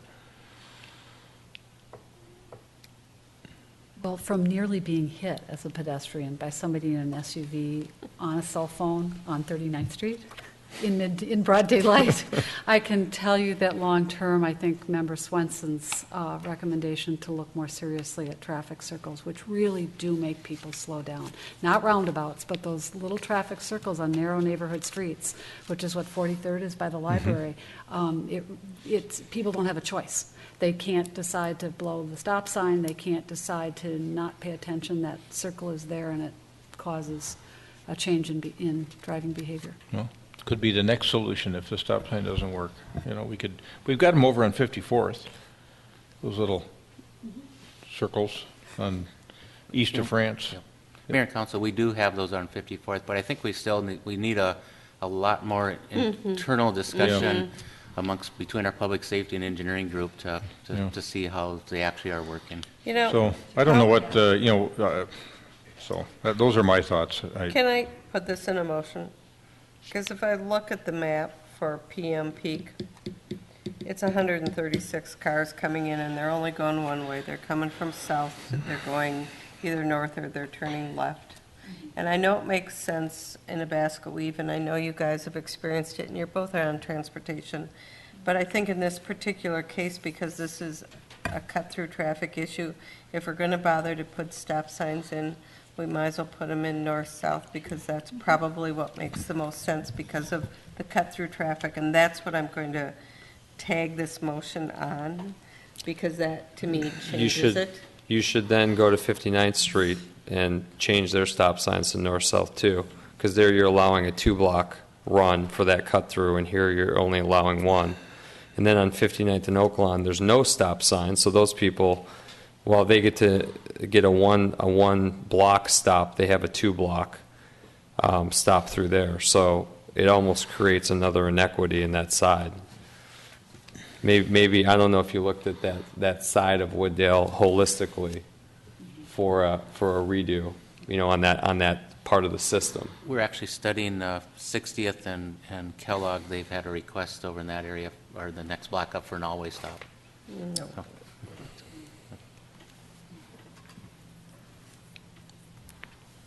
That's my misgiving. So, Member Swenson, is there a motion that we put in stop signs on a north-south basis at the intersection of 61st? I did that, but I didn't have a second. Kellogg? All right. Further discussion? All those in favor say aye. Aye. Opposed, say nay. Nay. Carried 3-2. Going to give it a try. Good luck. You're going to get your stop sign. All right. Now, we've got last meeting we'd asked Director Holt to take a look at putting together a variance request for MnDOT, and you're back with that in the form of Resolution 2013-29. Members of the council, may I want to talk a little bit about requesting a variance or what some of the options are on Wooddale Avenue itself. First, I want to just kind of go through what the current data that we have. I'm not comparing this data, saying that it's apples to apples, but just to kind of show you where we're at with our pulling information together. We had data from 2009 for the ADTs, 85 and the 85 percentile speed, and then after the advisory bike lanes were put in, we actually took. Sorry about that. So after the advisory bike lanes were put in, we actually took some more counts on it. The north half actually went up a little bit, then the south half pretty much stayed the same or went down. What's the dividing line? About 56th Street is essentially the dividing line. 56th Street, yeah, because that's at that point the roadway widens up. Yep, exactly. Crash data, and on it's interesting on the crash data is that in 2012 we had quite a few crashes, even prior to the advisory bike lanes, and even coming off into January, February, and March we had crashes in 2012, but this year we actually have had 0 crashes, and given the amount of ice conditions, I was pretty surprised to see that number. Well, and it's interesting to read the crash reports from after the advisory bike lanes. You know, wasn't watching, there was a bus stopped, hit the back of the car, stopped for the bus. I mean, there were very few that actually directly related to the bike lanes. Yep. And talking to our public safety folks, it seems like there's more inattentive single vehicle crashes. Yeah. This chart is hard to read, but what we did on this is that we're comparing the August against the October counts for this area, and so we've seen a total number of bikes of 197 bikes in that period of time compared to 154 up on the north end of it, and then 72 to 92. So actually there was quite a few cyclists that actually were riding all the way through the October months. The interesting part of this when we're looking at it is the number of pedestrians that are actually on the roadway itself, especially going southbound in the southbound lanes, which we had 4 and 7, and then just looking at the bikes and where the bikes are distributed amongst in the parking lane. If they're going northbound, we counted 40 of them the particular day that we were watching it, and then 22. And actually, the way we do this is we actually have a video camera that we have set up and records it for as long as the memory holds out, and then we bring it back and review it that way. So some of the options that we've kind of brainstormed with actually internally, and then actually with the state aid folks, MnDOT state aid, their federal aid folks, and also the TLC, is one is to leave it as is. 2 is to place a center line and keep the advisory bike lane. 3 is to remove the advisory bike lane, place a center line and sharrows, which would be share the road up and down the roadway. 4 would be to remove the advisory bike lane, place a center line, and then we have enough width on the north part to actually put a dedicated bike lane southbound, and then put sharrows in the remaining portion of the roadway itself. And then the fifth option is just remove the parking and place a center line and paint dedicated bike lanes north and south. As we're going through this with the different options, in talking with our Metro State Aid folks, which actually Ted Schoenecker is actually in the audience tonight to answer any questions on the technical aspects of it. But the first option, leave as is, wouldn't affect, obviously, the funding or the variance would not be required. If we just placed a center line and kept the dash lines in for the advisor bike lanes, it would require a variance, even if we fund it by the city, by our city funds. It would be funded, and the state aid folks have said that they wouldn't support that, because what that does, and through the state aid regulations, it actually makes the lanes width narrower. So if you have 14 feet on the south end, that travel lane is only 7 feet wide. So in their view, it doesn't meet any of the state or the lane width itself. For option 3 is to put sharrows up and down the entire roadway. If we use municipal state aid funds, we'd need a variance. If we use our own funds, we wouldn't need a variance. If we put the bike lane southbound for down to 56th Street and sharrows the rest of the way, we would need a variance from if we use state aid funds. But if we use our own funds, it wouldn't. And in the parentheses here, we've kind of captured what that would cost, what that would mean for a cost out of our pocket. The fifth option is remove the parking, even though I don't believe that's a very viable option, but we had to look at, we looked at that anyway. That obviously wouldn't require a variance, and it would cost around $41,000. Some of the pros on these is that the first option, just leave it as is. It still maintains the initial intent of the pilot program. All the other ones do provide that delineation to bikes and drivers. Even number 2, if you put that center line down, it provides some lineage basically on the roadway that defines where folks should maybe go. The cons of all these is that the first item, we're seeing that still continues to confuse motorists. This last fall, when we had the dropping of the leaves and you could still see some of the lines, it was interesting that the people that were passing each other were about 8 to 10, if not further apart, where they had the windrow of leaves in the middle itself. So, and then through the winter months, even though you can't see the lines, you still see people when they're passing staying quite further apart than they really need to stay apart when they're passing each other. If you one of the cons on it, if you just put a dash center line on it, or put a center line in, you still have the white dash lines. And in observing the driver behavior, are they still going to be confused by narrow lanes and a dash line? And that's what I worry about if you go through that. The other ones, they would end the evaluation period for all 3 of those.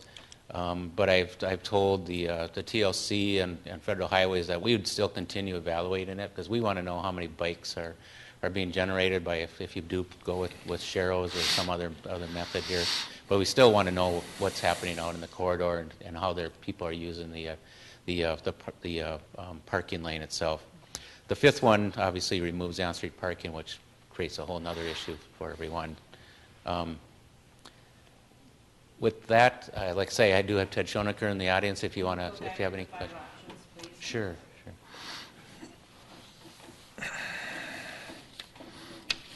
Yep.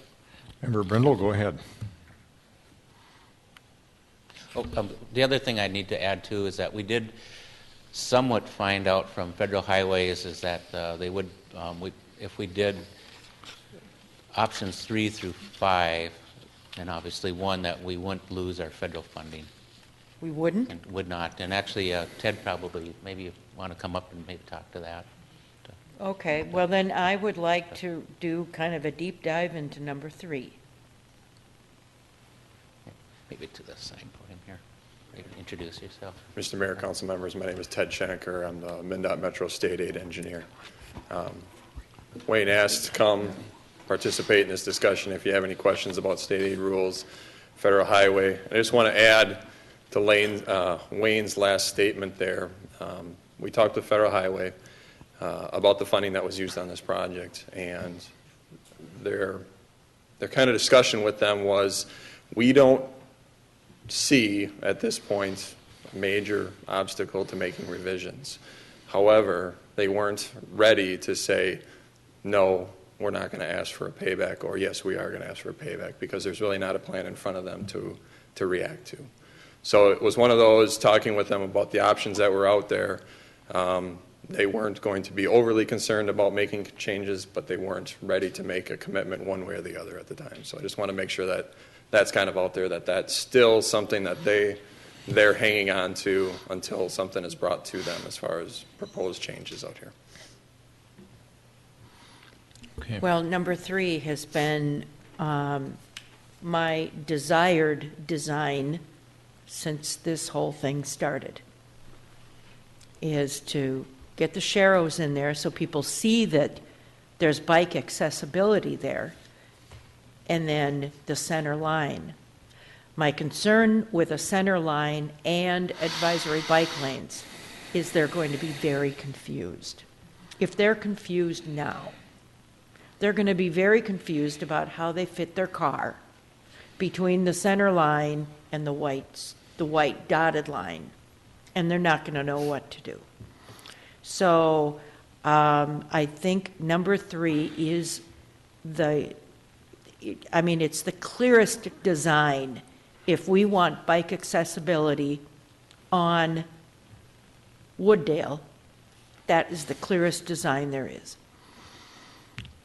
I don't concur that people will be more confused by a center line. We had those reflectors in there to mark what would be the center line, and it seemed to me that it helped people get an orientation, even though they knew that they still had to be driving partially in one of the advisory bike lanes. And I like 3 too, but we just redid that street, and from looking at 70th Street west of Highway 100, and from the grind out using that diamond tip grinder, we're going to have to grind all this stuff out. Wooddale is going to look just awful from a physical standpoint, and that's why I tend to. Oh, I don't think so. I think with that grind out, that's why I kind of lean towards 2. Can I ask about 4? Member Swenson? So there's a part of it that has a dash line right now that is the south bike lane that you would just paint a solid line on. Right. And that is apart from just 1 block from 50th to 56? Oh, 6 blocks. 6 blocks, that's right. Yep. That's right, that goes by the country club. That's right. And yep. 2 more blocks where it's wide. Right. Okay, so you would just take the dash line and you would put a solid line on top of that. Correct. You've now been working for 8 straight hours at City Hall, so you're excused from thinking that was, was 1 block. And then Sharrow's the remaining way, and then Sharrow's going northbound? Northbound, that's correct, yep.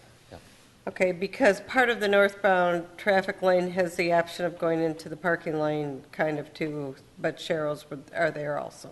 That's right, yep. Okay, Member Bennett. Or Member Sprague. Okay. Member Sprague. Colleagues, we've lost a lot of headway on our strategic goals for transportation with Wooddale, and I've been favoring number 4 for quite some time now for several reasons. One of which is it was an initial option with the grant, so I'm fairly confident that we will not lose our federal funding by pursuing it. Secondly, the MnDOT variance seems also likely to occur. Thirdly, we can adapt part of what's there, minimize the cost of reconstruction. There still will be some cost, but drivers have failed to adapt. We lack the public support.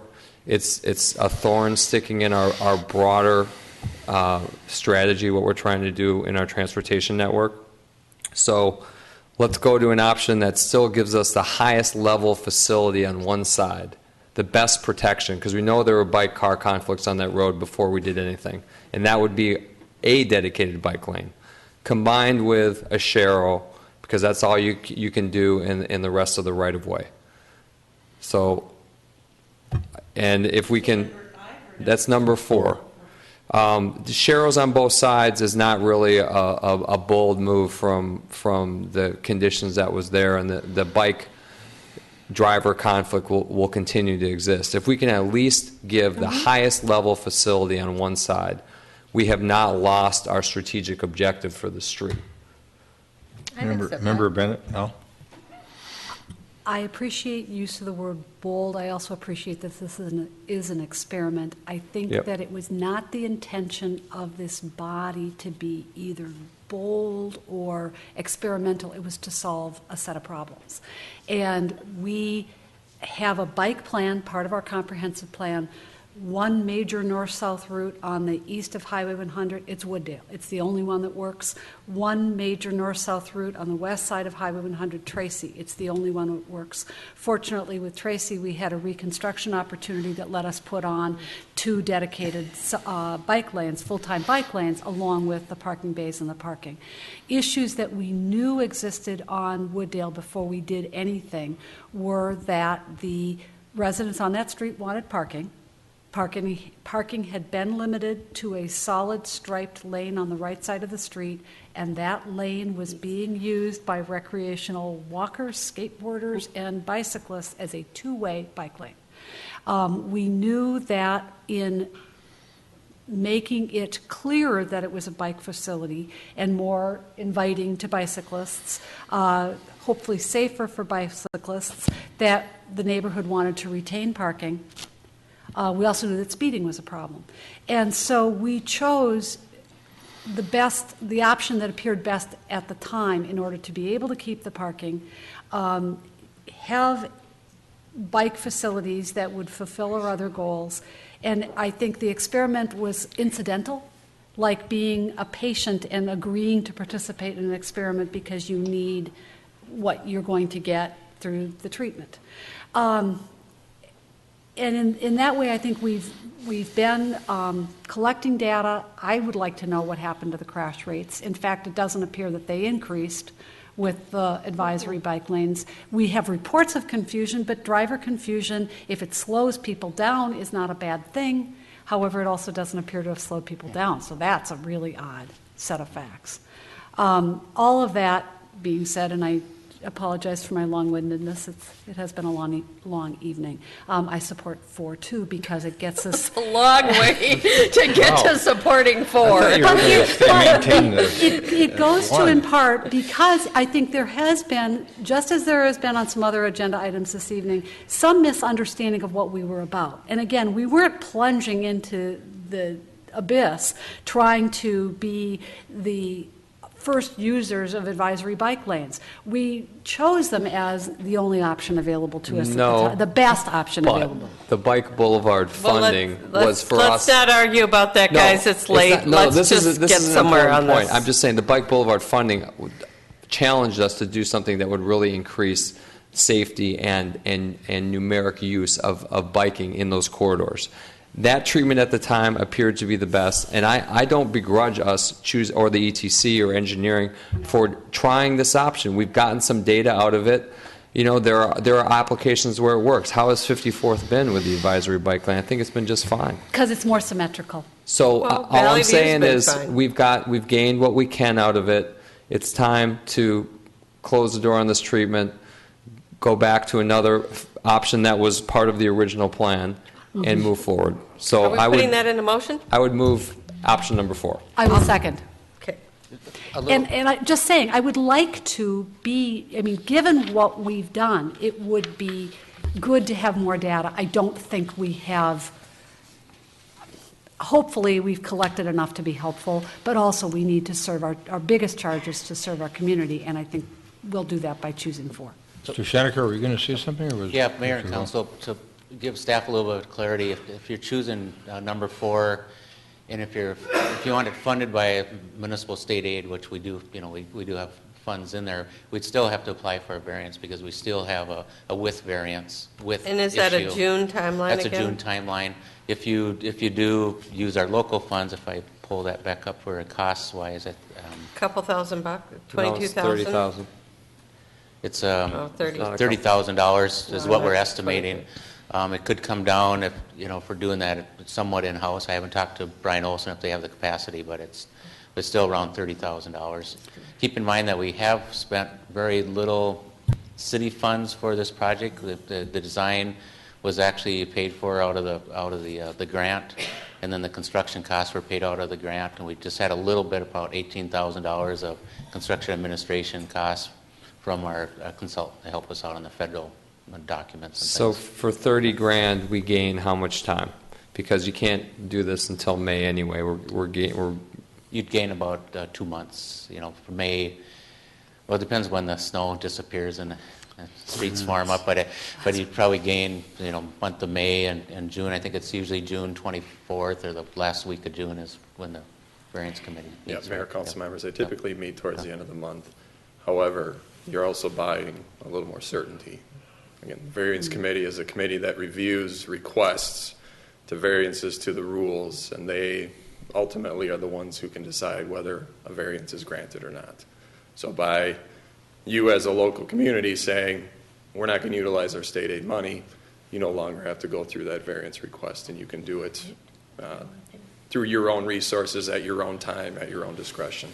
The one piece in there that I would say is that if option 4 is brought forward, we would like to talk with FHWA and get their input on that so that you as a city can understand whether there's a payback or not a payback before you decide to move forward. And Mr. Schoenecker, in your opinion, is there any element that we have failed to see in this analysis and discussion?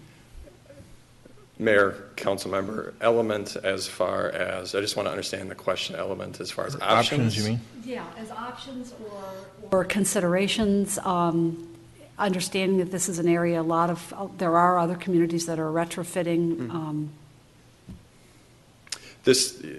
What you guys are talking about here is going on in many communities. I mean, you're balancing parking, bikes, vehicles, and when you're not changing curb to curb width, you're trying to accommodate all those uses in that width. And so, I think you guys have worked through different options. You've put something on the road. You as a community, the surrounding neighborhood are not necessarily in favor of it, or you're seeing a negative reaction to it. And so I think you're taking the right direction by relooking at that and seeing if there's a better solution out there. Yeah, the only thing that gives me pause now, and I've been long a proponent for getting some kind of a centerline marker in there, is the data. And we haven't even really started the bike season, and you're showing lower accident rates. But Maybe only higher speeds in one segment of it, lower speeds in the other, as I recall. And Member Bennett touched on it briefly, but it makes me wonder whether that the anxiety it created in drivers by not having a center line is actually making them a little bit more cautious in a way. Then I'm forwarding all the emails to you to answer from now on, if we're not going to do anything. As your city Well, I'm engineer, not saying we shouldn't do anything. I'm just wondering if we should wait a little bit longer. As your city engineer and watching how people, especially the northbound traffic, crosses over the parking lane line, still have the worry of if you're looking at the cyclists and the pedestrians that are using the parking lane, is there going to be an incident? So that's, as a city engineer, that's why when I'm watching the traffic and they're so far apart, that's what I really worry that they're not coming closer together when they're passing each other. Two things about expediting that I don't like. One is we spend the money, and I think there's some other restriping that could occur this season that could use that 30,000. And Mayor, we've discussed that before. Yeah. The second thing is that then we don't have in the public side, we don't have the approval of the feds and the state for an alternate treatment. Mm-hmm. And could that undermine further what we're doing? So I would stick to the schedule, keeping in mind we can communicate now about what the future treatment will be, and in addition, collecting more data in the springtime. Mr. Schoenecker, if we had a conditional approval on, let's say, recommendation number 4, and would that be enough for you to take it to FHWA? And if they said they could live with 4, how influential do you think that would be with the variance board? Mayor, council members. I don't know how influential that would be with the variance committee because they really separate those two discussions. FHWA looks at their design exceptions, their rules. Variance committee is looking at it through state aid type rules. I believe that they would take it into consideration, but I don't know how much it influenced because FHWA is looking at it more as we invested money in this corridor. The intent was to increase bicycle traffic. Is what you're proposing still going to potentially increase bicycle traffic? So they're looking at it through different eyes. That's why I need 4. Variance committee is going to look at it from a state aid rule standpoint and say, okay, we have standard rule widths for vehicles sharing the road with bicyclists. Are you meeting those rules? And if you're not, why aren't you? What are the social factors? What are the economic factors?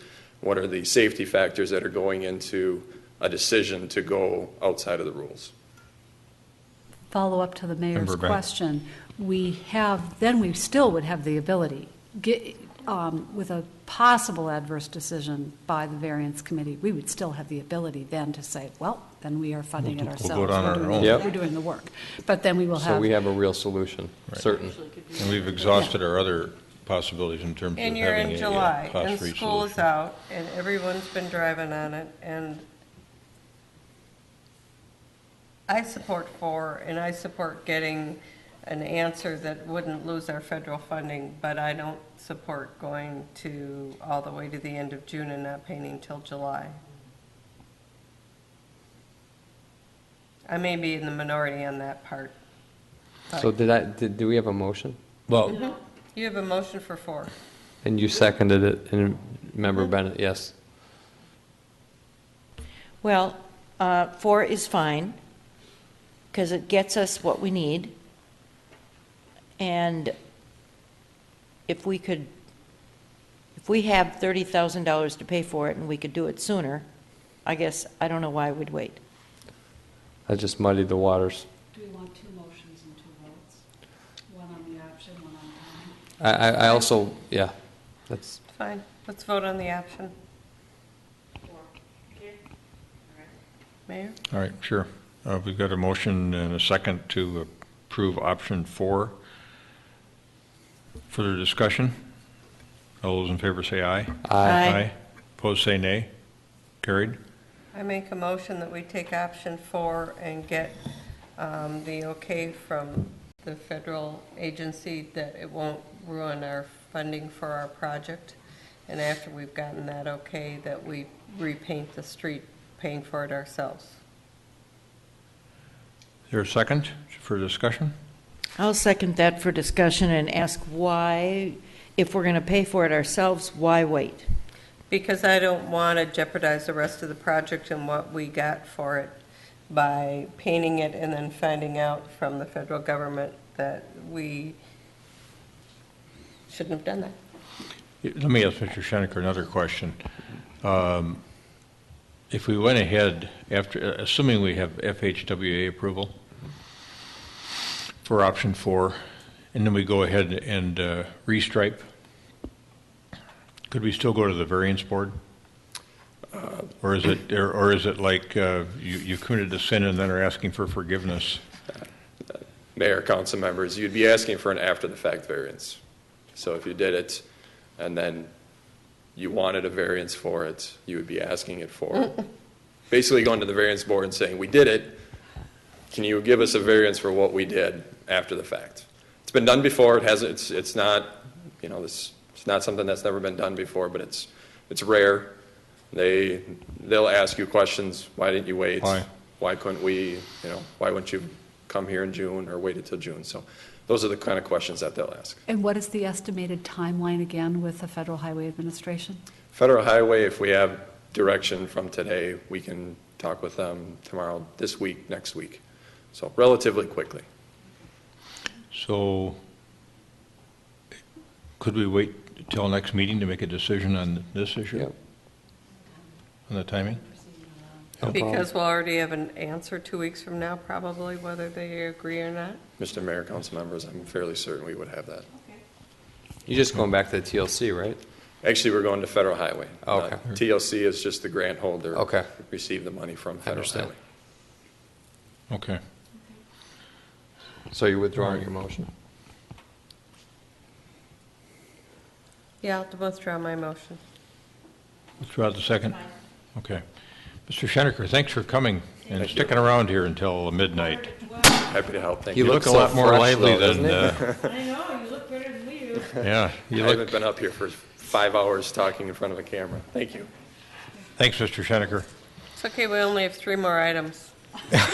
And one of them will only take 4 hours. Yeah. Exactly.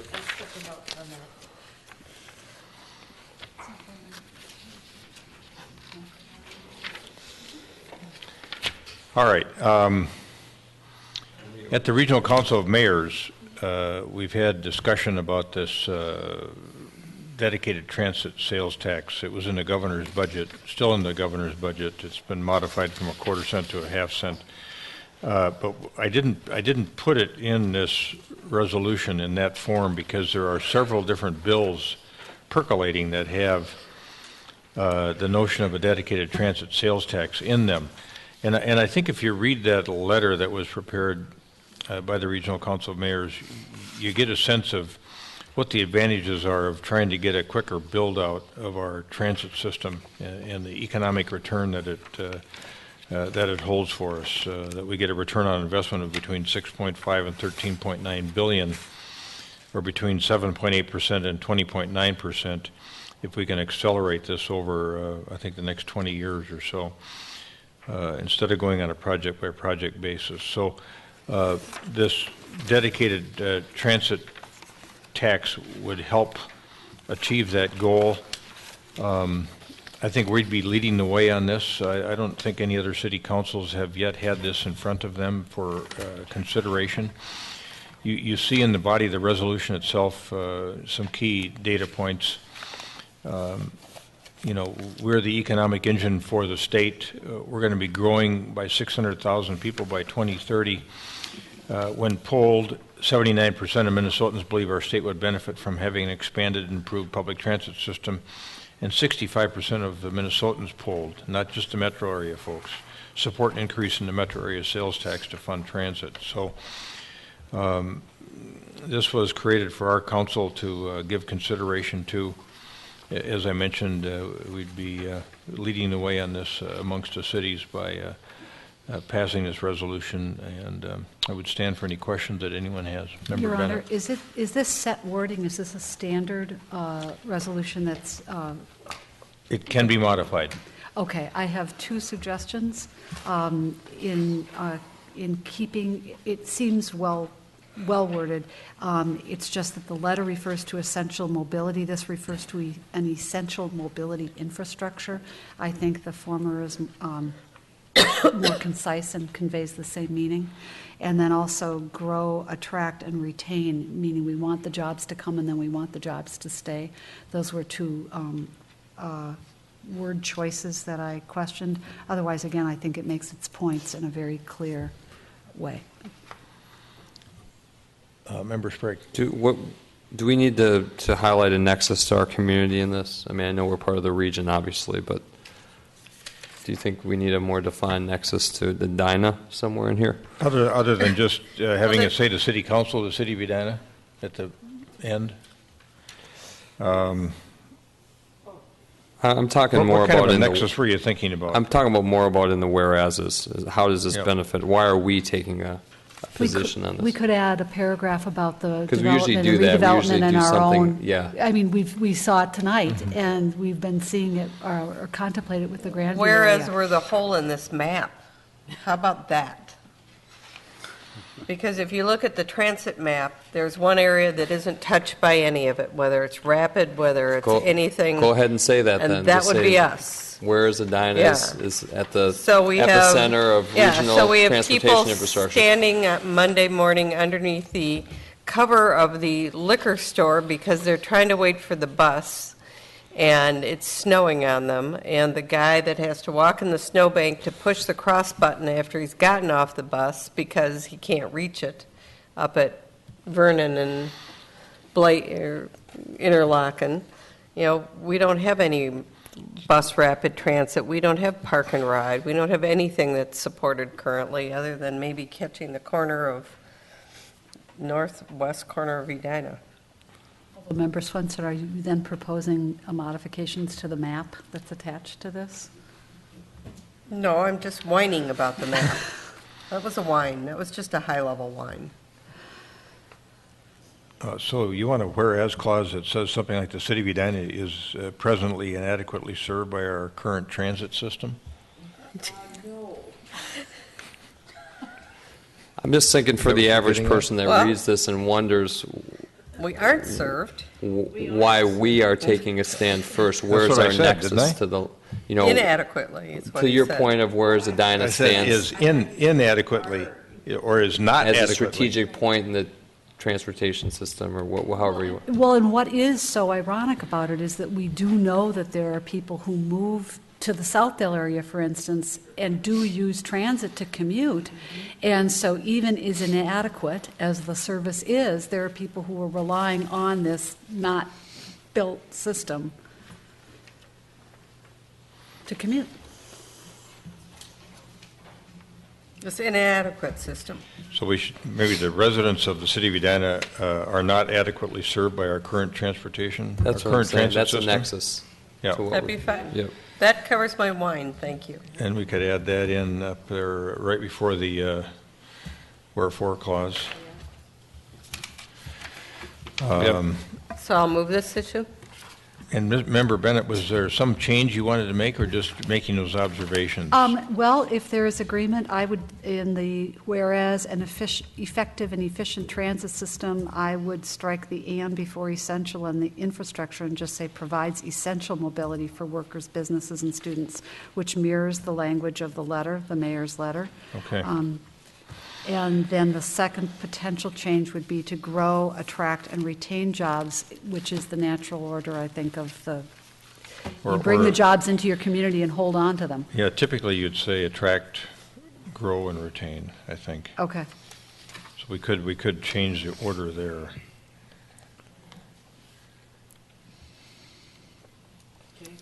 But that was minor. I think that Member Swenson's proposed change went more to substance.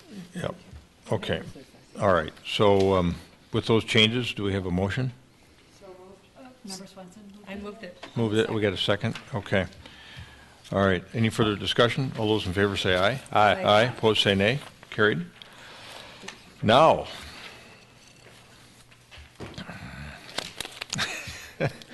Now we're going to go to work. Yeah, we've kind of started this a little bit. So should we just proceed through it as quickly but efficiently as possible based on the order that it's in? Because we were working on defining permits and demos, and I think we got part of the way through that. What's this? It's another piece of correspondence. That is something, that is a mailing that I received yesterday, and I think it's relevant. I think I would appreciate people just holding on, but it does indicate effect on market of a comprehensive plan for residential redevelopment. If you look at the Linden Hills statistics compared with the Edina statistics. So it's just background information.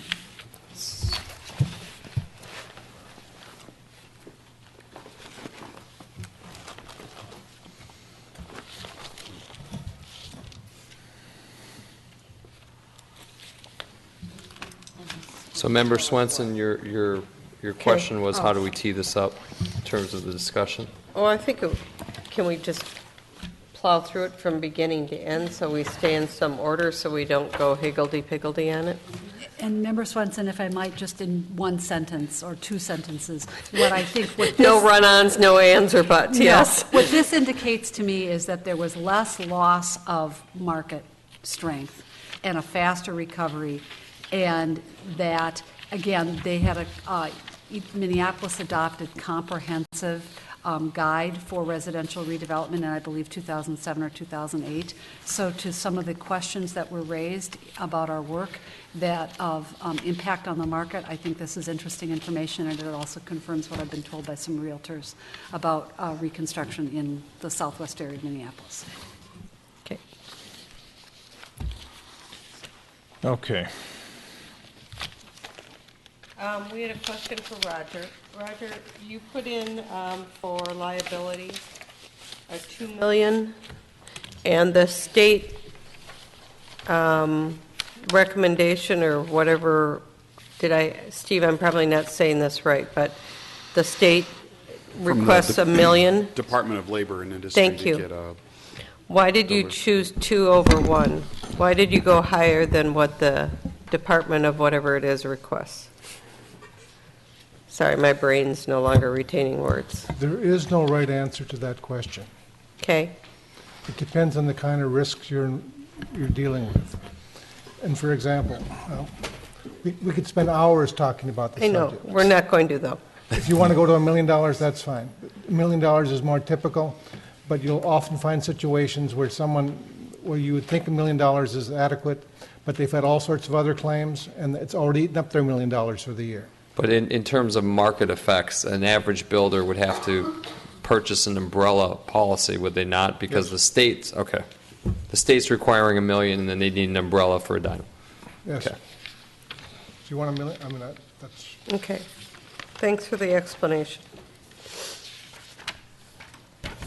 So do we have any feeling on insurance level? At least one of our builders said that he didn't have a problem with it, although he just made the observation that it was above the minimum coverage amounts required by the state of Minnesota for a builder's license. But Well, we do have builders that have multiple projects in our city. Mhm.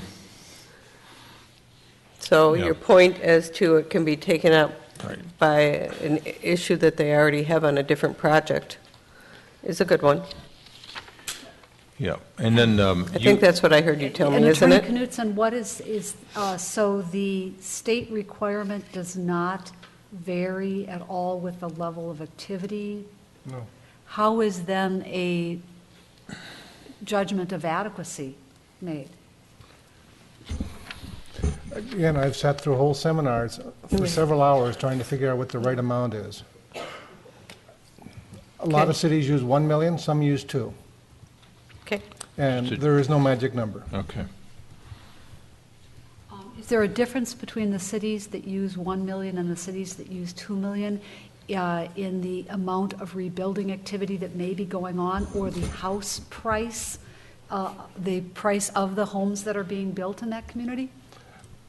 No, these are general insurance amounts they put in most contracts, whether you're a public improvement contract or any other kind of contract. They're not specific. These are general requirements. Okay. And is $1 million probably adequate? Yes. Is it $2 million even more? Is that enough? Who knows? I would think if the state required $1 million, it would be adequate. That's my misgiving. I don't want to create that perception that we're on that particular fee. So I would not support over the state amount.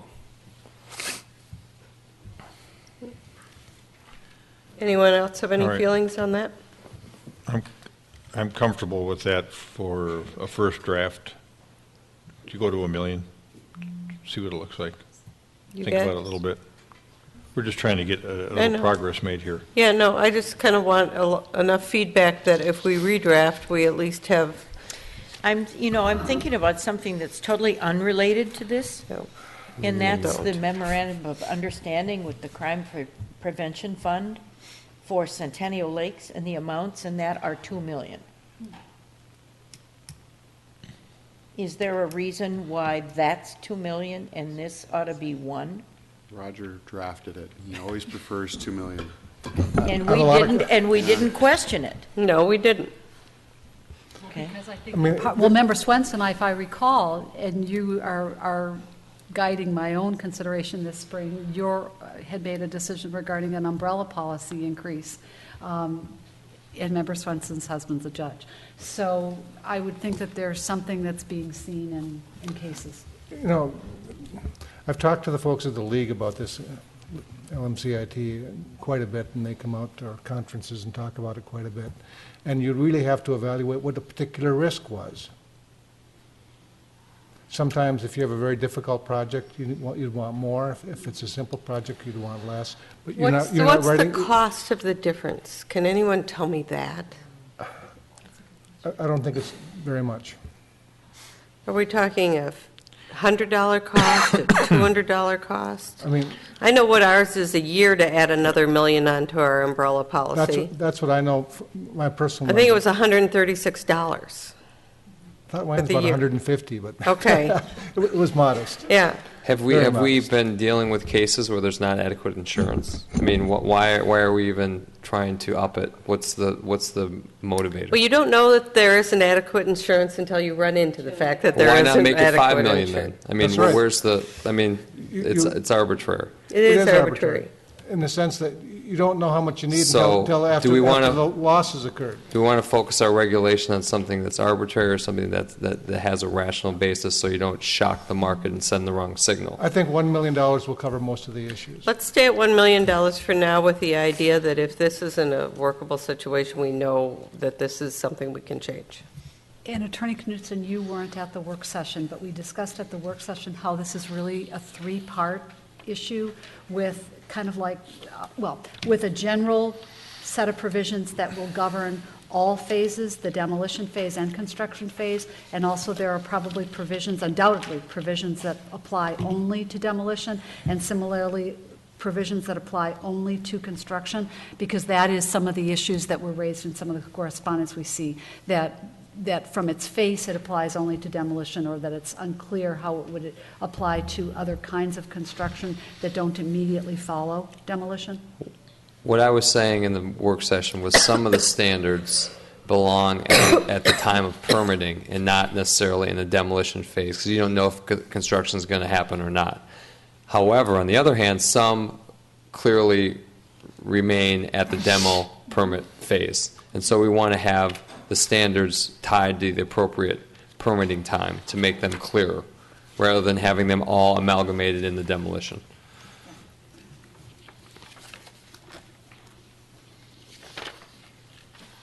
Okay. With regard to the last sentence on the insurance section, Roger, minimum coverage insurance must be maintained until 6 months after the demolition has been completed, or if a new dwelling is being constructed, a certificate of occupancy has been issued. That's fairly standard language. It's language I've used, similar language I've used before. I really hate to say anything is standard language. It's not uncommon, though. It's not uncommon. Okay. Mm-hmm. So a problem should have happened before we give a certificate of occupancy. So for instance, is there a certificate of occupancy, Steve, right now on the project on Bruce that had a driveway issue, and has that driveway issue been repaired? Because that house was open for the parade of homes. So did they get a certificate of occupancy for the parade of homes? It has not received any type of certificate of occupancy, nor has the problem been resolved. He said it has not received a CO and the problem has not been resolved. Okay. So by not giving a certificate of occupancy, you still have the insurance and you still have the ability for the homeowner to find relief, the homeowner next door that lost use of their driveway to find relief? Well, if the insurance is there, that's Well, helpful. I mean, it also begs the question, what does certificate of occupancy mean? I mean, how can you have people coming in a place? They're not occupying. See, Minneapolis occupied? doesn't give certificate of occupancy for open houses. I mean, you have to have one for parade of homes. So we are different, is what I hear you tell me. No, we aren't. We were given the opinion that we couldn't prevent them from showing it. Can you come to the podium, please? Thank you. No problem. We what? We were given the opinion that we couldn't prevent them from showing the home in the parade of homes. The home wasn't occupied. We regularly issue temporary certificates of occupancy that allow homes to be occupied when there's still outstanding items to be completed. So they have a My temporary. department was told that we couldn't prevent them from showing the house to potential customers. So was the temporary certificate issued? It was not. We were told this is not a temporary occupancy situation. So if we This wanted is a to, situation where they're showing a home to potential customers. so if we want to preclude that and have some leverage, in this type of situation, we'd have to change the definition. Yeah, it all depends on how you define occupancy. Right, exactly.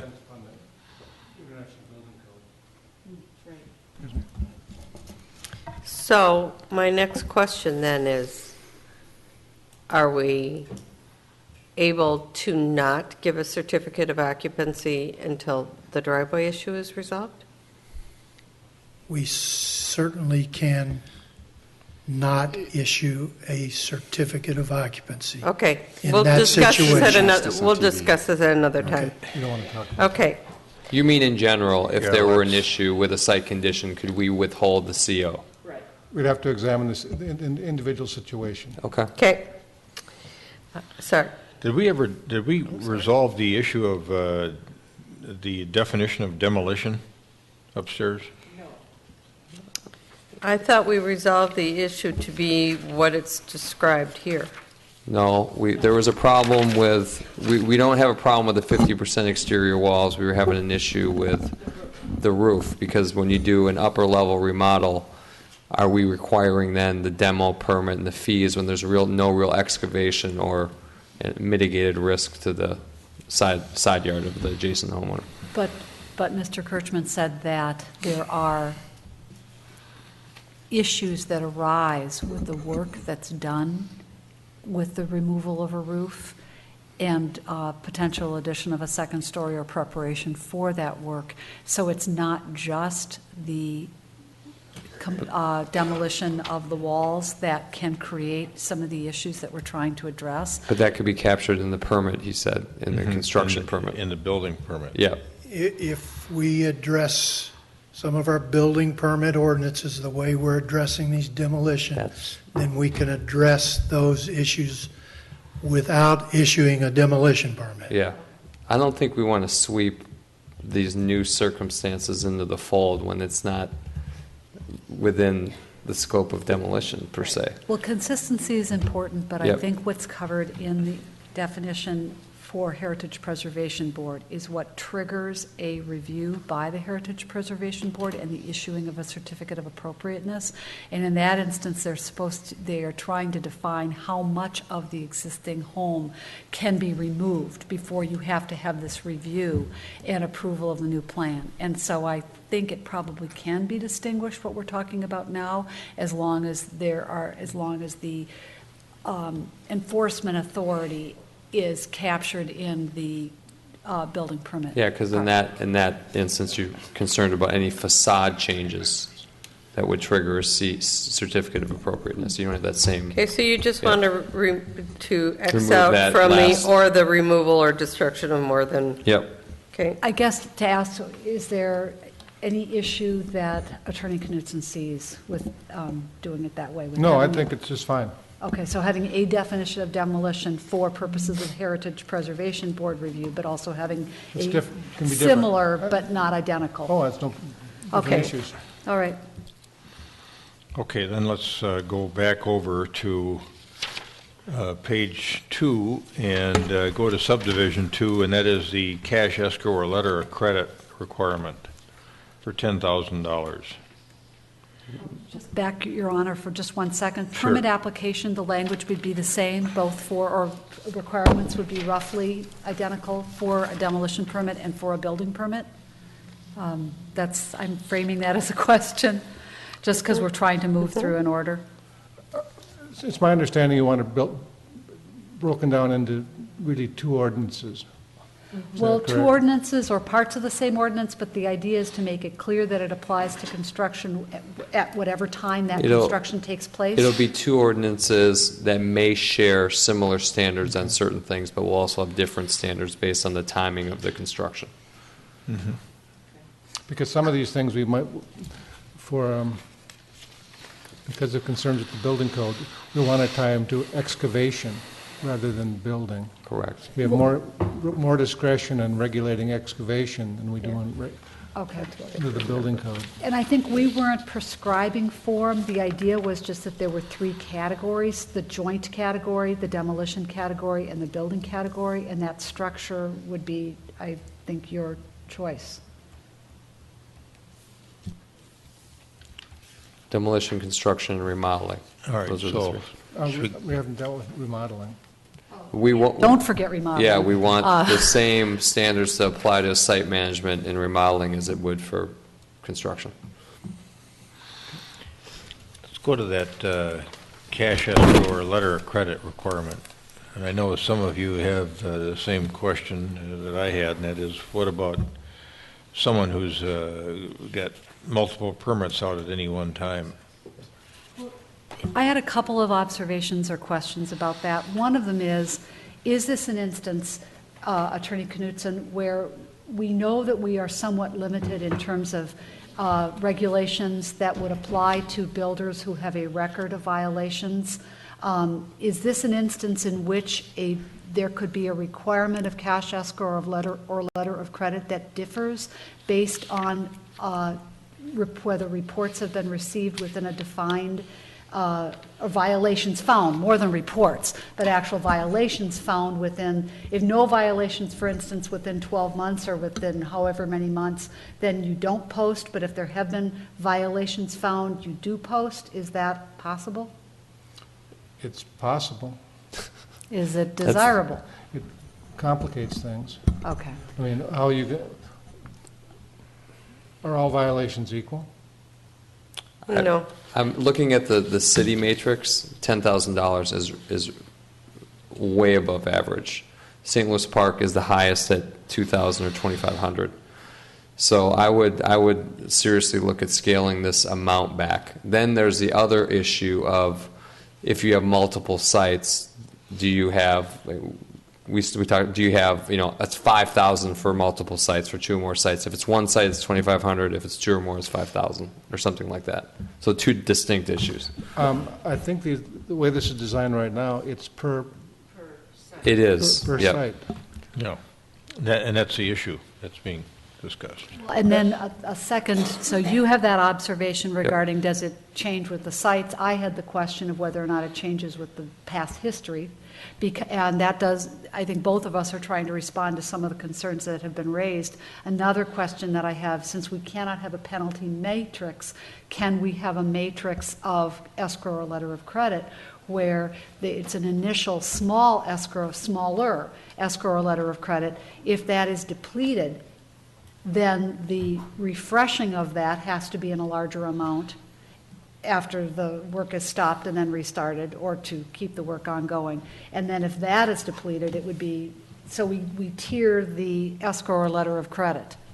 I think you can do that, but just as a cautionary note, if we go to someone and say, we depleted your cash escrow, your letter of credit, and you have to replenish it, and they say no, or we don't have the money, and they have a half a building down, do you really want them to stop? What do they do in St. Louis Park? Or any of the other cities that have damage deposits? They call it something else, but... Depends on the situation. None of them have enough money to do anything really significant. In that you might not want to tell them to stop, because stopping might be about the worst thing the person could do, depending on what's going on out there. That was just intended to be the teeth. I think when we talked about this initially, we talked about having the stop work order as being the thing to keep the work ongoing and keep the issues fixed. In some situations, you would want to use a stop work order. In others, you wouldn't. But a stop work order might not be a very good idea sometimes. Another issue with this same provision is that it references the repair of damage to public and private property, Yeah. and can't. Do we have any ability to impact the repair of private property? And do we even want to get involved in mediating those disputes? My judgment, no, you don't. Yeah. Then I think we should strike any, we shouldn't reference something that we can't You probably could, but you would end up being, you would never draw down that letter of credit and resolve a dispute between two people because the person who doesn't agree with you would then come after you. I mean, I know Member Swenson is concerned about, and we're all concerned about private property rights, but I don't know that we can be the judge and the arbiter of those disputes, just like we can't Yeah. determine property lines, Yeah. you know? I wasn't ever suggesting that we do that. But we're trying to, the intent is we're trying to protect Right. our residents. Here's how I voiced it to residents I talked to in the last 2 days.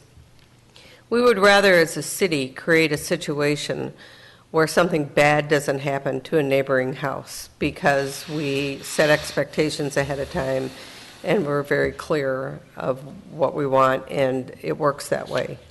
And so you can't always avoid one neighbor suing another. That's just not possible, and I would never attempt to do it. But I do think that we can set some of these things up to try to avoid it happening in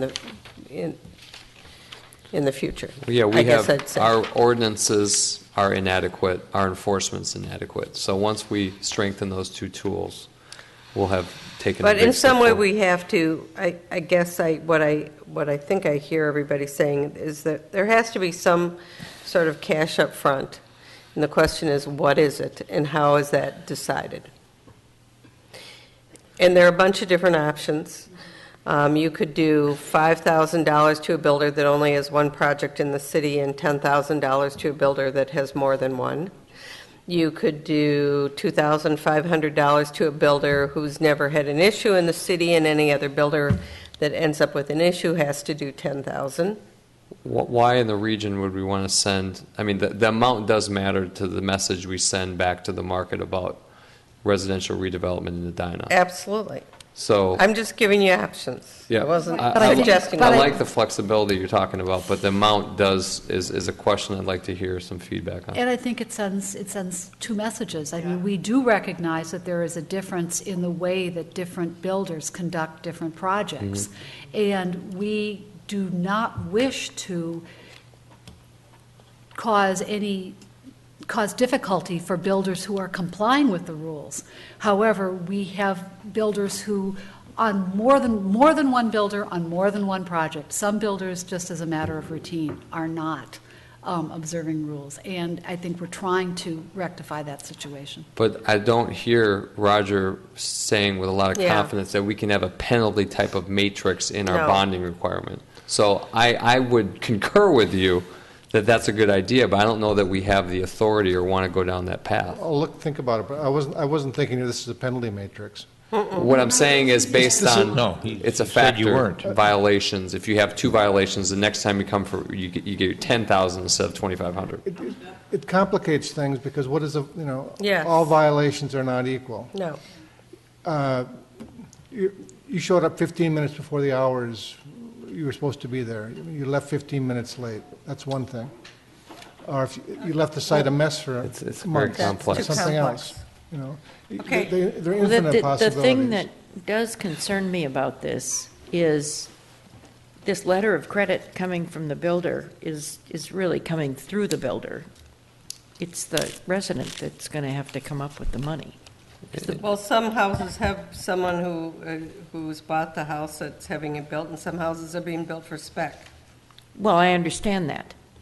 So, But what I'm saying is, I mean, if it's a spec house, then it's the builder coming up Right. with the dollars. Otherwise, And it's they're going to be the- recouped Right. when they sell it. So one way or the other, the homeowner is going to pay for this. Passing through to the and that Passing was, through. and that was the complaint we had, is that if we do too many things, we add the price too high Yep. of the new building. Yep. I think that's where you're getting it, Mary. Is that where you're headed with that? Well, that's, my point is that we can talk about how this is a way to hold a builder to the standards, but at the same time, it's not the builder that is, I mean, the builder has to comply with standards, but that's not where the money's coming from ultimately. So the amount, again, matters, and I think It Yeah, does. well, maybe, if our we're at the highest range in our region, because the quality of life and the boom we're going through. We have to balance those things, and we're very concerned about the quality of life going forward, and that's why we're tipping towards a more aggressive side of the region of deposits that are charged. That would send one signal. If we decide, hey, we want to charge 4 times as much as the city that charges the most now in our region, that sends another signal. Mm-hmm. So that's what I'm trying to get to your all's positions on the Let me see if I amounts. can get there a little different way without dealing with it in monetary terms. Okay. This is another idea I got from talking to a bonding company downtown. First of all, they said letters of credit are pretty dicey. There's a lot of terms and conditions that get put in those letters of credit that can keep you from exercising your rights against it. Not when you write the letter of credit. We write. I write the letter of credit. And there's nothing. Not the bank? Oh, no. All right. Well, we said in here that the city may draw on the letter of credit to reimburse the city to pay for repair of damage to public and private property. Isn't that why we told them to carry insurance? Or to remedy any permit violation? Well, I mean, isn't that something that we can deal with just through the court system? So what about having a performance bond instead? There's nothing. Yeah. Why not have a performance bond? Well, isn't that what we care about the most? Is that they get this thing built and they don't walk away from it? You can, in theory, collect on performance bonds, but it's very difficult. Drawing on a letter of credit, assuming you got it from a good institution, is a piece of cake. Performance bonds, we got to wrestle the money away from an insurance carrier or a surety of some kind. But a cash letter of credit. So you like the letter of credit tool better? Well, much better. I think most of it's going to be posted cash. I mean, I've been told that there's some financing. All right. So what if we, to Josh's issue of some cities charge a lot less, what if we just had that fixed amount? Let's say it's $10,000, and it doesn't matter if you got 5 permits out or you got 1 out. That's just what we require. $10,000 in a form of a letter of credit or cash escrow. Then you're penalizing the person that has one site, either the small builder or the homeowner, and you don't want to do that either. I think it might also be complicated with the builder, because he's getting the money from each individual homeowner, and he would tell them, you got to put down this cash escrow, you got to pay this. Well, isn't that's just a matter of negotiation with between the homeowner and or the prospective buyer and the builder? Let me ask a question. To remedy a permit violation, Steve, what's a normal permit violation? Well, I don't know if I understand the question, but a normal permit violation would be, we go out and inspect a footing. The footing's too narrow. We say, don't pour the footing, fix it, call us for a reinspection. That would be a normal building inspection violation. Now, we're talking more here about a different type of violation other than a building permit violation. Right. For instance, your silt fencing is down. So right now, we would tell them, fix your You have silt 48 fencing. hours. You have 48 hours to bring your silt fence. If you don't do it, we've got Service Master or somebody that will call and will put it right back up right away. And the cost. And then we pay Service Master, and then we pay ourselves back out of the LLC. To make them fix it. Right. We can, Okay, we won't so- give them permission to Okay. place concrete until they fix the footing. But what do we withhold if they don't fix the It's like a silt public fencing, which nuisance. they We don't fix fix? it, and then they pay So us back. let's come up with an amount that we think is reasonable for what we have and just go with it. Is it 3, is it 4, is it 5, is it 10? Well, I would suggest to start low. Per building. Yeah. I don't know that the amount is that important if we have the ability, if they draw down to 0, we have the ability to say, we need you to post an increased letter of credit or a second letter of credit Then if they never use the 2,500, That no goes to big your deal. thing If about- they do 'cause it use shows it, we a make pattern, them and then- post a You gotta larger letter of credit. replenish it. Yep, I like that. We can certainly put in there, and maybe, I'll just make up a number, well, if it's, say it's $2,000, you wouldn't bother with a letter of credit for $2,000. No, it'd be cash. So you put up $2,000 cash, and, you know, you don't clean the streets out in front of the house or the property, you don't leave trash out there, we got to spend some money to have it cleaned out. We ask you once, then we can go and do these things and draw down, use that cash escrow. Yeah. Again, I will certainly put in, and you have to replenish to keep it at $2,000, but what if they don't? That's just cautionary. What if they? How does that affect their future permitting? I mean, can we just not issue? How does that affect the current job? How does it affect the current job? Yes. Because you want the job. Do we want the job, do we want to stop the job when it's halfway constructed? Probably not. If someone can't replenish a $2,000 letter of credit or escrow, you probably have bigger issues. And that, sometimes general contractors hire subcontractors, and the subcontractors don't get paid right away. So, and it's, you know, Lien there's all waivers. sorts of permutations, but well, I think that's the best we can do. If you want to use that, whatever number you choose, then we'll say if it's drawn down, then you have to refurbish it. Our goal was not to penalize the good builder and the good homeowner. Right. Yes, Scott? I just got to tell you, we're struggling over a Stupid. pretty simple number right Okay. now, and we're just about Oh. ready to hit hour 8 of this council meeting. Okay. And 2,500 is that a was from St. signal Louis that Park. That's maybe why we're Yeah. Perfect. we're not The trouble, going to finish Well, this? $2,000 is okay. That's why I was trying to say, to set the number, I look at the region and say, right now we have some compliance issues, so we have to be more aggressive. And in our region, that would put us at X to be on the more aggressive side, as opposed to just pulling $10,000 out of the air. we had 3 things that really we got, though, emails on, and it was what the demo permit cost was, when they were going to be charged that, this $10,000 or the escrow amount, and would that add on to their cost of building anything, and the engineering part. So those really are the 3 issues that we heard for the last 48 hours, pretty much ad nauseum. Some of it was because of misinformation. on I those understand that, topics. but Yeah. he's just saying. Let's just keep going. Okay. Let's just keep going. So- Let's go on to the next topic, which is soils investigation report. So we're resolving the previous one by looking at what other cities do. We know with what the others- renewability. we know what We're others- just what going to other go cities- with, we're Okay, picking a pick a number, number. I said 2,000 bucks. 2,500 because that was. 2,500 yeah. with renewability. Yes. Yeah, with An replenishment. evergreen, We an got it. evergreen And arrangement. if they don't replenish, we got to figure out what to do within a certain period of time. Are we on the soil test now?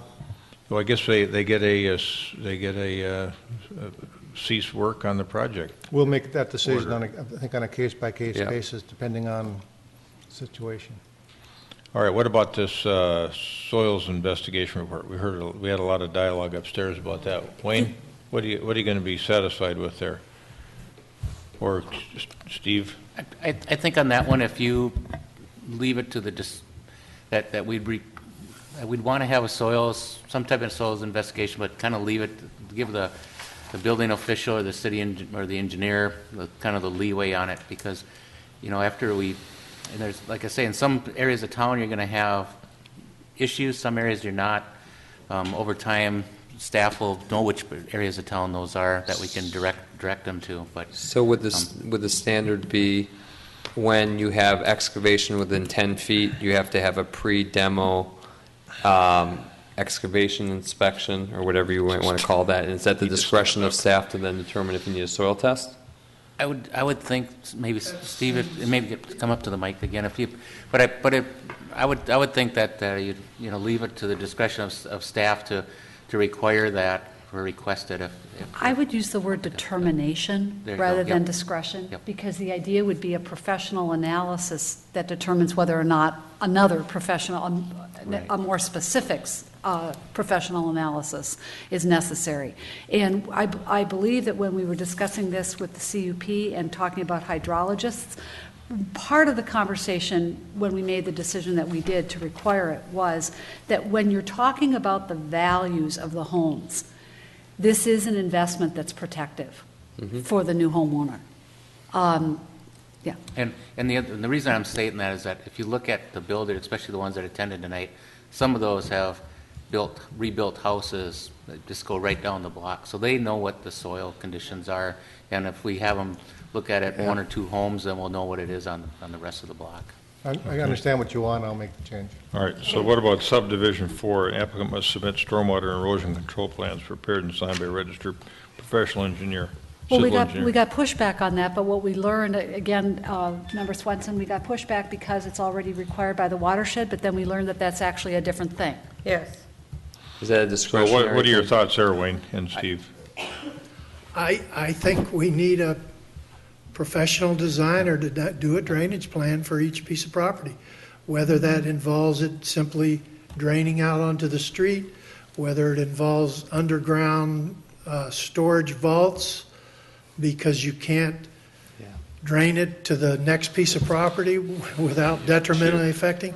I think we need a design for each one. And it's two phases again. There's Now, control. There's control during demolition, and there's control during and after construction. There's what's going to be on the property. It's going to allow you to do your due diligence better. When we want that done, do we want it done at the demolition permit phase, or do we want it done at the building permit phase? I think we want both because, again, they're different things. There's what's going to happen during the one phase and what's going to happen during the other phase. Yep.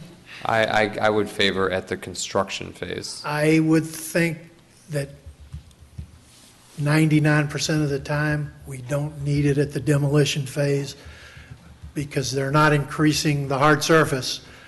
They're giving us a more permeable surface. If the demolition, the new home's going to wait for a month, then we haven't detrimentally affected the neighbors if we've restored the piece of property. But they are creating an enormous pile of soil that could affect. Not if we don't let them.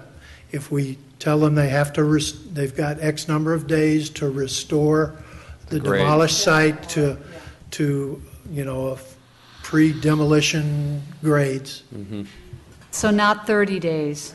Whatever you guys decide. 30 days is a long time for a dirt pile to wash into somebody else's yard. I agree. But thank you for that clarification. I think also if you read the two provisions together with the soil testing, we're also probably going to get some help with that during demolition. And as I was saying today, many builders that take down a lot will have a soil test in their possession if they've done the due diligence on a lot. Not all of them, but many. So can we just keep sub 5 the same? Sub 5, I'm good with that. I don't think the photographs should be taken by the applicant. I think they should be taken by the city and funded out of the demolition permit, because otherwise I think you can shade a lot of stuff with what you choose to photograph, the angle you choose to photograph something from. Nah, a realtor wouldn't know anything about that. I made the same note you did, Joni. We should be doing lens? this. Nah. Yeah, we should be doing the photographing. Yep, I agree. Is that reasonable for us to do as a city? Sure. Yep. Yeah. Okay. Certainly, taking digital photographs and throwing them in a file is pretty simple. Yeah. Subdivision 6, I got confused by that language. I couldn't quite understand what we were getting at towards the end there. Seemed... That was, I think, the point of nexus that Member Sprague and I were talking about, where you're kind of shifting direction, and if we're separating things, then that should make it clearer. It's just... whether it's demo versus construction permit. Well, actually... so what does this mean? If a new dwelling will be constructed on the site, the applicant must furnish the city building plans for the new dwelling, meeting all ordinance requirements which have been approved by the building official. Well, isn't that what you do when you submit it to the city for approval? I mean, why would you? It seems like it's inverse. To me, this seems to say they've got to give us new home plans at the time they get the demolition permit. No. What's it supposed to say, Roger? First, I would think most folks, typical, I'm buying a lot for $400,000. that has a house on it. I'm probably not going to tear down that house until I've got an approved plan for a new house. Not necessarily, but under most circumstances, you're really taking a chance. If you might need variances or whatever you might need, you're going to want to bring in your plans and get them approved in advance. But all this says is, if you're going to be building a new house, it could be clear as to when, within 6 months, or people can try to game it. But most folks are going to want that anyway. Going to want the plans for the new home approved before they demolish an old one. Is this with respect to notice, what's included in the notice, or is this, because I also was thinking at demo phase, someone was talking about air quality, and you want to know when the building's actually coming down. There could be a notice provision for that related to the demo, and then notice with building plans at the building permit phase. Well, that's one issue. I think another issue is to Mr. Kirchman's earlier point, which is when do you, if you're not going to build a house immediately, when do you backfill that hole and restore the site so it can be left? And maybe this provision gets coupled with a provision that says you got this interval of time, or these are the ways that you can conclude the demolition phase. Either you have filed these plans and you're commencing with the building, or you're going to backfill. You're not going to leave it just the hole sit in the ground for the winter or whatever. Or the road restriction period, Yes. which just started. Yeah, Your they signs can get went up, around I that, saw. though. I mean, if they choose to demo a house during that period, then they choose to haul in small loads of dirt instead of big loads. I mean, that's their choice. Same with the signage. Okay, how about we put it this way as far as notification, that you have a choice. We're on You- subdivision 7 now? Yeah. That you can notify jointly your tear down and your plans. Or if you don't have your plans, you have to do it in 2 separate stages. Why does it have to be at City Hall? Why can't I we- don't think it does. I haven't Okay. gotten that far yet. And that is the other thing I'm going to say. I don't think we should mandate it at City Hall. The neighborhood meeting. Oh, I think you have a 1 block notice with 3 people behind and 3 people across the street. And that if you don't have plans to show at the time of demo, you have to notice twice so Yep, that they have the that's a good opportunity. idea. And that notice has to invite them with your phone number, and that you have to be available to meet with anyone who, if it's a good builder, they all do that, is what they told Yep. us. Yep. They do the block, they do the 3 people behind, they do the people across the street. It works great for them. They prefer to do it because then no one's upset. Very rarely do they get a lot of phone calls. Very rarely do they ever even have to have meetings. What they do, they come to that neighborhood and they meet with the people at the lot. That's, I think, what we're asking for them to do. Not anything more complicated than that.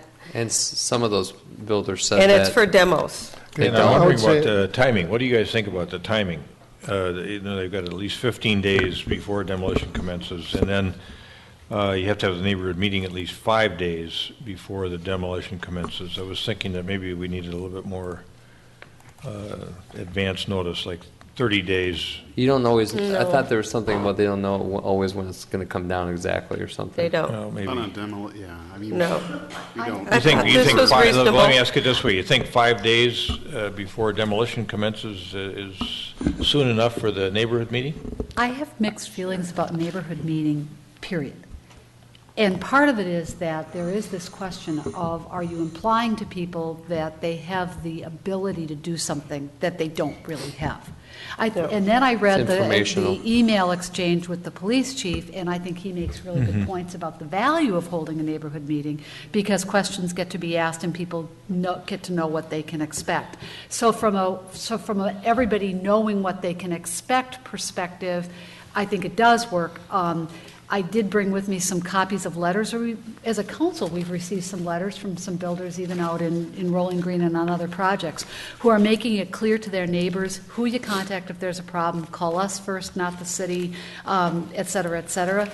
But if a meeting accomplishes that, as I said, I have mixed feelings, and I'm The local fine with builders we talked to said that they don't have, no one really attends the meetings. It's more about the notice than the meeting itself. And it's But about the giving them form the is there. contact information. Yep, and the Yes. forms That's are. really important. Well, for some people, it's also seeing the plans, it's knowing Right. what to expect, it's even when people are clear that they don't have any So they're not ability to handing change out plans, they're handing out a notice, might have a sketch, it might not, but it has their contact information, it has when the demo's going, and if plans are available, and saying that I'll meet with you, if you have any questions or anything, call me at yada yada. At the construction permitting phase, though, I was always a fan of showing them the CMP or something, this agreement, so that they understand the expectations about site management. That's part of their meeting, yes, is site management. Yeah. So they know what to expect. Here's what we're going to do with parking and this and that. Well, then you're assuming it's a meeting. Or they could send them a copy of the CMP. But I mean, Carrie, do you remember when we were working on this and we were talking about circulating the CMP to neighbors, or they get a copy online or something like that? I just thought it could be incorporated in notice, so if they don't come, they know what to expect with regards to site management. Maybe when we redo the ordinance, it would just be a copy of the ordinance because that includes all the CMP. So But the CMP There will is be no posted on separate the site. CMP. right, so it'll be a copy of the ordinance, and I've talked before about getting a public informational brochure about the construction process and which department handles what and what are the typical violations. I still think we need that piece to go in with that. Well, no, I happen to like the sign. The sign must also provide a city phone number to call with questions, complaints, or concerns. Can't be any bigger than 6 square feet. There was a recommendation that we at least have a minimum, so it was visible. I thought think- that was actually a good idea. I think that's what I got in my draft here, or be less than blank. So the hotlines There's on the a, sign. there's a Right. house over, The hotline is your backup for this situation. there's a house over in Interlochen Circle where the signage isn't very good. It's real de minimis. It's hard to tell who the builder is and who to call. And so I think There's some been some, minimum signage. well, some early size might removal be of some important. signs and some really late removal of others where the Do you need Well, problem to this is specific Do as you need to... to spec the font? I mean, okay. I'm just asking. I want to make sure it's visible, You know, that's all. It says visible from the street. Can I If just that's, suggest two things? First, okay. this will never be done. I mean, we'll do a draft, you'll adopt it, Yep. but it's never a finished product. You'll always learn from your experience. If someone tries to do a 2-point font, well, We'll have to throw that in.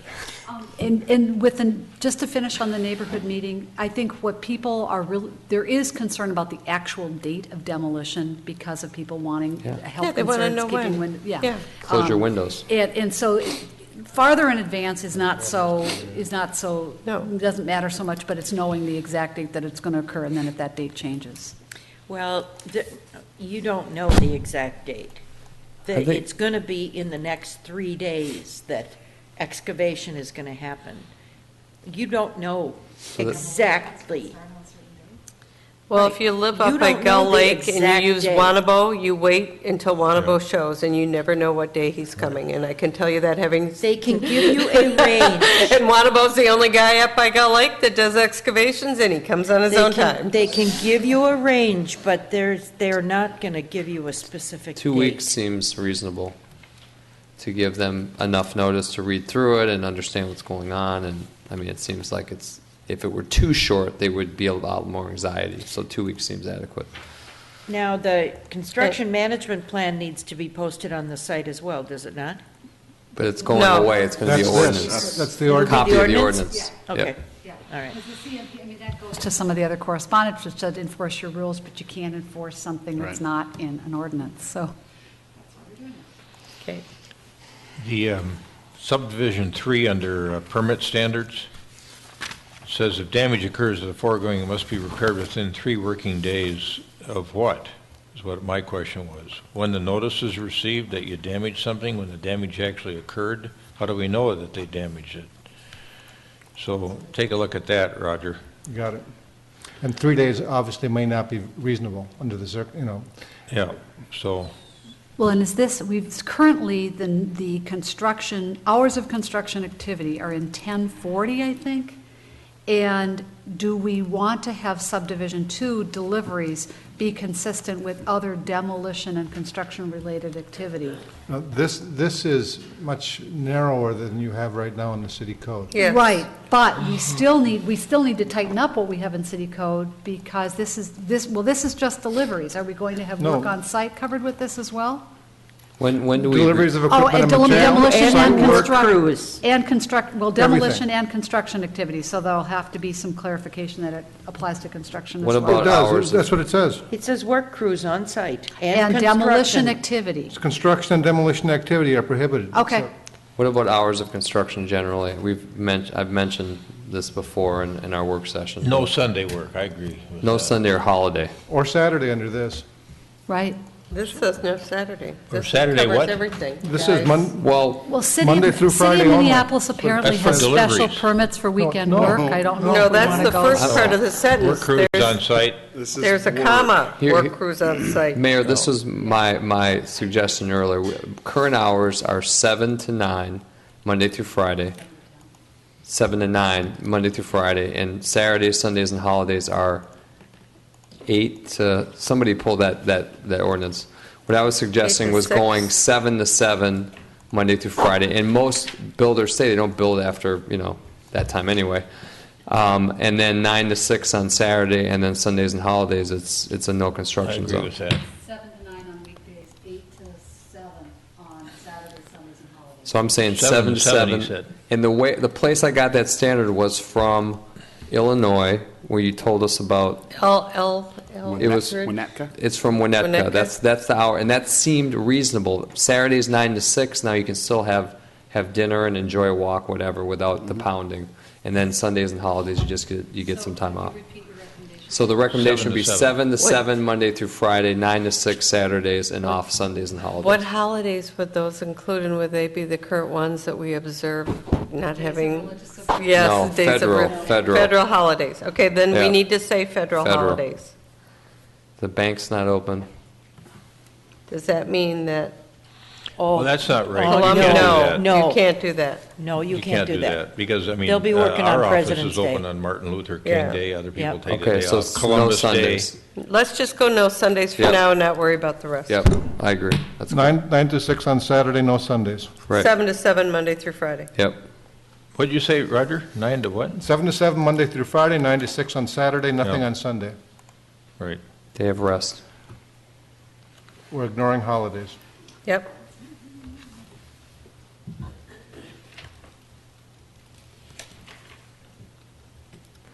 Okay, subdivision 4, okay?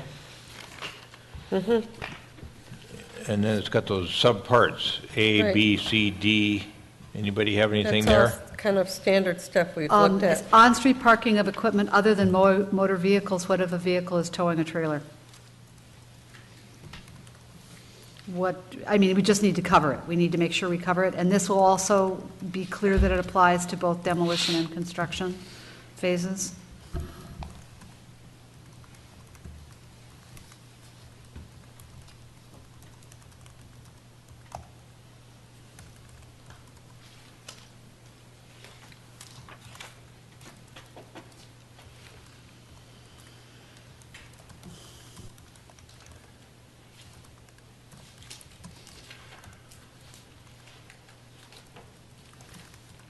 So what was your point again, Joni? A vehicle pulling a trailer? Well, right, if you can't park anything other than a motor vehicle, what if you happen to have hauled something to the work site on a certain day? I think we don't want permanent, we have a, Yeah, you're going to Right. have that. You're going to have a pickup truck pull in a Bobcat or something. That's you know? Well, Steve by Timber this, they sent won't in be that able to park picture it of on the that. street. Yeah. And they should be parking on the street. Bobcat. Overnight, you mean? Right. well, but this is on-street parking Currently, of if equipment. it's a licensed vehicle, for instance, a trailer, it can be parked just Yep. like any other licensed vehicle Yep. on the right-of-way. Just not within 30 feet of a stop sign or 5 feet of Exactly. an intersection. And So we may want, I mean, can we prohibit it during normal course of, you don't want it left there, but what happens if they've hauled something and they're going to haul it away at the end of the day? We've had the situation on our street where they don't haul it away until the next day. And what we've done is we've actually called the police to tell them that we needed permission to leave a trailer with the Bobcat on it overnight because we didn't have a way to get it hauled until the next day. I know that sounds odd, but And if there's consensus on it, How about subdivision 5? Install and maintain a rock entrance pad. Yep. That's the best practice that's out there.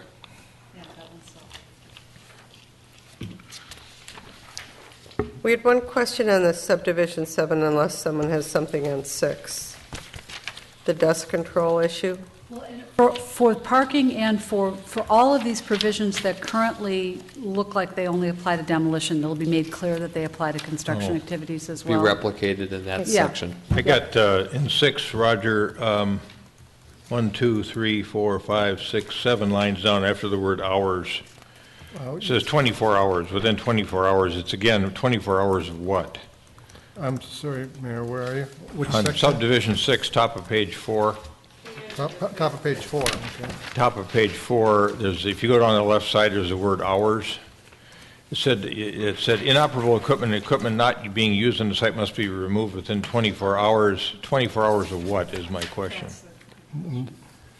Of citation, of notification to move it? I'll or- clarify that. I mean, there could be all kinds of. Yep. And then, a little bit further down, it says no material may be deposited or stockpiled on the public streets, boulevards, or sidewalks. I added or adjacent properties. Because we use the adjacent property descriptor in the last sentence, too. What about removing the trash daily? I mean, remove any trash or debris washed or is deposited on sidewalk. Well, a lot of them have a They don't dumpster. mean remove from the site, they mean put in the dumpster. Yep. Right. Well, clean it up. Okay.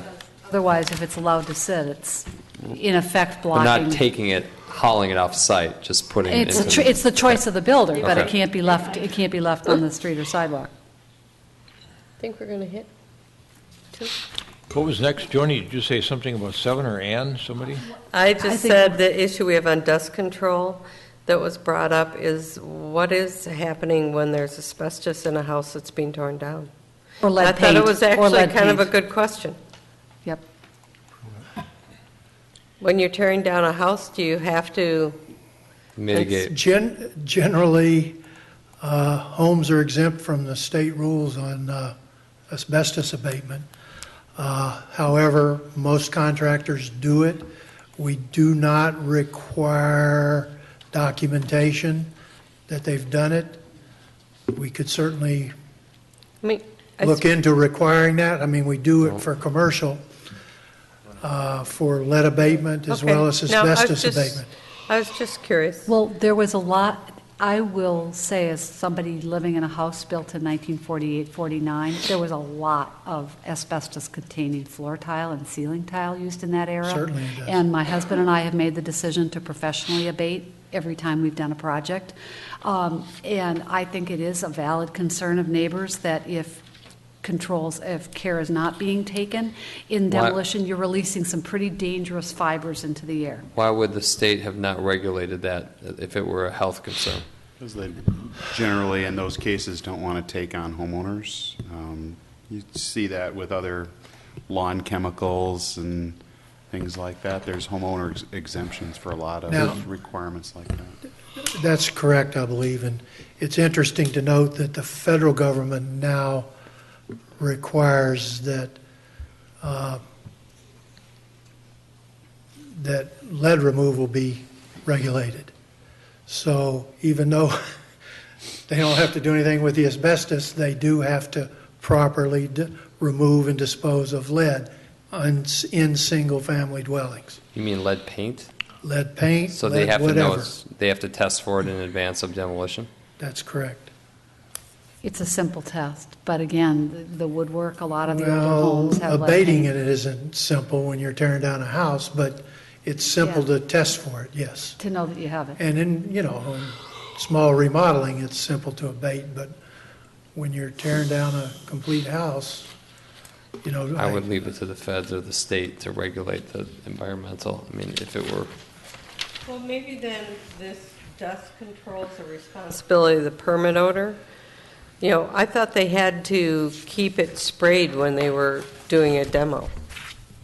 I thought there had to be some, isn't there? there are no requirements that I'm aware of Okay. that would require that.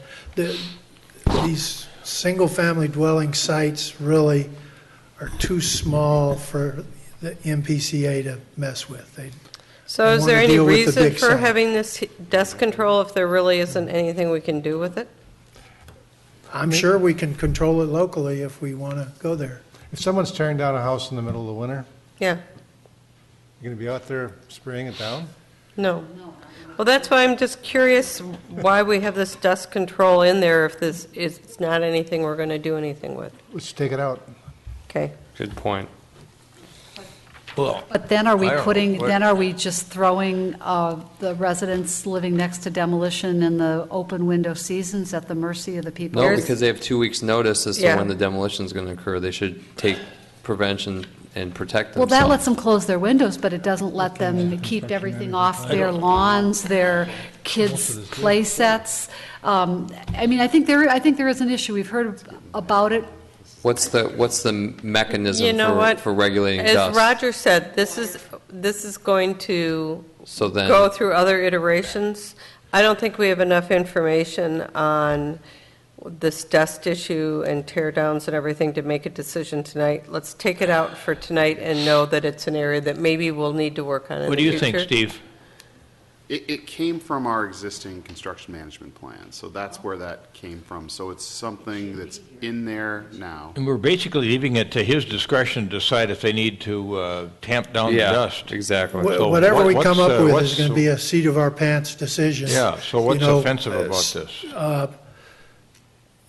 It You could can- be an issue, you never can sit know. there and spray it down the entire time it's being demolished, and as Roger mentioned, in the winter, you're going to create a heck of a mess. But leave Yeah, it of to course the, not, but Well, that's if you're why, demolishing a house, where are you getting the water that you're spraying it down? Well, Water you truck. can Water can truck. purchase a meter from the city and. this will give and Steve use- the As it's currently discretion. gives him stated, it doesn't judgment. tell people how to do it. Yep. It gives the builder, it gives the permit holder the discretion Yep. to figure out how they're going to do it, and it gives the building official also some. This just says you have to eliminate the problem within 1 hour of receiving notice from the building official. Isn't So that the pretty neighbor easy? calls and there's dust, and he comes out and says, okay, you got an hour to get rid of this, and there's no water, and he can't go on his neighbor's lawn. I just don't understand how it gets rectified, guys. But the easiest way is, all right, I got 1 hour to stop it, so I'll keep working for an hour, and then I'll stop working. Then the dust will go away, then I'll start again or something. you know? Or if it's spring, summer, or fall, and the make any hose is sense. working, they can hose it down. Which is usually what they do. Okay, fine. We'll Yep. leave it in. let's keep leave moving. it, leave it. Leave it in. Subdivision 8, anything there? That's consistent with what we do now. I think it's a good thing that they keep dumpsters out of the street. I would just Equipment. change then to than in section. Yeah, the THAN, Yes, I caught that. Make that correction, yeah, Yep. right. than, other than. Other than, right there. How about 9? Nope, fine. Can a motor vehicle be on a sidewalk? No. No. Well, but just read the sentence. Where are we? No building material or equipment may be placed on a sidewalk. Within street right away. Or on a sidewalk? Or on a What's- sidewalk. What's the issue? Well, there may, It says the motor vehicle can be placed on the sidewalk. No, Yes. it doesn't. It says no building material may be No placed on equipment a. other than motor vehicles. That's But what- then the last sentence is public sidewalks must be left open and Other obstructed at all than- times, which kind of Kinda contradicts the, contradicts. Yep, okay. Okay, Other fine. than, We'll go with the contradiction. what are we going to say? We're going to leave it the way it is. We can clean that language up, too. Roger will fiddle around with it. Yep. Subdivision 9. Same thing for construction. I like the idea of protective fencing. I think that will go along. What is the application? That you try to stay What away. type of fencing? That's what I'm trying to. Is this chicken We, wire? within What the is- last couple of weeks, have changed our policy and require, we used to just allow silt fencing to suffice for fencing around construction sites. Now we're requiring construction fencing in some areas. We will allow silt fencing or echo logs along the front of the property. So we just changed that policy. We're certainly willing to fine tune it. And Is there a minimum for the tree size? I mean, do you have to fence off little shrubbery? well, conventional wisdom says put construction fencing around the drip line of a tree.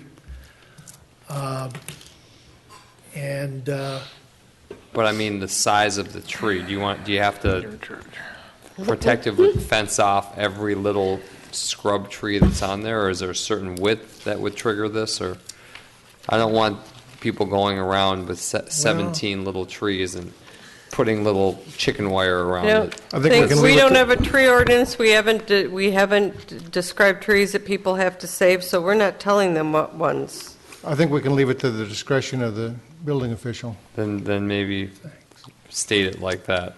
That's not how it's worded. I think it's fine. Oh, approved by We'll the, add okay. that. Yeah, I think certainly we can start requiring protection around trees. That's going to be not possible in some cases around the drip line when the drip line encroaches on the new house. But we'll do it where we can. It would go a long way to seeing things through a construction process. Yes. Are we done? Well, there is the big number at the end here Oh. that you've had some feedback on. The big number at the end. The $1,500. $1,500. No, I think it's fine. I do too. Okay, we're done. Thanks. That was the number we had the least amount on. So, do we have to make we have to make a motion to table the ordinance pending the revisions? I would, Second. Acting. Yeah. All those in favor say aye. aye. Any opposed? Motion passes. Thank you, Steve.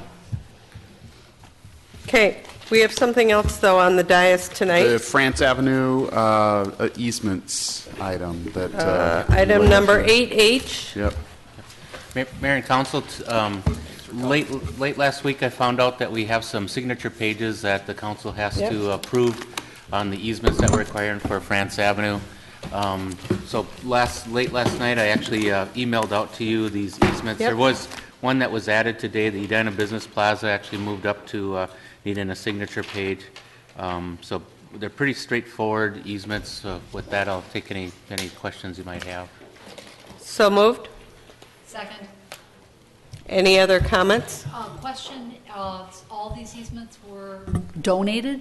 Yes, all the easements are being donated. We are paying for their legal counsel if they have legal counsel, fees, which isn't amounting to a whole lot. Okay, Yep. all right. Okay. Thank you. All those in favor say aye. Aye. Aye. Any opposed? Motion passes.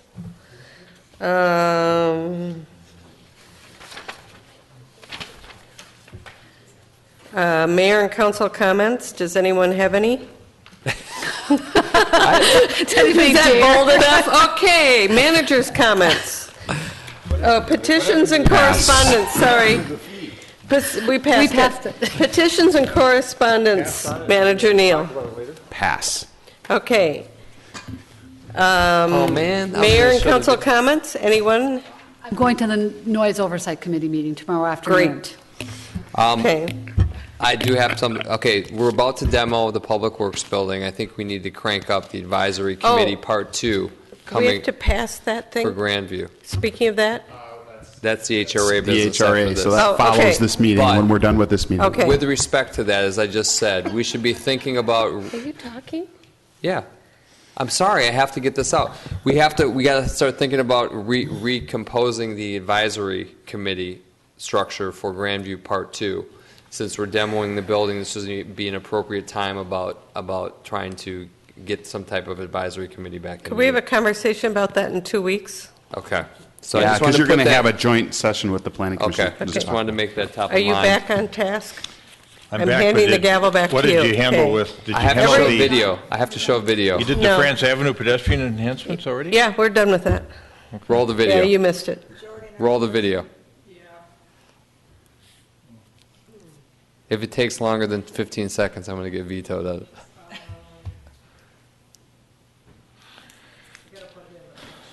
Okay. then we Next can do it time, as- next time. Okay, so now you're on the Edina Housing and Redevelopment Authority. Adjourn, got to All adjourn the right. meeting. City council meeting stands adjourned. Now, we are calling to order the Edina Housing and Redevelopment Authority business. Roll call, please. Ms. Benarott. Commissioner Sprague. Here. Commissioner Brindle. Here. Commissioner Bennett. Here. Chair Hovland. Yes. Here. All right. We have approval of minutes of HRA meeting of February 5th, 2013. That needs to be moved and approved. So moved. Second? All right. Discussion. All those in favor say aye. Aye. Aye. Opposed say nay. Carried. Next matter of business, Resolution 2013-04, finding that parcel is occupied by a structurally substandard building. And our ED, Mr. Neuendorf, just sorry we morning, woke you Good up. morning, yeah. Good morning, Bill. My wife accuses me of being a night person. You guys put me to shame. So I've got one quick agenda item for you this evening.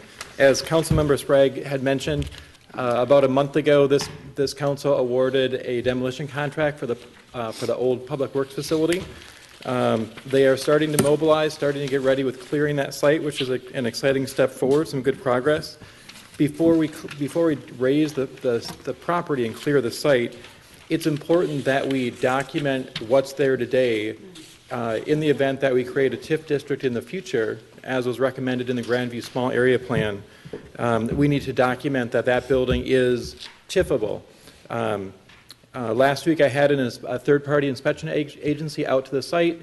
They took some photographic documentation. They issued their report, which was submitted to you last week, where they found that the existing building is in disrepair, is obsolete, and is structurally substandard, which is essentially the test to be TIF eligible. So in order to proceed with the demolition of the property and still reserve the option for creating a TIF district to help create a financing mechanism for the new improvements, the resolution in front of you tonight would document the condition and give us that flexibility for the future. Happy to answer any questions if you have any. Questions for Mr. Neuendorf? Or do you have a motion? So moved. Second. Got a motion and a second. Discussion. All those in favor say aye. Aye. Opposed say nay. Carried. Any further business for the HRA? We stand adjourned. Thanks for hanging in there, guys. Longest council meeting of my...